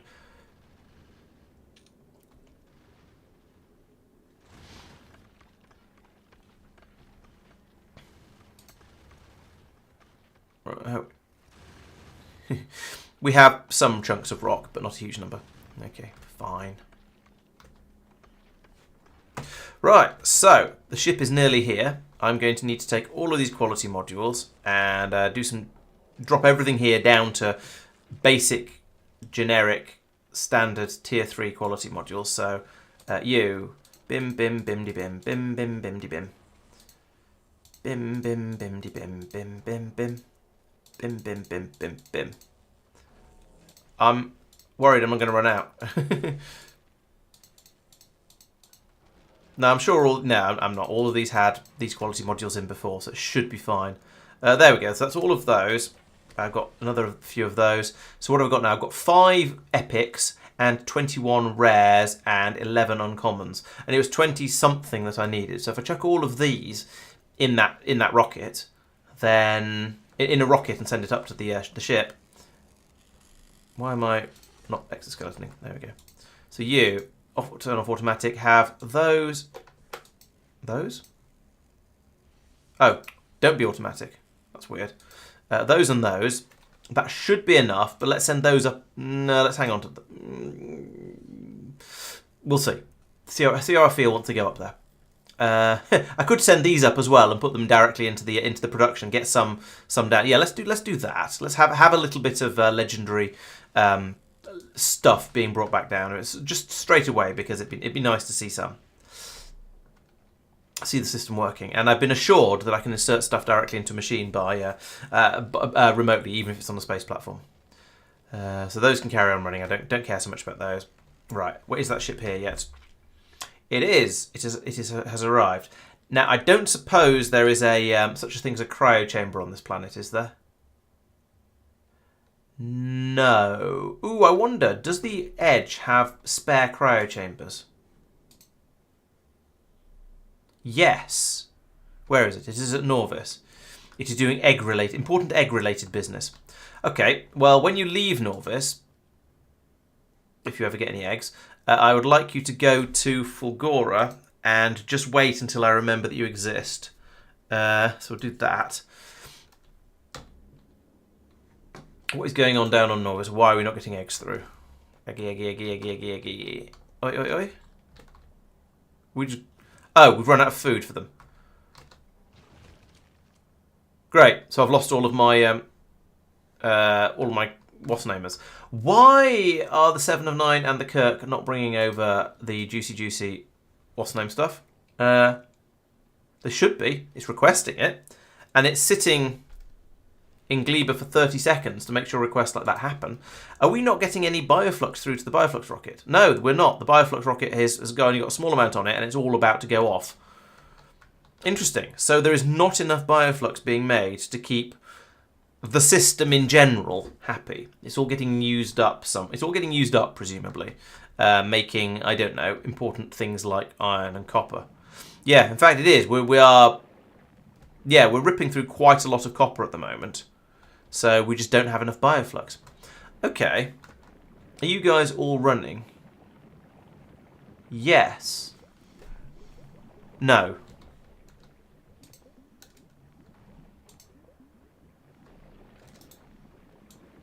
Make them all run all the time.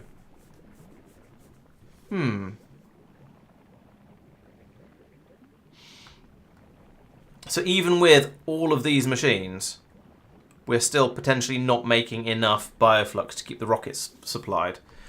Also, the Yamakos are in short supply again.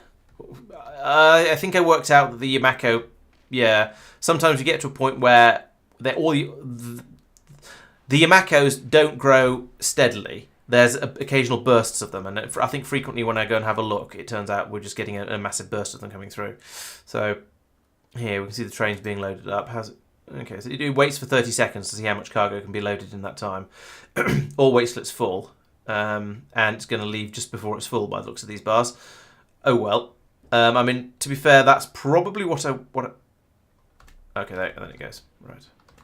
As the other one's on its way up now, presumably. Yes, there we go.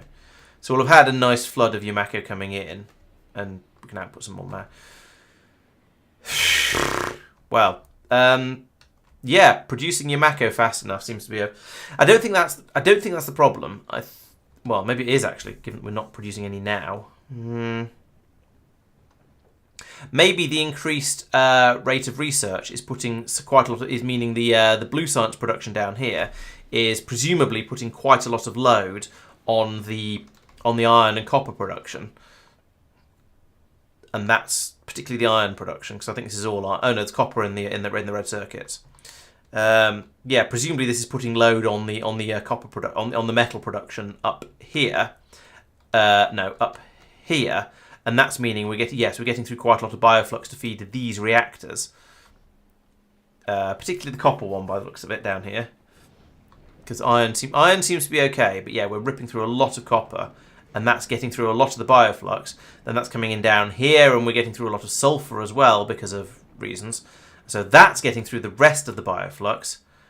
Yeah, there just isn't... Crikey, there just isn't enough bioflux. Because we're doing so much science. And that means we can't do promethium science. Let's send the edge back to off to Fulgora. Then it can come back to Norvis, and we'll have a think about it then.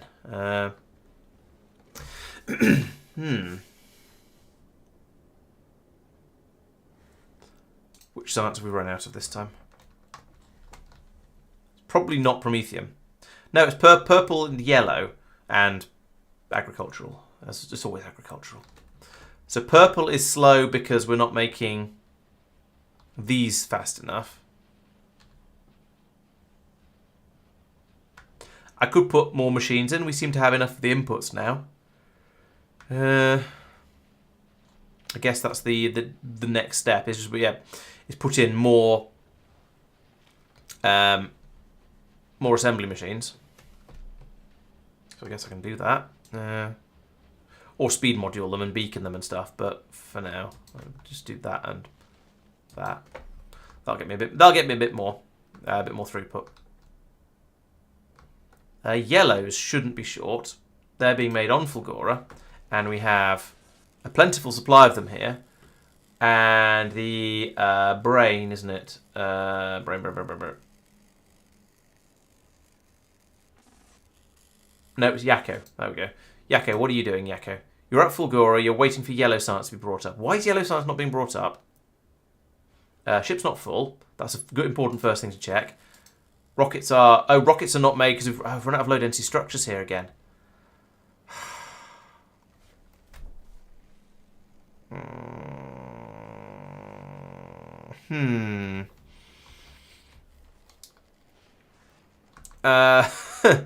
We've got all the productivity bonuses over here, which is helping, but insufficiently so. There's just not enough copper on this planet. I could have Quality Street throw copper down, and it's not generating copper. Well, it is generating copper. I could have this copper ore connect into the disposal system down here and drop it down, but I kind of don't want to. Edge, right? I would like you to. Right, can we? I don't know how to just drop some of these without dropping almost all of them by mistake, like that.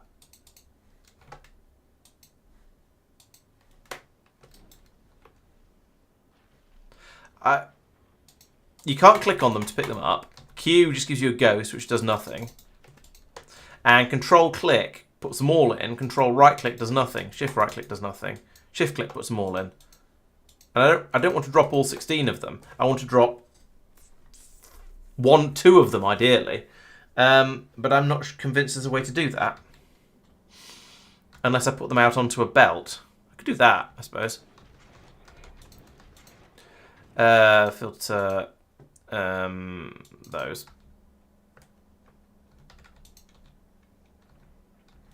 How many have we got now? 2, 4. Okay, 4 will do. I'm happy to drop 4.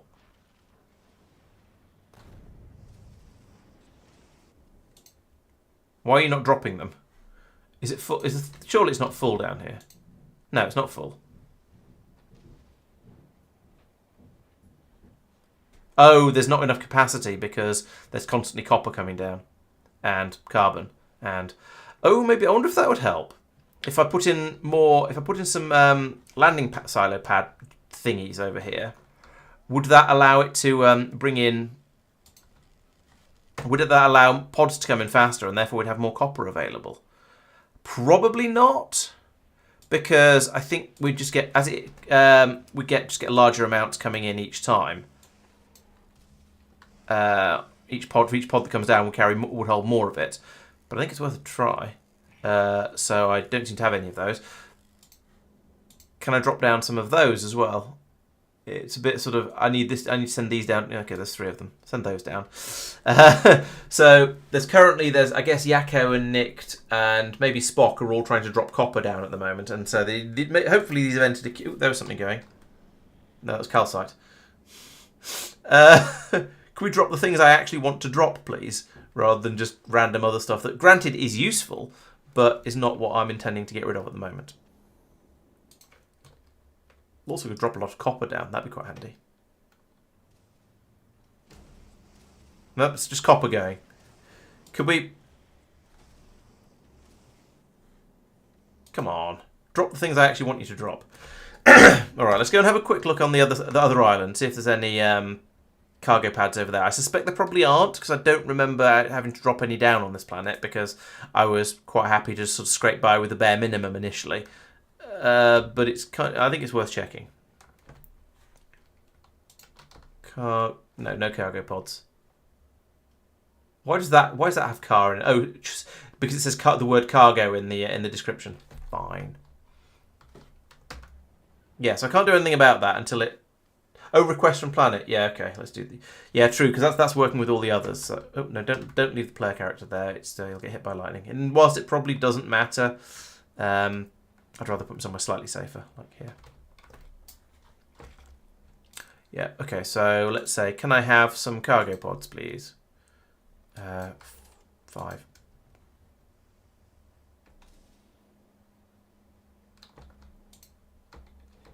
Here comes something. It's not going to be cargo pods, though. No, it's just copper ore. Just copper ore. I mean, it's only the thing that I was just complaining about being really short of, but... nope, that's carbon. That's iron ore. Yeah, definitely needs a bit more downstream capacity on the on this pad. It's not keeping up at all. Oh, they are apparently on their way now.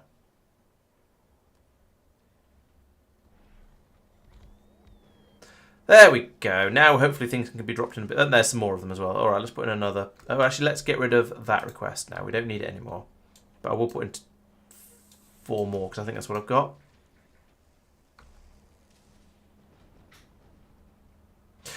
Yeah, so now we get... yeah, we seem to have resources dropping in a little bit more quickly and frequently now.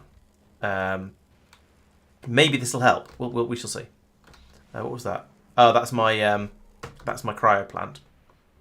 So buzz over to here, go, please sir, can I have some cryo plants? And then I can come over here and go, it was this rocket I was using, I think. Yes, there we go. And put in cryo plants. Okay, that seems to be enough. That's now deliver cargo to the quality street. Send that up and see how things go. You presumably are... you should be an automatic requests, and so should you. You are, okay. And then you should be an automatic requests again once that rocket's gone.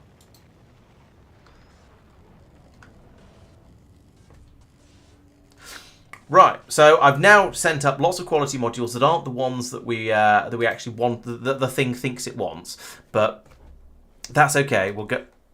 Oh, it got quality modules brought up. Okay, that's interesting and slightly unexpected, but sure. Okay, we'll go with that. So we've got 5 of these. So now the question is, which is going to be the best place to put the quality modules? My gut feeling is that it doesn't really make a lot of difference. Probably the first stages, but it doesn't make any difference which step of the process, which variety of oh, all right.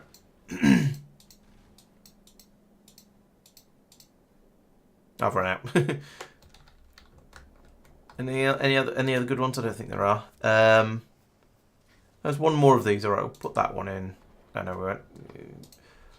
Put that one in here because that's where it's supposed to be originally.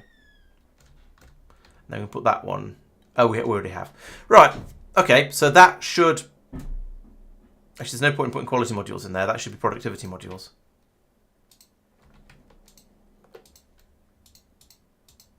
Oh, they're not intermediate, but okay, we can't do that. Right, let's turn these on. Bonk, bonk, bonk. And we've filled up completely on these rocks. That's not supposed to happen. Oh no, it's because I took out this belt down here because we were getting unexpected carbon.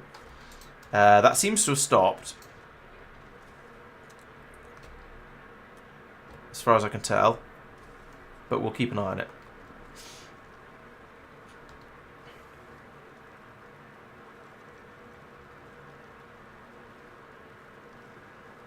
I don't actually understand why we're getting anything coming through down here.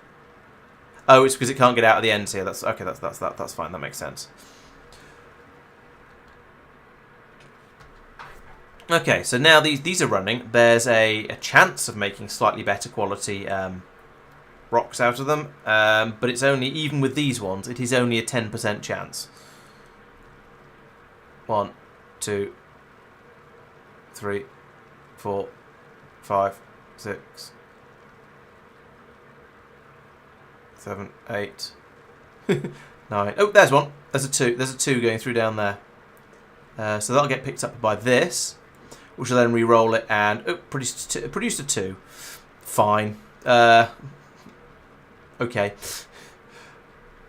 But yeah, the system is essentially working. It just needs to now be left alone for about 1 million years to try and churn through enough of all of the rock types to try and to produce what we're actually after. Yeah. Lovely. And it's all just been passed around the outside for forever. Now I'm pretty sure this is probably going to be much too slow.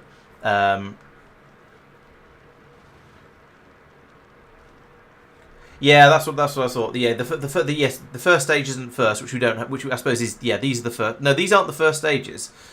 There isn't a first stage for this one. There isn't a recycler, but then the upcycler's in order. Yes, I agree. Yeah, so this is as predicted. Conceptually, theoretically, it works. But it's going to be horribly slow for actual doing anything useful. Right, why have we not got any iron coming through here? Because this pipe is slightly too long. Okay, we'll do that. Are you okay? Yes, you're okay. So you are now. Yes, you have all of that. So can I now put? Yes. Okay, I take it back. It does work. You can drop stuff into these things, and that's absolutely fine. That's quite a good productivity on this machine. 200% productivity. So every time it runs, you get 3. Nice. And yeah, there we go. 3 legendary low density structures. 4. And we've run out of power. And an epic power shortage as well. Or was that? No, that was just using less power because the foundry finished running. So it came back. Ah, yes, this is a really expensive foundry to run because it uses because it's got all the modules in it. So it goes up to 20. We use up to 29 megawatts out of a 30 when it kicks in. But you know, it was okay. It coped. So yeah, I won't worry about that. Oh, I absolutely, Inks and Dave and Simon, you're all spot on. I knew this was going to be insufficient, but it was a sort of my first step was let's make a proof of concept, get the thing running, and make sure I haven't made any stupid mistakes here, and then I can expand it and make it run faster and better. So yes, it is going to need to be a lot faster than this. What I'll probably do, I think these stages down here are probably going to be fast enough. One of each machine is probably be absolutely plenty. So what I can do is extend this out to about here, and then go have a corner, and then have a load more in down this way, and yes, just move the side of the ship across. I very deliberately designed it like this, with these poking out towards the edge of the ship, so that adding in additional would be quite easy. Yes, I'm only making. No, I'm making low density structures and iron ore. Iron ore is being done in here. So the logic behind this is that if I can make legendary low density structures and legendary iron ore, then I can recycle some of the legendary low density structures, and that will give me steel, plastic, and copper, and the iron ore will give me iron plates, and that is enough to make absolutely anything that I care about right now. Because the only things efficiency beacons isn't a bad shout, actually. Yeah, that's a good idea. Yeah, I could put in a couple of beacons up here. One here and one here. Could I get both of these? Yes, I could.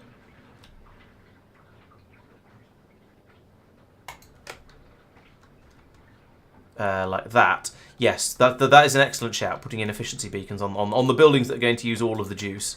You and you. There we go. I don't think I'm making efficiency 3s yet, although I should be, because they're easy. But I'm not, so I shall start to do so at some point. So yeah, need to do that. We've got a Norvis is running out of ammunition. Why is the turret running out of ammunition on Norvis? Oh, it's my recapture turrets. Yeah, okay. Why is that damaged? Maybe the turrets got overzealous? I don't know. But yes, so right, this is the bioflux problem. These are all just going to keep spawning in biters like this until why is that dying? Where's its health? Yeah. Oh, was it still captured one at that point? Yeah, I think it was a still captured one at that point. Okay, fine, that makes sense. Yeah, yes. I thought for some reason they'd all escaped. But no, this one is still a captive biter. This one's still captive. Fine, that's okay. I understand. I understand why now. Yeah.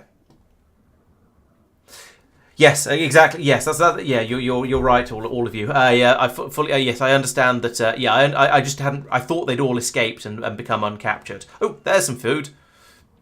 So we can repair this one now.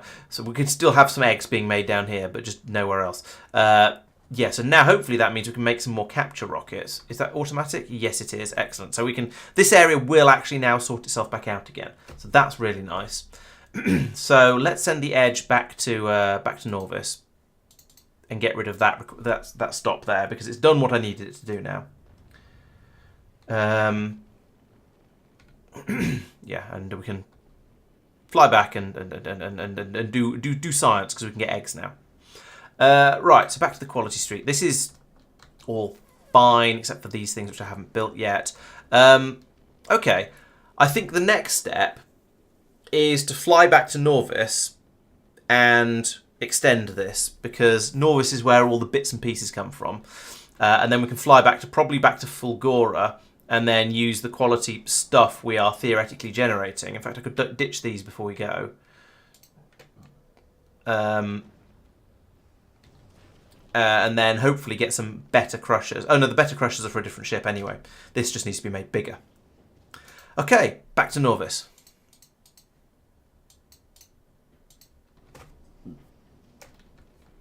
And restock on rocks as well while we fly. Pew pew. So my plan is going to be, let's take this. So this is my current edge of the current edge of my ship. Like that. And what I want to do is probably, I want to take all of that, and no, what I want to do is I want to take all of this down the side here and move it. No, that should have been a cut. I want to cut all of this off the side and put it. I'm going to put it over here for safekeeping. And then I can take this and put in another one, so that'll be twice as fast. And then down here, I can put in another several down here if I can plumb the belts to them, which I'm sure I can. 1, 2. Why is there an up belt? Oh yeah, cool. 2, 3, 4, 5. So if I had to put there and there and there, will that go under? Yes, that'll go under the over the top of the power generation. So there we go. Now that's many, many times more. And that belt will come round here like this. This one comes upward. This may be a silly way to do this, but never mind.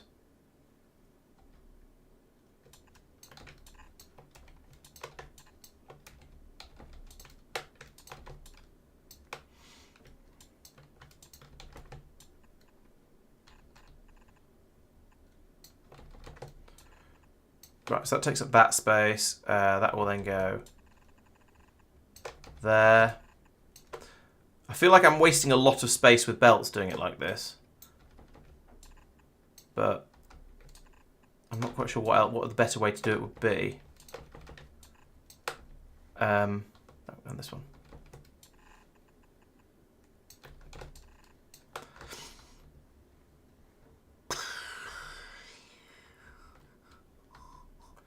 Probably. Hang on. Why don't I just feed it all straight back onto the same belts, the same belt it picked it up from, and then sort it all out at the end? Then I can make this thinner, and therefore this thinner. Not to care particularly about how thin I make any of this. It'd be fewer belts though. But is there any point in doing that, or should I just go with this design? Because I can fit in another 2 now, like that. And then go through and think about the numbers on all of these in a moment. Fit in another 1 on this column. And another 2 on here.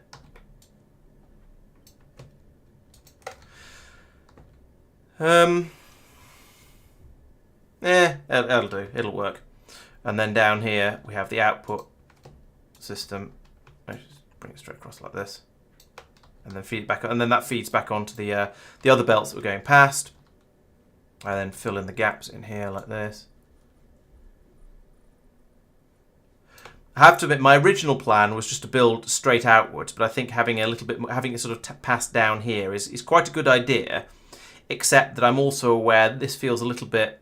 There's a lot of space wasted by belts in this design, which I'm not entirely happy with, but also not sure what else to do with it.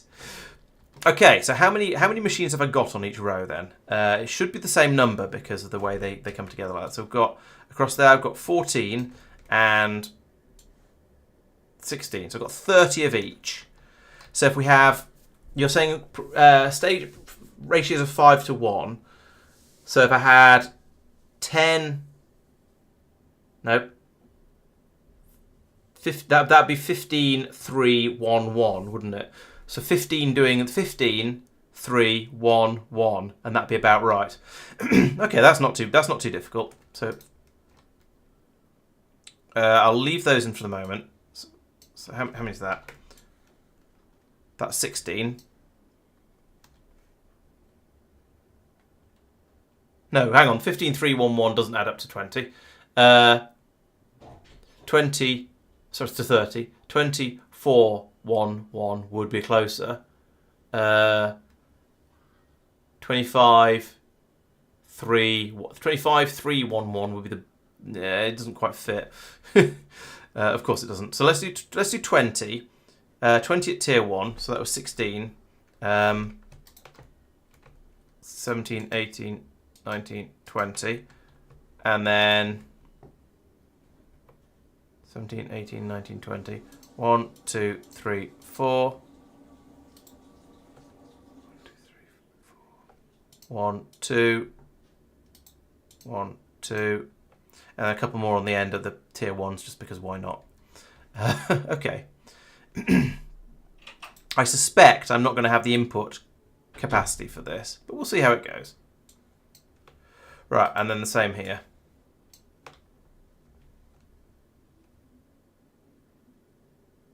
It's down to there is tier 1, tier 2, tier 3, tier 4, and a couple of zeros. 100, 25, 10, 10. Yeah, fair enough. The numbers don't have to be precise, of course. It's just, I thought I might as well go with the approximate numbers that are being suggested. And we'll see how it gets on. Because as you can see, it's quite easy to reconfigure these things. 3, 4, and then a 5 at the bottom.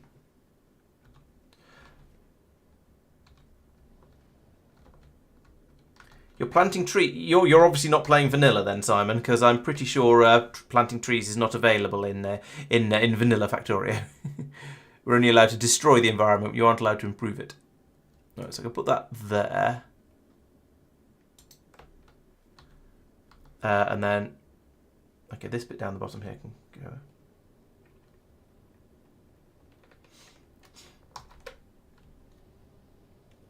Yes, true. If it comes back out at the same, quality, then yes, you don't care. It's just been a waste of. It's been a waste of time at that point. Do you care about the time? Maybe not.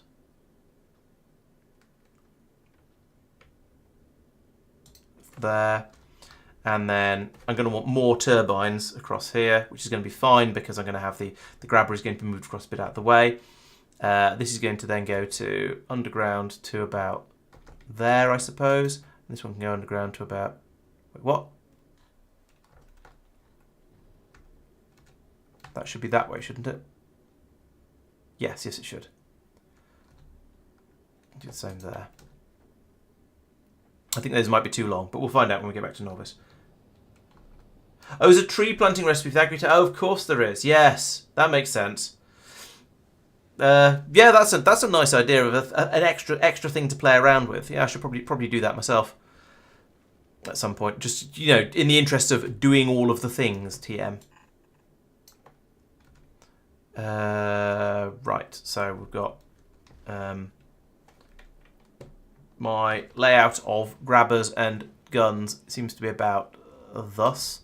So if I do that, that's this one, and then this one. And then we've got two rather close together there, but never mind, I don't care. That's my ammo belt? Yes, that's my ammo belt. I go there. And I should probably put a gun on it as well, like that. And then an outserter there. And, oh yeah, fill in the middle with cheese.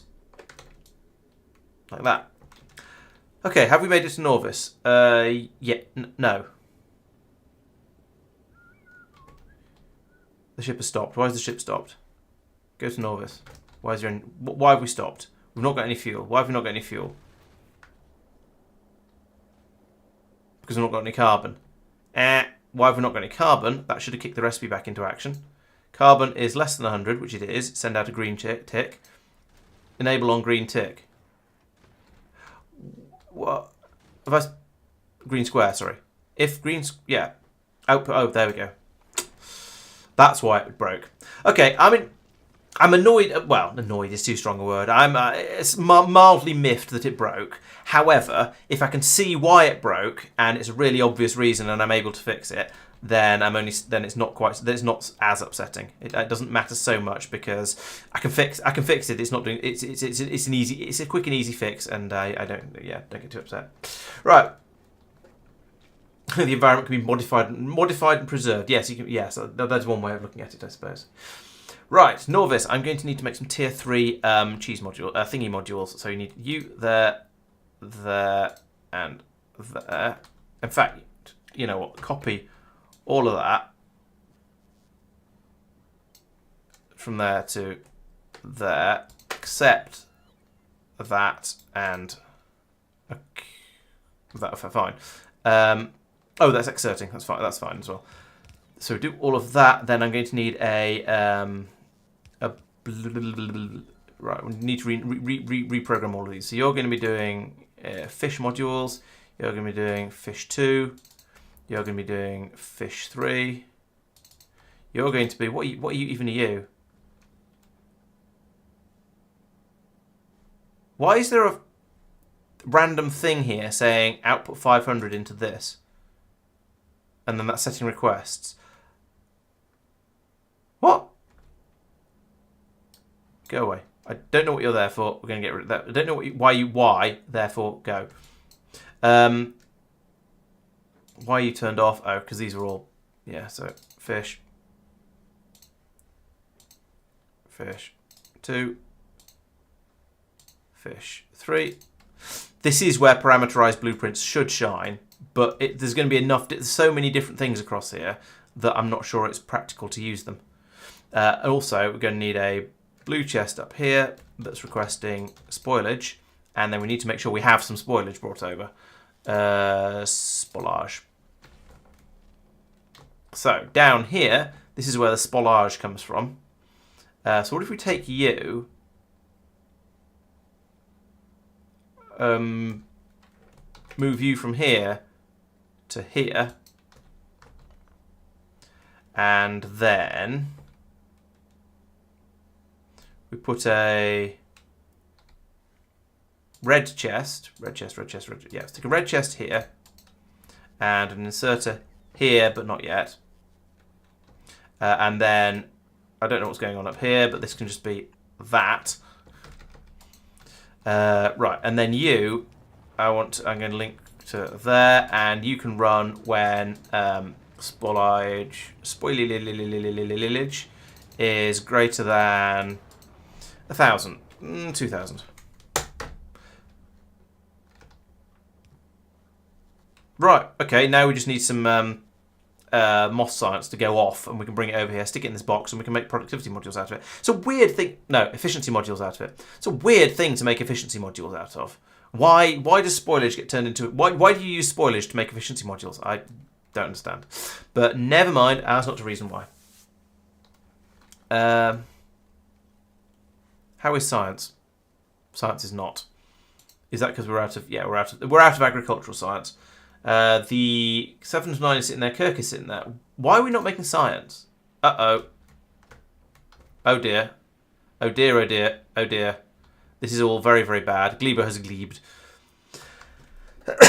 Okay, the worst part of this is there's bound to be some eggs somewhere in here that are going to hatch, if I'm not mistaken. I mean, if I'm when I am immediately unlucky, how am I going to sort this out? Can we? Is there any rocket fuel? Actually, if I could do that, maybe that'll get something started. Maybe we'll have some bots somewhere that've got some juice, and maybe we can do that, get some rocket fuel in. Yeah, there we go. There's a bit of power. Right, there's some power. If we can now just get these things working. Come on, you've got power. You haven't got enough of it, no, but you've got. Look, we've got 1% of the amount needed. So can't you swing at 1% rate or something? What if I put some more rocket fuel in here? Where's the rocket fuel gone? Here it is.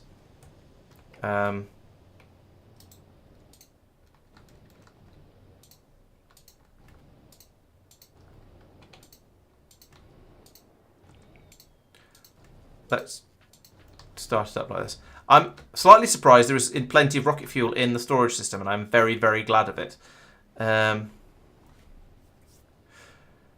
Yeah, I need to make a I need to make a tutorial about how to use parameterized blueprints. It's on my to-do list, and when I do that, then I will learn how to use them, and then I will be able to start using. Then I'll know how they work, and I'll be able to start. I'll start using them myself. Why do you not have power? I know there's a massive shortage of power. Where's it all going at the moment? Oh, it's all going into the light Tesla turrets. I mean, I suppose I shouldn't knock that, because it's good to have the Tesla turrets functional, because then there is a chance of the factory not dying. Yeah, okay.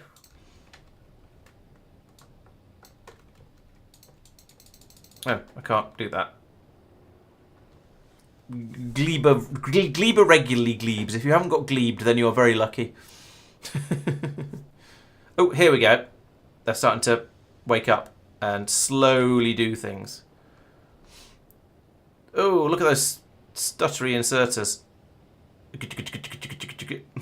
I didn't know they went stuttery like that when they were short of power. I knew they ran really, really slowly, but I didn't know they had a sort of a... I didn't know they got the twitching awfuls.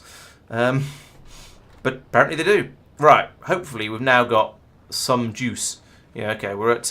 now we're... Okay, the amount we need is dropped from 3 gigawatts to 1.4 gigawatts. So...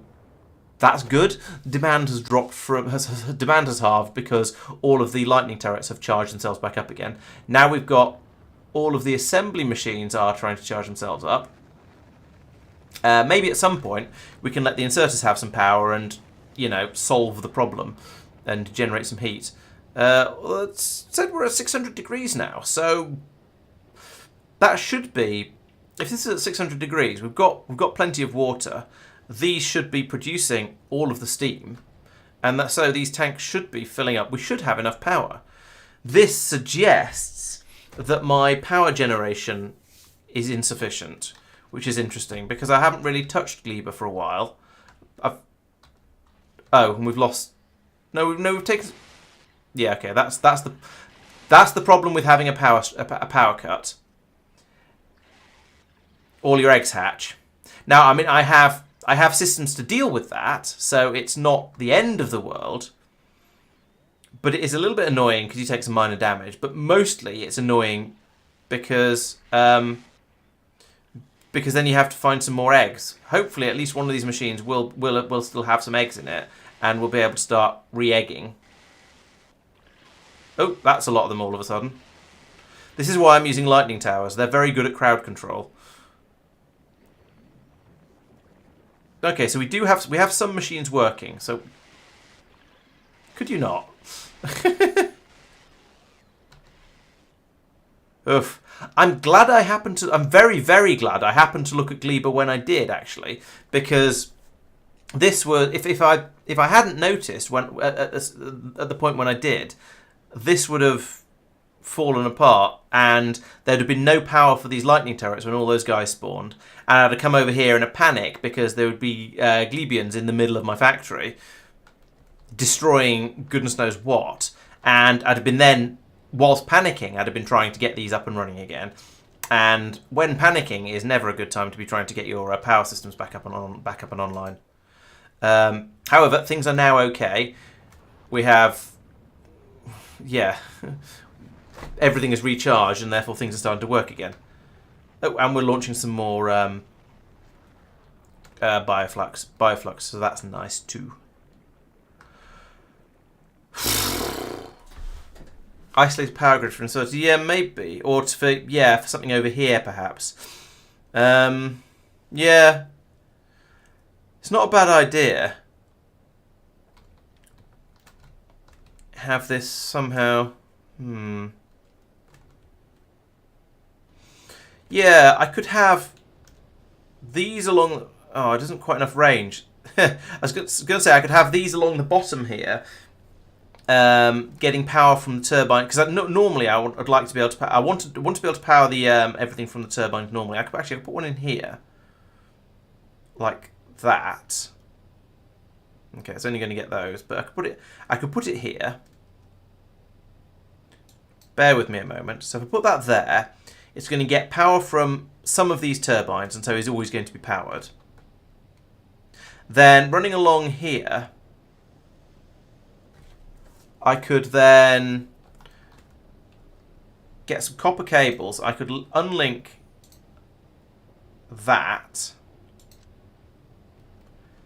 and I could link that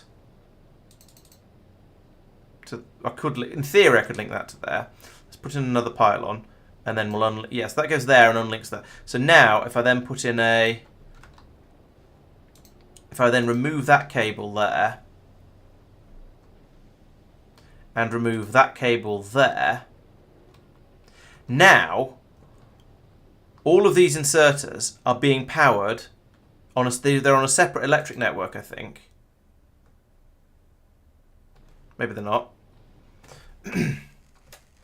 Wrong button. Turn on that mode. Right, so, we've got a cross link there. That's the problem. Yeah, so take another copper cable from there to there. Get rid of that. Right, so now, yes, here we go. We've got a tiny little network that has 30 bulk inserters and 2 roboports on it, and is producing as much power as it needs from those turbines. Uh-oh. That was the biggest Glebian attack I've had in a long time. And the power was back up then. So that suggests that was the scale of the attack. I don't think I can blame. Oh, look, some more coming in now. Oh, has my artillery range just gone up? No, it can't have done.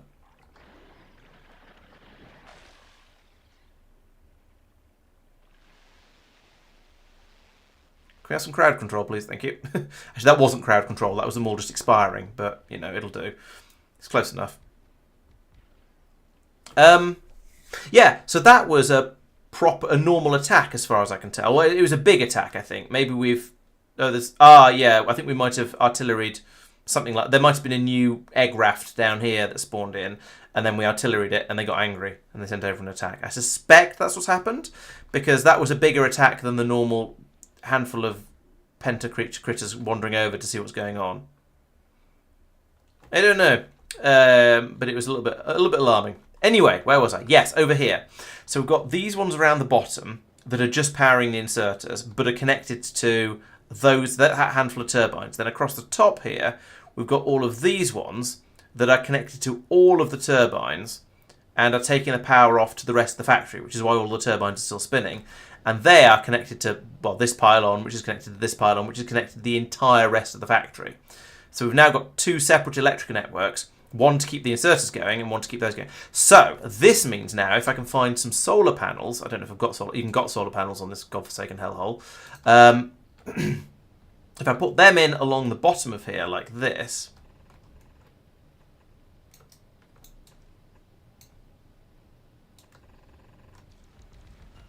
these solar panels will just run the inserters and nothing else. This is all. They will only power the inserters, and that's what I want. So yeah, so there's emergency backup power for the inserters, but we don't care so much about the rest of the factory. Hopefully we can catch up on the rocket fuel a little bit. And you know what? Given how handy it came in, then I'm going to put some more in a box just as as an emergency supply. So let's have a box. We'll put it. Give me a box. We'll put it here. We'll have an inserter insert into it. We'll link to it. Well, no. Well, actually, we'll just logistics network it. So you run until, or run whenever rather, there is less than. Oh, it's 410. Okay, that's quite a lot. Let's say 400. So I'll replenish anything I use, but not necessarily create more.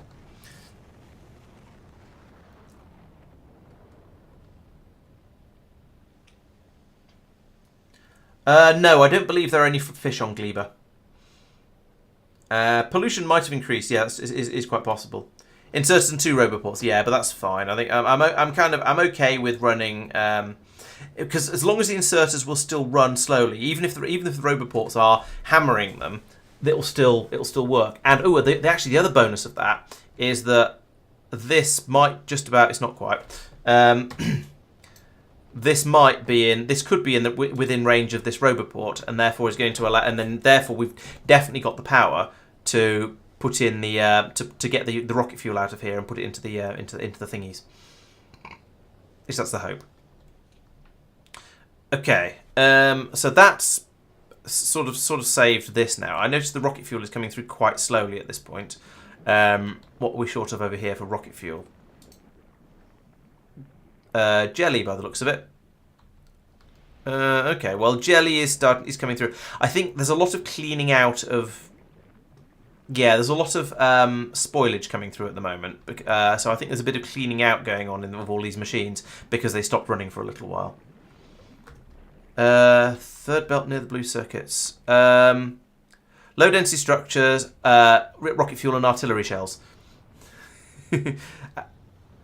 Artillery shells are being made way down the bottom of the base. And I just belted them up to go to the trains because why not, basically.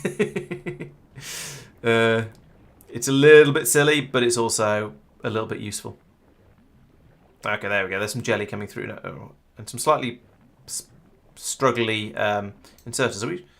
We're short of power again. Okay, what's happening? Why is the power requirement suddenly gone back up again? Okay, we're using a lot of EM plants. I think the reason we had issues is that Gleba just doesn't have enough power generation. This is only at 516 degrees. Presumably over here it's presumably at 502. It's getting a bit low. The turbines aren't running flat out. How are we doing for steam? Yeah, steam is short. Okay, maybe I need more of these. Maybe I need more. Maybe I need more heat.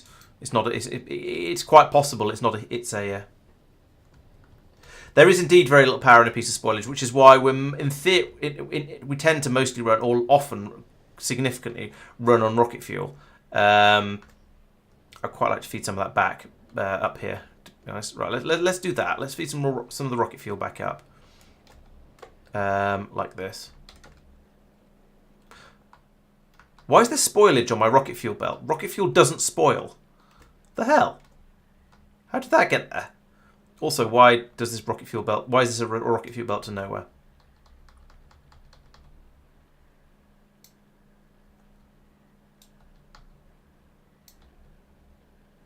Oh, it's a rocket fuel belt to. Yeah, okay, that comes down to here. Fine.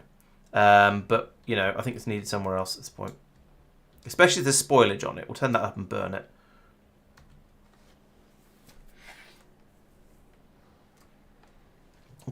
Time to bring fusion to power to Gleba.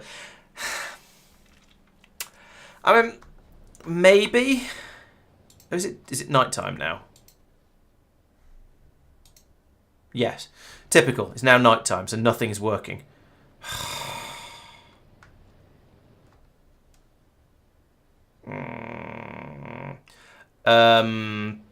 Things are, as you can tell, are going a little bit awkwardly at the moment.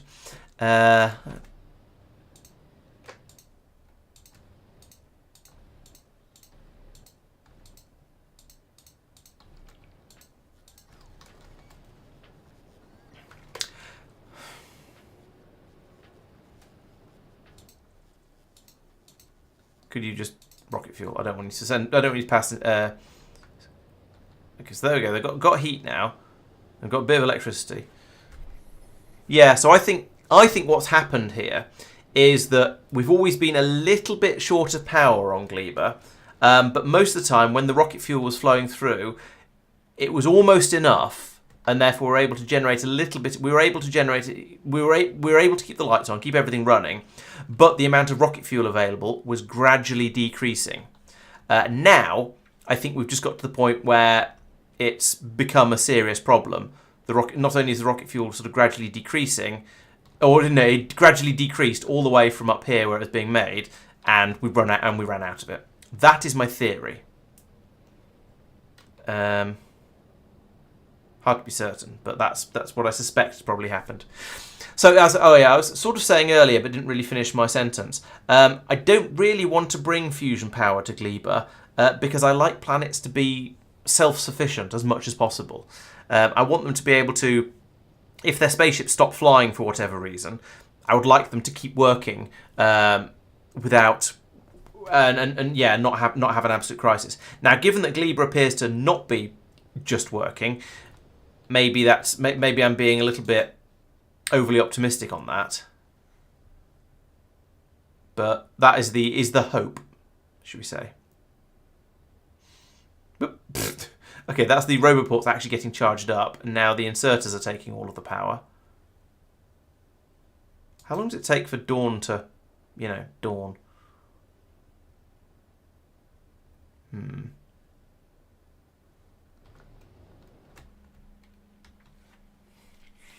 One of my concerns at the moment is that I'm going to run out of eggs in all of these machines, and if them hatching isn't, as long as there's power, having the eggs hatch isn't so much of a problem because we can zap them. But if we run out of eggs, then I'll have to go out there and capture some more and bring them over and then start the breeding process again in all of these things, and that'll be quite annoying. Right, okay, so things are now running. Oh, I see. There's spoilage on the belt because these kick out spoilage sometimes when they... Yeah, sometimes. And I haven't been filtering it out, and there's some there on the belt.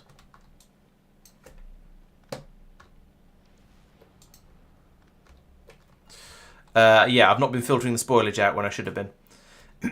Okay. So if I put that...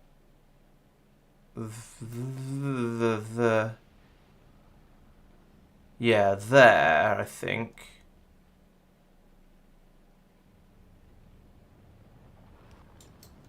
And filter the spoilage and turn you into a short inserter. We hopefully won't get much spoilage coming out here. Are you still filtered to spoilage? Be filtered to spoilage. Right, and we send any spoilage to the right. To the right. There we go. That should get rid of it in the future.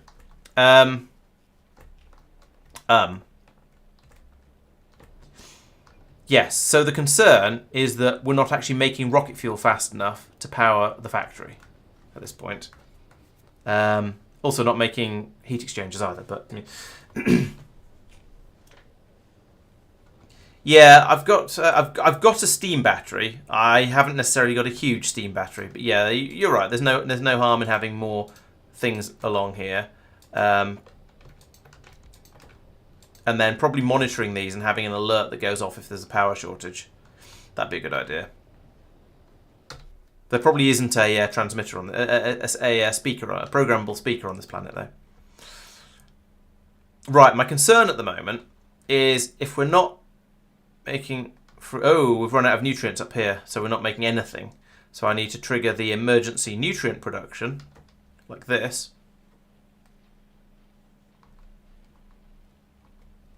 Which then goes into making nutrients from bioflux, I think. Do you have any bioflux? You don't have any bioflux. So these machines will just be greedy and snatch it up immediately, which is a bit of a shame. But they will eventually get fully fed. We can continue to make nutrients from spoilage.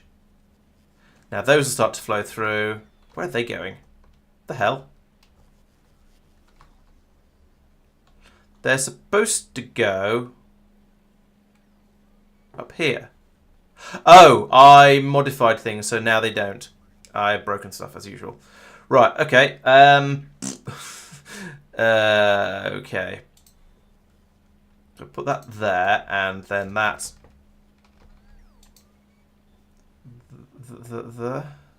okay. No.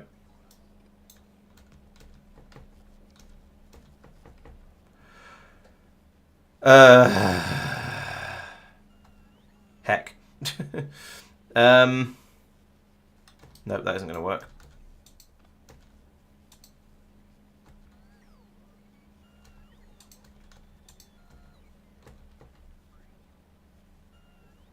That's going to be exactly the same problem.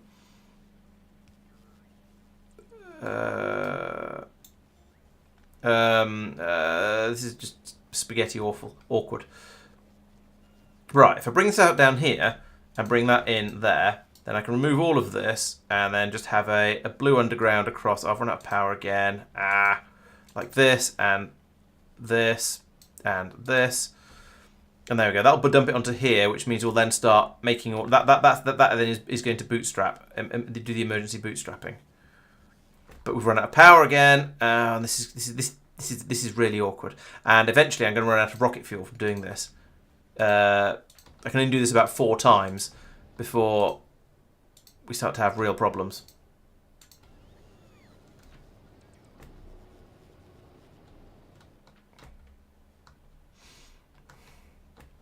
Okay, so that starts running. This loads the spoilage into here, which puts the nutrients into here. If you could drop them, that'd be appreciated. Which passes them up here to make some of them into here to make the bioflux, which is actually vital. And then some of them up here to go into these to make the fruit, the fruit pulps, which is even more vital. And then I think with those 3 things running, and this running as well to make more nutrients, then it should sort of lurch into action and start magically working. Okay, we have some steam.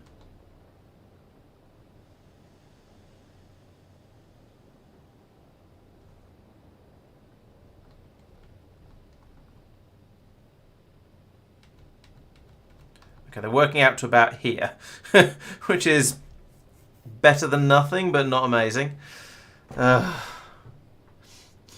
Maybe having a... Actually, maybe what this needs is a system like the one I've got on Aquilo, where we have a nuclear plant at the top that is my emergency thing. So rather than chucking rocket fuel into these guys, I just turn on a nuclear reactor for a short time to produce heat to make everything run. Although one nuclear reactor is going to struggle to power all of these turbines, but it'd be a good start.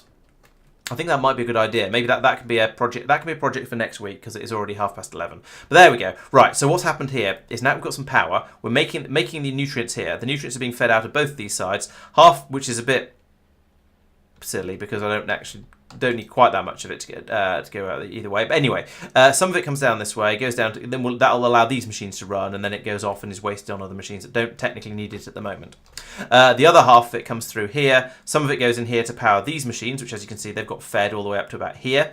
And that means that when they get any fruit pulp through, they'll start to actually make but it loads them from the opposite end first, of course, because of course.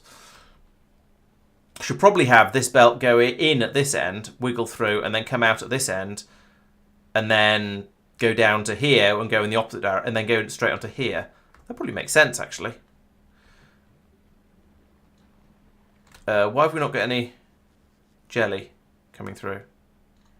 Why are you not running? Enable if tick is greater than 5. What the hell's that? How much is tick at the moment? Tick is currently 0.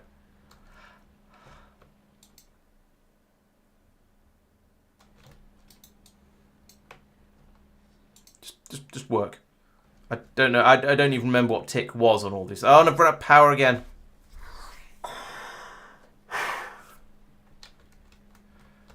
Things have got all the fruit here, and it's just not running because I don't even know why not.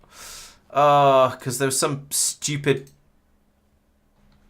thing set on some of these jelly producers. Okay, well, let's have another go. And then I think I might have to head over and just kick things manually until they start working. How much rocket fuel have I got left? How long till this just fails? 122. Okay, I've got about one more attempt like this. Close? Right, thank you. If this doesn't work if it doesn't work next time, then I'm in serious trouble. Right, but there is some bioflux coming through here. If only it could be made into... If only getting up to here to be made into... No, up to here to be made into nutrients.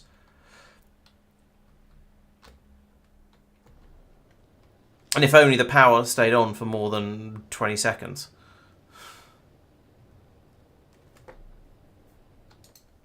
Yeah, because this stuff does burn through very, very quickly.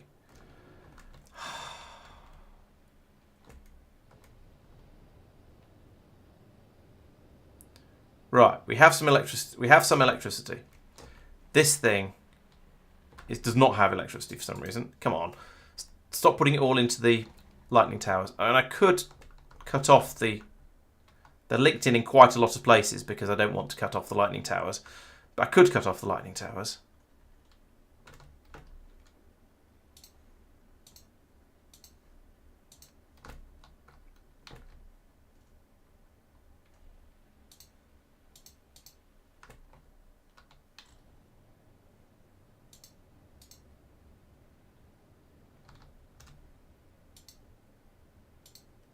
This is probably going to be a bad idea, but it'll help a lot to get the system back up and firing on some cylinders. So I can disconnect this all the way around like this. And this. And I think I might have already done this one elsewhere. No, I hadn't. Right, so now it's only connected in here as well. And probably there'll be connections in up here somewhere, yes. So pull that out and pull that one out. We should suddenly see a lack of power for the lightning towers. Should. Nope, another one down. Nope, that one has been cut.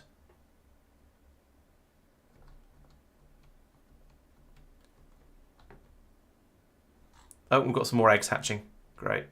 Just what I needed. Yeah, that should be. Yeah, there we go. Okay, the lightning towers have batteries. The inserters are now short of power. Right, so things should last a little bit longer now. We can bring the spoilage over here. We can make it into nutrients. Those can be passed. Well, quite a lot of them are going down here, which is unfortunate, but some of them are also going around here and up to here. Why are you not running? Just run. I don't care. Same with you. Just run. This is Gleba. We don't want things to stop.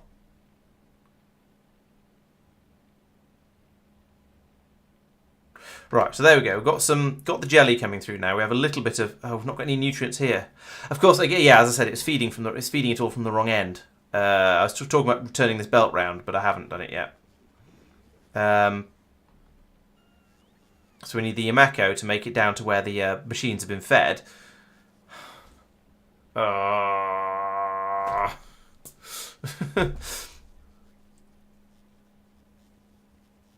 This is all problematic because of the way Gleba requires you to makes me want to try and keep everything as fresh as possible. Oh, did I hear a gloop then? You look like you've got some food. Oh, come on, how much nutrient can one of these machines need? What are you doing with it all?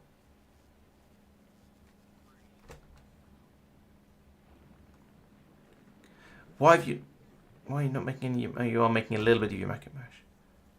Okay, there's some nutrients coming out now. So now those can be grabbed by these machines, which then promptly run out of electricity. Ah! Don't believe it. Have we run out of steam? Yes, we've run out of steam again. Okay, basically, what might be the very, very last chance.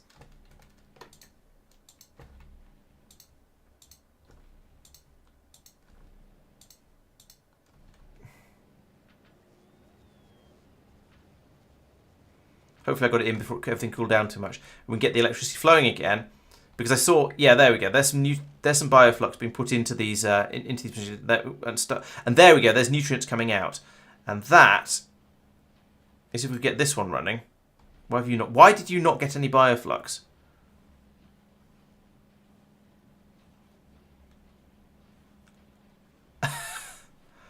Oh, I tweaked it. Or maybe it was that tweak I did earlier to make things a bit more sensible up here. Oh, now all of that stuff that we put in earlier has now gone off as well. So it's all been wasted. Let's put that there for now, and we'll break things a little bit to try and get it working. That's always fun. Right, so the extra nutrients can now flow around here. We'll just make all the nutrients flow around here for the moment. At least all the ones that are coming out of here. Because these guys are fed. Oh, that's about to all going to expire in 30 seconds. Oh, this is awful.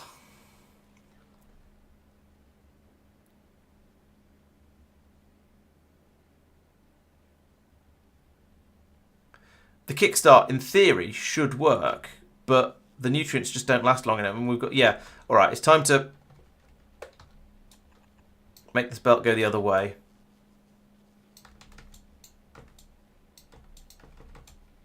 This is really awkward because it's a wiggly one, of course, but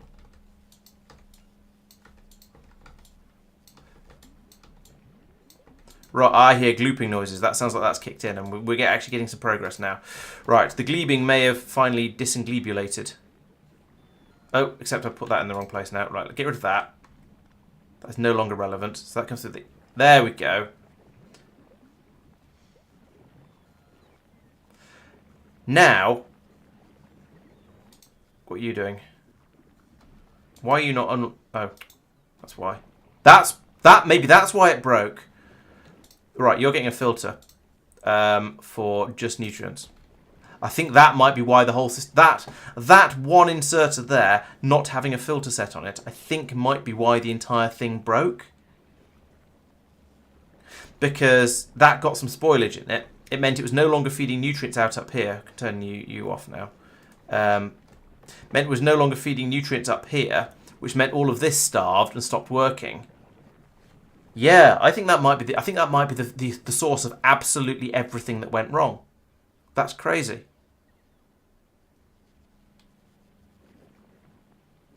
Also, we just need some jelly down here now, please. Can we have some jelly? Oh, no, we can't because I was busy redoing this.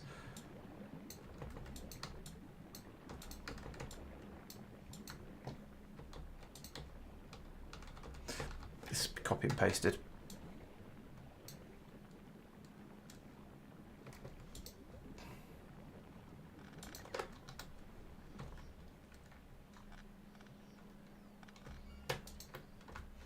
And then come off here and go down to, I guess is it, which belts? This is the fruit belts. That's the bottom one of these. So I put in underground green on this one. This is going to slow things down a bit, but oh well, deal with it. Then run this from here to here, like that. And I think there won't be anything coming along here. And this belt just doesn't get used for anything now, except for passing that signal through. That is just a pass through. Yeah, that's just a pass through. Right, so now that can run again. We don't need this. I'm just going to leave that piece in there. At this point, I don't care. Right, get rid of all of that because it's unneeded now. And all of that because it's also unneeded. And right on cue, the lights go out. I don't know if there's going to be enough rocket fuel left for this. Seems to be so far, actually. Is that because this has probably been loading it up into here? I don't know. Let's rotate that for now because I want the rocket fuel to get through. But now we have jelly coming past here now. So hopefully these things can start actually, when they get power like that, they can start making me some rocket fuel. Are you making rocket fuel? Yes, you are. Phew.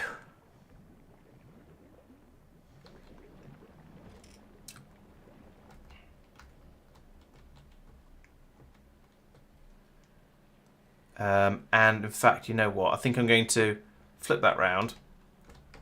I'm just going to steal all of this rocket fuel because I'd like Gleba to actually just work. And then I can fix this. I can fix this afterwards. But pass all this round here up into these machines. Okay, we're not going to get that. I've used up all of the rocket fuel now. There are no more emergency. Actually, that's not quite true. There's a little. There's this. This is my last emergency supply anywhere, basically. So we'll. Oh, unless I start pulling spoilage through onto the into here as well. But we've seen that doesn't really do enough.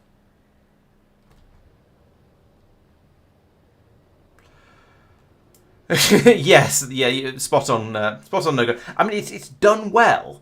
The fact that it's taken Gleba this long to have a catastrophic glebing, it may well be a new record.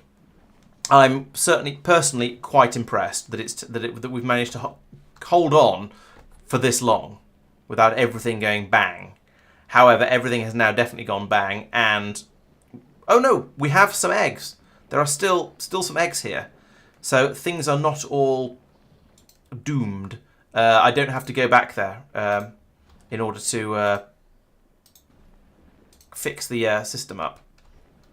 I do, however, have to go all the way along here like this, egging every single box individually. Did I do that one? Yes. Did I do that one? Yes. No, even. What's that? What do I mean? The other word.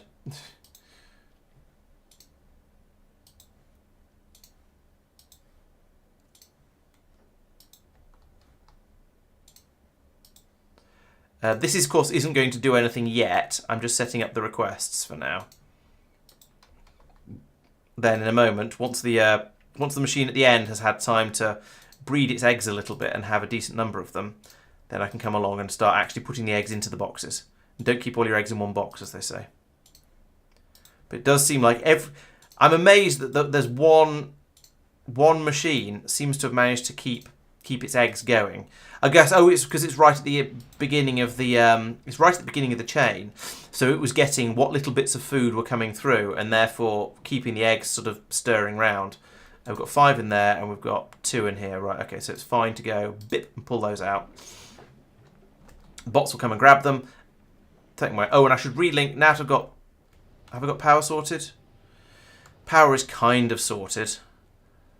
Okay, let's link it back up again over here, like that, because I don't want to get... I need all the lasers and things around the edge to keep... Oh, look at that, the way the turbines have all kicked in. All that power demand from recharging all of the... It's recharging all of these things that's done it, but now they're charged back up again, because they didn't use up too much of their internal batteries, so that's kind of all right. For certain values of all right. We've got some rocket fuel through. It's probably not getting...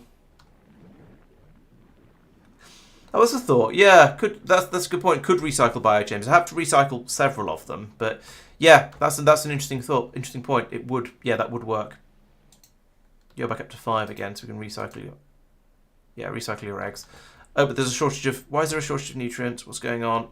What the hell? Why are you not just dumping all of your... What's going on here?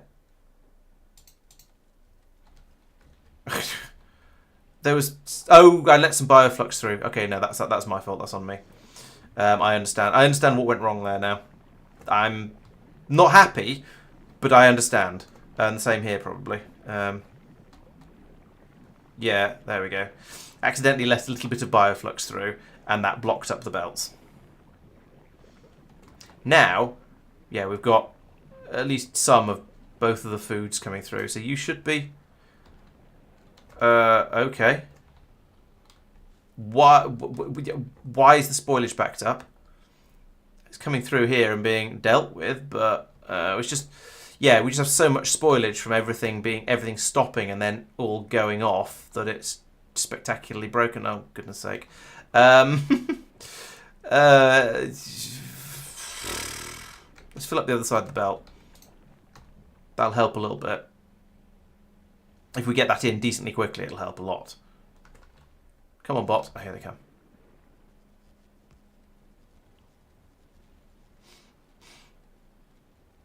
Alright. Hopefully that'll allow us to drain out all the spoilage and then start to actually, produce bioflux again. That'd be very much appreciated. If we can produce some bioflux, then yeah. Okay, we are still making... There is still bioflux coming through, so we are... Yeah, okay, it is running. We're still making nutrients. So the system is not yet dead. It can dance and it can sing. Yeah. Still a lot of spoilage to get rid of down here. On the plus side, that's lots of stuff to burn as fuel. On the minus side, as I think we've kind of established, the amount of heat you get from burning all this spoilage, not really sufficient. Not entirely sure this amount of rocket fuel is strictly sufficient either. We seem to have a decent amount of jelly coming through now, so maybe... Yeah, now there's a good supply of a good healthy supply of green cubes. Hopefully that's going to allow the system to make lots and lots of rocket fuel very, very quickly. And yeah, just work, TM. I really hope it is. There does seem to be a good amount of rocket fuel being made. I'm quite pleased with the rate that's coming out. Doesn't seem to be enough to keep all of these happy, but it's not doing too... It's a start. Yeah, it's running up. It's getting nearly to the top. How are you doing? 3. Yeah, there's still 11 left in this one from when I dumped some in. So okay, it is. Yeah, the belt is gradually filling up. So this is promising. Would prods help? Yeah, I don't know. It would at the moment no, because there's enough jelly coming through to keep all these machines running. Just about. So prods would only slow it down.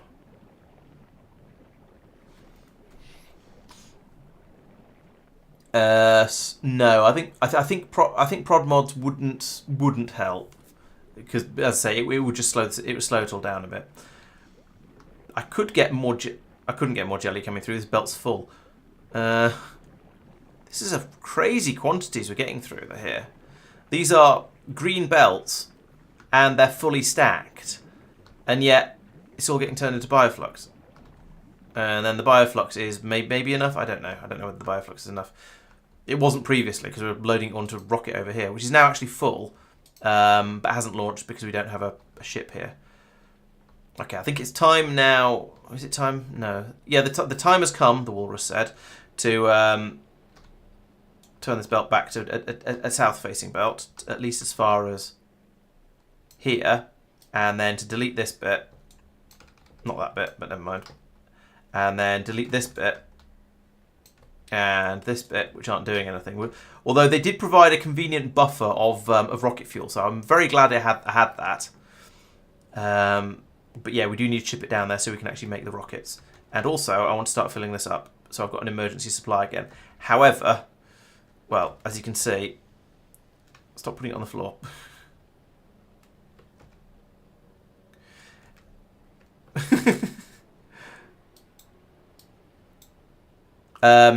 Yeah, as you can see, if I start filling this box up, then we don't have enough on here. Maybe the answer is to link that to there and do a read all belts. And I want about 50% more than this, so we'll enable when rocket fuel is greater than 100. And then just point it that way. And then when the belt fills up, it'll start working. That's a good idea, actually. Yes, let's output priority that way. Although that'll fill this box up as well, but I think that's actually a good thing because I would like it. It would be good to have an emergency rocket fuel supply available because, well, you saw how useful it was for getting the factory back up and running. Now, I do want to come over here. Remind me next week. I want to come over here, whack in a nuclear power plant reactor here. Maybe 2 of them, just so they can. What's the name bonus? So they can neighbor bonus. Then when we have a crisis, we can chuck in a couple of fuel cells and kickstart it again. Now the question is, do I use these just for the absolute crisis when everything shuts down, or do I use them as a backup for these systems? So if these aren't able to produce the amount of heat we need, then they kick in. But we seem to be okay now. Actually, I've got these set to run when there's a shortage of steam. Okay. So whenever the steam is less than 11,000, then these should kick in. Yeah, all right. Seems okay. Productivity and speed, reduce nutrient consumption. True. Yes. Beacons are a good point. Adding in beacons along here would be impossible because I've made it too crowded. But would be a good idea. Yeah. No, it seems to be all right. I don't care too much about nutrient consumption. We seem to have plenty of that at the moment. Although the belt is very, very full of spoilage. I think we might have been making nutrient out of gone off fruit, and so it's not lasting or gone off bioflux, and so it's not lasting all the way around the belt, not lasting quite as well as it normally does. But yeah, you can see it going off like that as it flows along here, because I think that's because we're making it. In fact, the whole lot up here, I imagine the fruit that's coming in at the moment probably isn't as fresh as we used to. Oh, actually, no, that's not too bad. It's still 85%. Yeah, it's probably okay. Yeah, so as I think I may or may not have been saying, I've lost track of what I've been saying. I think that the system on Gleba was actually okay. It was fine. It was hanging on. It worked. The problem arose because this specific inserter here had some spoilage in it, but only half a handful. So it didn't drop it onto the belt where it would have got dealt with. It just hung onto it and didn't drop it. And so that meant that this nutrient supply stopped flowing up here, which meant we stopped making bioflux eventually, and we stopped processing the fruit. And when that happens, that's the entire input of resources to the factory, for power, for production science, for absolutely everything. And so that meant that the entire factory ground to a halt. So I think that one inserter was the cause of all of the problems here because I didn't program it properly. All right, and now we need to get rid of some more eggs because I've got some machines that haven't kicked back into action. This one, for example, is waiting for an egg. Let's I've released some more eggs. Let's let the bots bring out the eggs. Bring out your eggs and find out which ones will start working.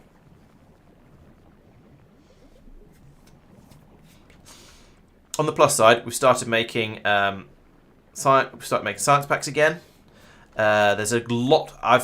With my monkeying with the numbers, we now have a lot more bioflux coming through to load this rocket up. So we should have more of that available over on Norvis, even if this has gone off quite a lot. We've still got an hour left. Actually, it's not too bad. Yeah, things are looking positive now, I would say.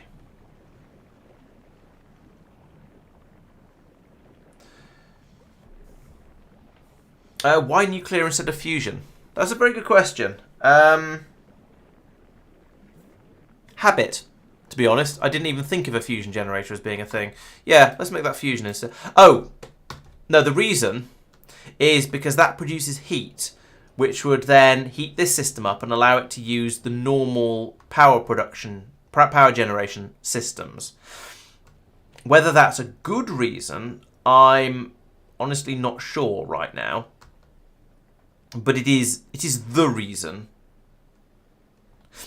Because yeah, all these turbines, it would feed the heat in and basically be a top up for all of the rest of the system.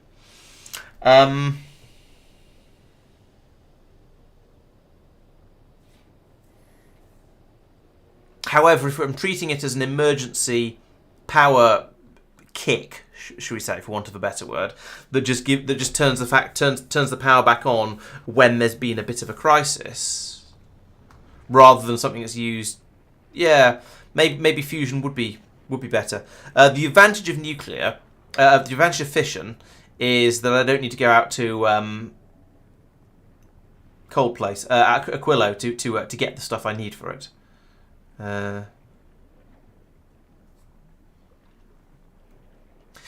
Yes, I think if I redid this again, I might be tempted to have multiple mashers and take fruit and yeah, go for a town system on Gleba. In fact, maybe that's a thing I shall do soonish, because at some point I'm going to go this. At the moment, the agricultural science is the bottleneck for everything I'm trying to do, especially at the moment because it's died because Gleba died. So yeah, that suggests that I should then consider. I need to increase the amount of Glebian science being made, and the best way to do that probably would be to I've still got a request there.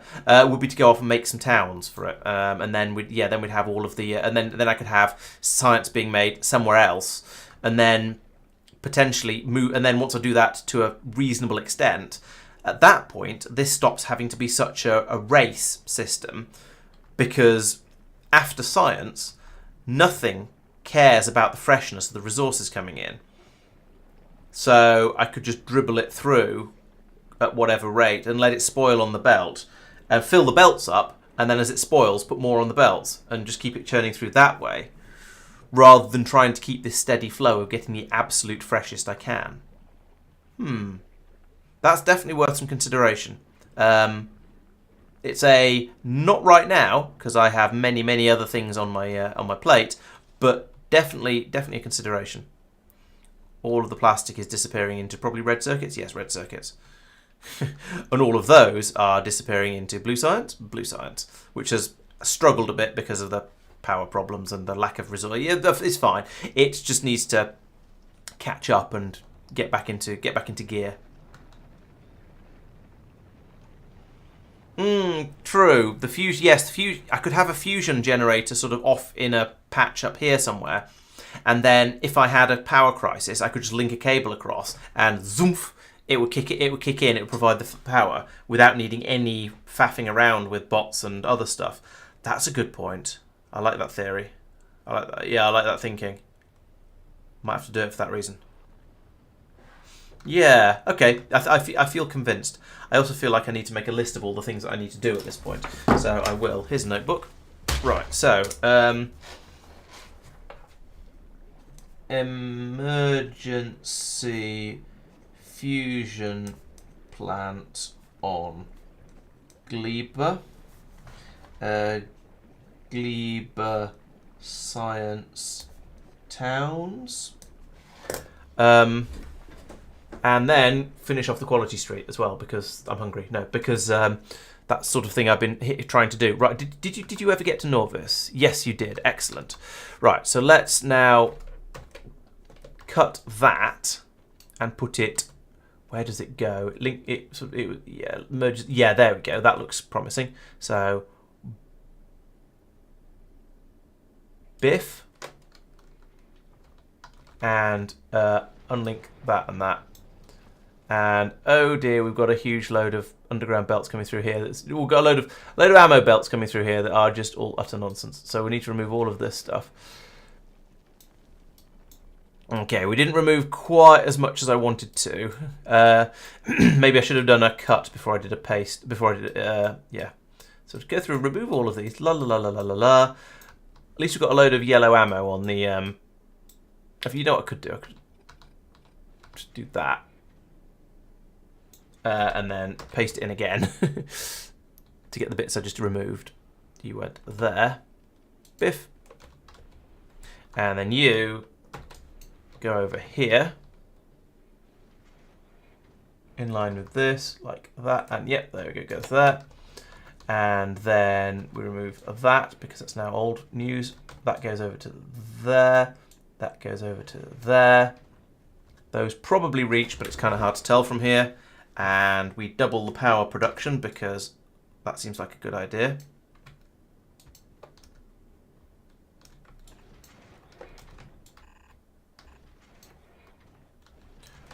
Let's keep this tidy. I can go there. Oh, we've got another underground pipe. Don't need that. That's not. We don't have the water coming in there anymore. And then Biff, Boff. Right, that's about right. And this probably doesn't need to be an underground belt anymore. Oh, this needs to be moved over though. Let's put you there. Oh, you haven't got your inserter. That's awkward. You're going that way. You go there, and then this belt can come over here and go up there. Right, that is now a larger ship than before, he says. Massive understatement there.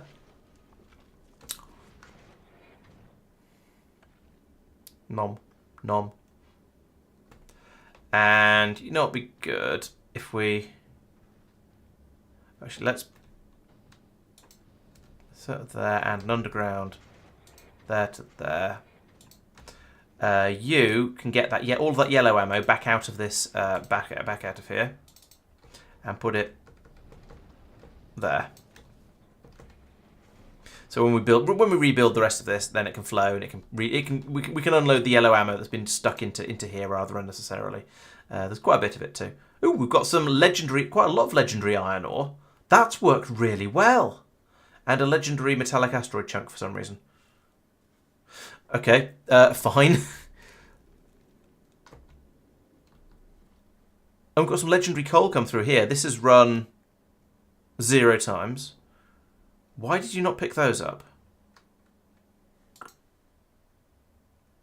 Oh, you've not got any petroleum gas.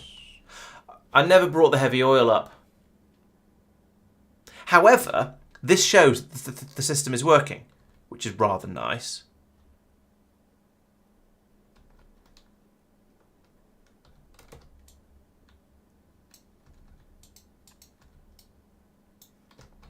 Yeah, let's make some heavy oil barrels quickly before and get that available. Right, so I'm just going to do this the lazy way because I don't need large numbers of these. So that goes there. You're doing a barreling, a heavy oil barrel.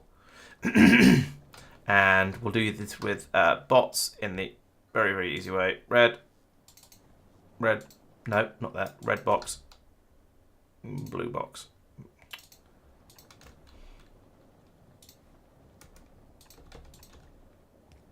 And you are to request some barrels. Do we have any barrels, do you think? Barrels a thing that might turn up? Yeah, yeah, they are. We've got... that is all 10 barrels that I have in the world. But fine, you know what? There's 10 of them, that'll do. That's all I need. Maybe this isn't the first time. No, I don't know why I have 10 barrels. Maybe they got picked up when I was making cliff explosives or something. I don't know. How many do you fit in a rocket? 100. I don't want to take 100 up. 10 is sufficient. Right, you, not automatic. Put in a stack of barrels here and some. Have I got any? No. Why have I not got any?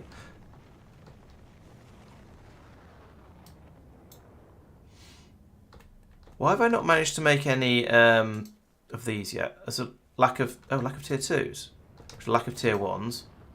They've all been made. They're not being unloaded because... Oh, right, okay. That should be pulling out tier 1s. Probably more than 50. That should be pulling out tier 2s. And there we go. So, yeah.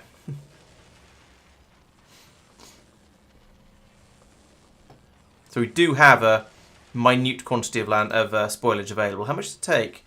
How much spoilage does it need? 5. Alright, where's my rocket that I'm doing stuff with? This one. You also have some of those. It doesn't need that many. I only need about 4 of them, I think it was in the end. But I'll put as much stuff in this rocket as I can. Of the little bits and pieces that are needed up there. Is there anything else? I mean, it's just gonna order anything it needs, isn't it? Because it might as well. Quality modules. Well, if we get one of those, can I then go? No, I can't. What about like that? Yeah, works. Yeah, crafting efficiency module 3. Go me.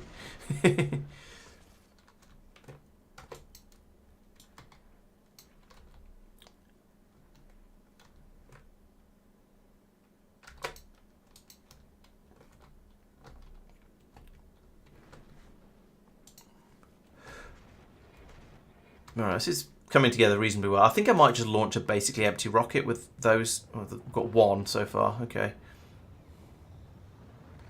We should get a couple more through.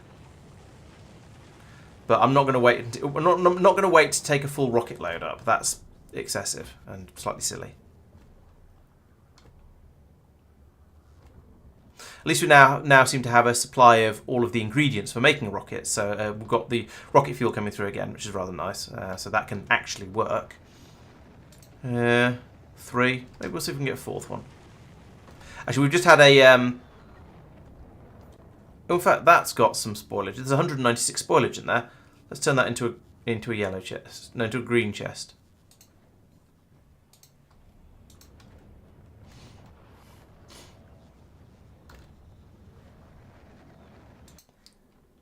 Alright. I think the part of this that's going to take the longest is making all of these, is getting hold of all of these crushers. Because they're being made by the Abomination, and we all know how fast the Abomination is. Oh, actually, we seem to have enough at the moment. Let's increase that, though. Increase the number of crushers, because I feel that we might need more soon.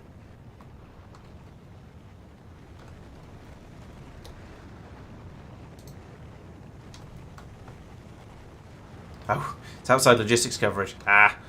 Oh, look at that. There's this tiny little gap between the two, and that's what it falls into. Honestly.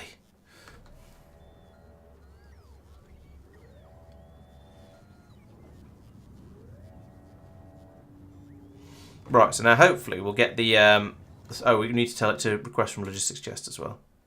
Buffer chest, sorry. On the way, 196. Nice.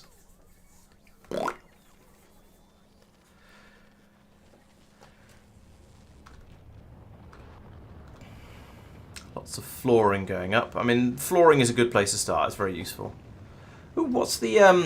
what's the edge up to at the moment? It is sitting in Norbit, asking for eggs, which it can't get, and having run out of promethium.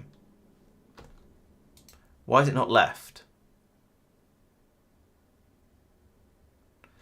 You've used up all your promethium. Oh, there's a little bit left in these machines, but yeah, I think you might as well clear off, mate. Yeah, go. Go and get some more promethium.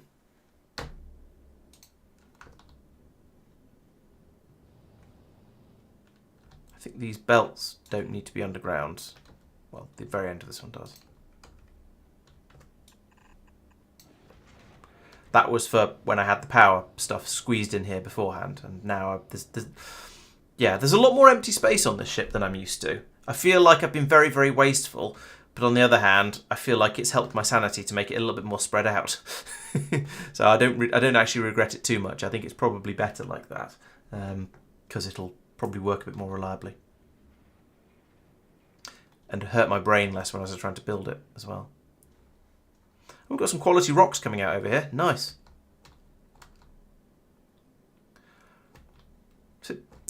So it does seem to be working. The fact that we've got over here, we've got 240 legendary iron ore, a random red legendary metallic asteroid chunk, and that coal is built up over here. Let's send that rocket up. It's got 6 productivity modules now. That'll do. I know it's only a 5th full, but it's good enough. Then we'll switch you back over to auto. And then, quite importantly, back up to the quality street, can now turn off the request for those for heavy oil barrels, because we don't need them anymore. We just need to dump some out into here, and then I can put all these pipes back the way they're supposed to be, and all will be well. Can we have the rocket, please? There we go. Right, so now we do that. There's some oil. This has now got enough oil to run once. This has run 10 times. Right, so you can pull up that and that and that, and then put, and that, and then put that pipe back in there, and I guess there as well. Right, now this works.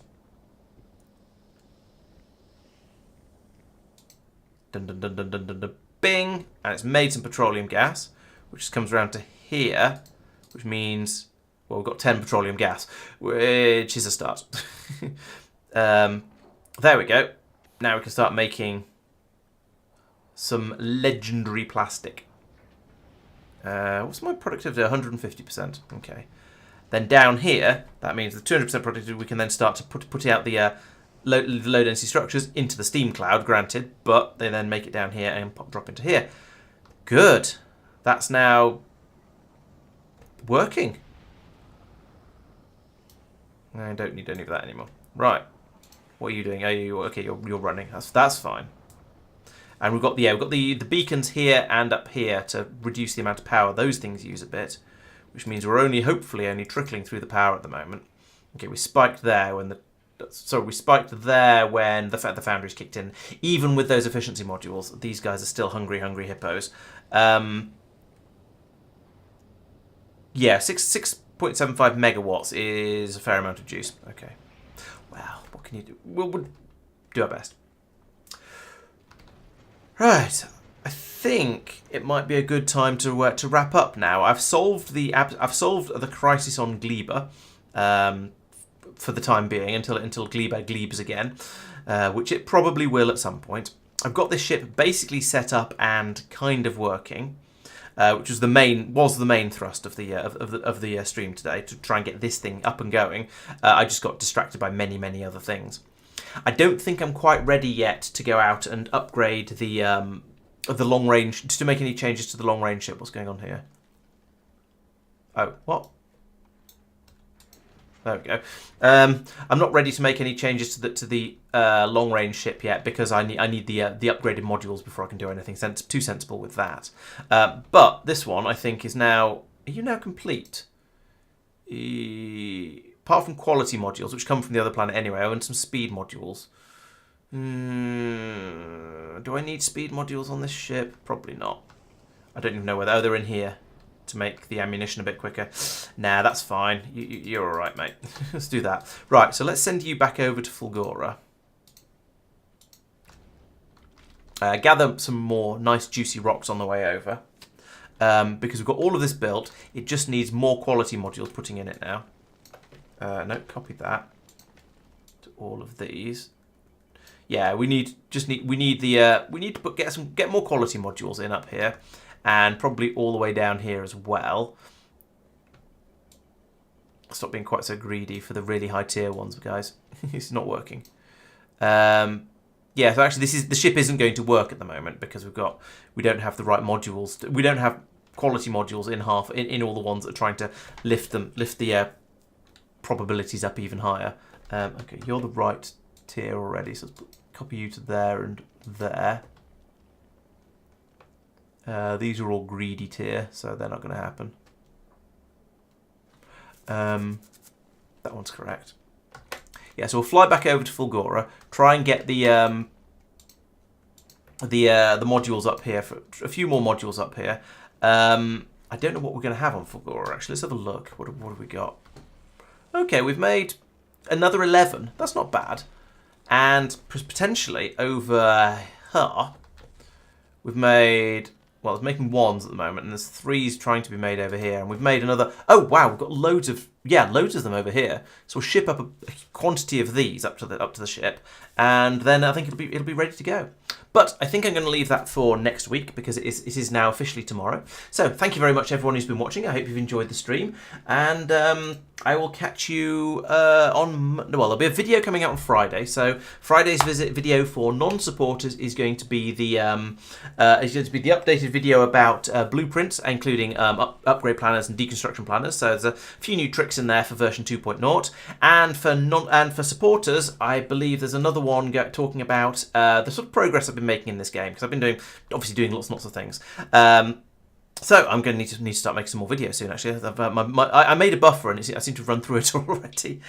So yeah, that'll be on Friday, and then on Monday I shall be back for more streaming, when I shall apparently be trying to set up an emergency fusion plant on Gleba, getting the Gleba, maybe setting up some Gleba science towns, although that sounds a little bit ambitious, and finishing off the quality street, trying to get that up and running. With all of the modules on board, and try and get some really good stuff out of it. And then with those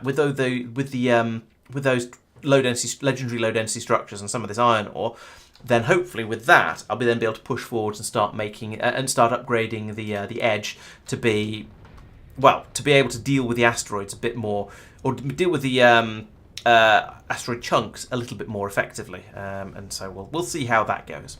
So that'll be Monday. So thank you very much for watching. Good night, everyone. Good night, Inksfan. Good night, Nogard. Good night, Simon. And I shall see you. Yes, I shall see you on Monday. Bye bye. And good night, Dave, as well. Thanks for joining.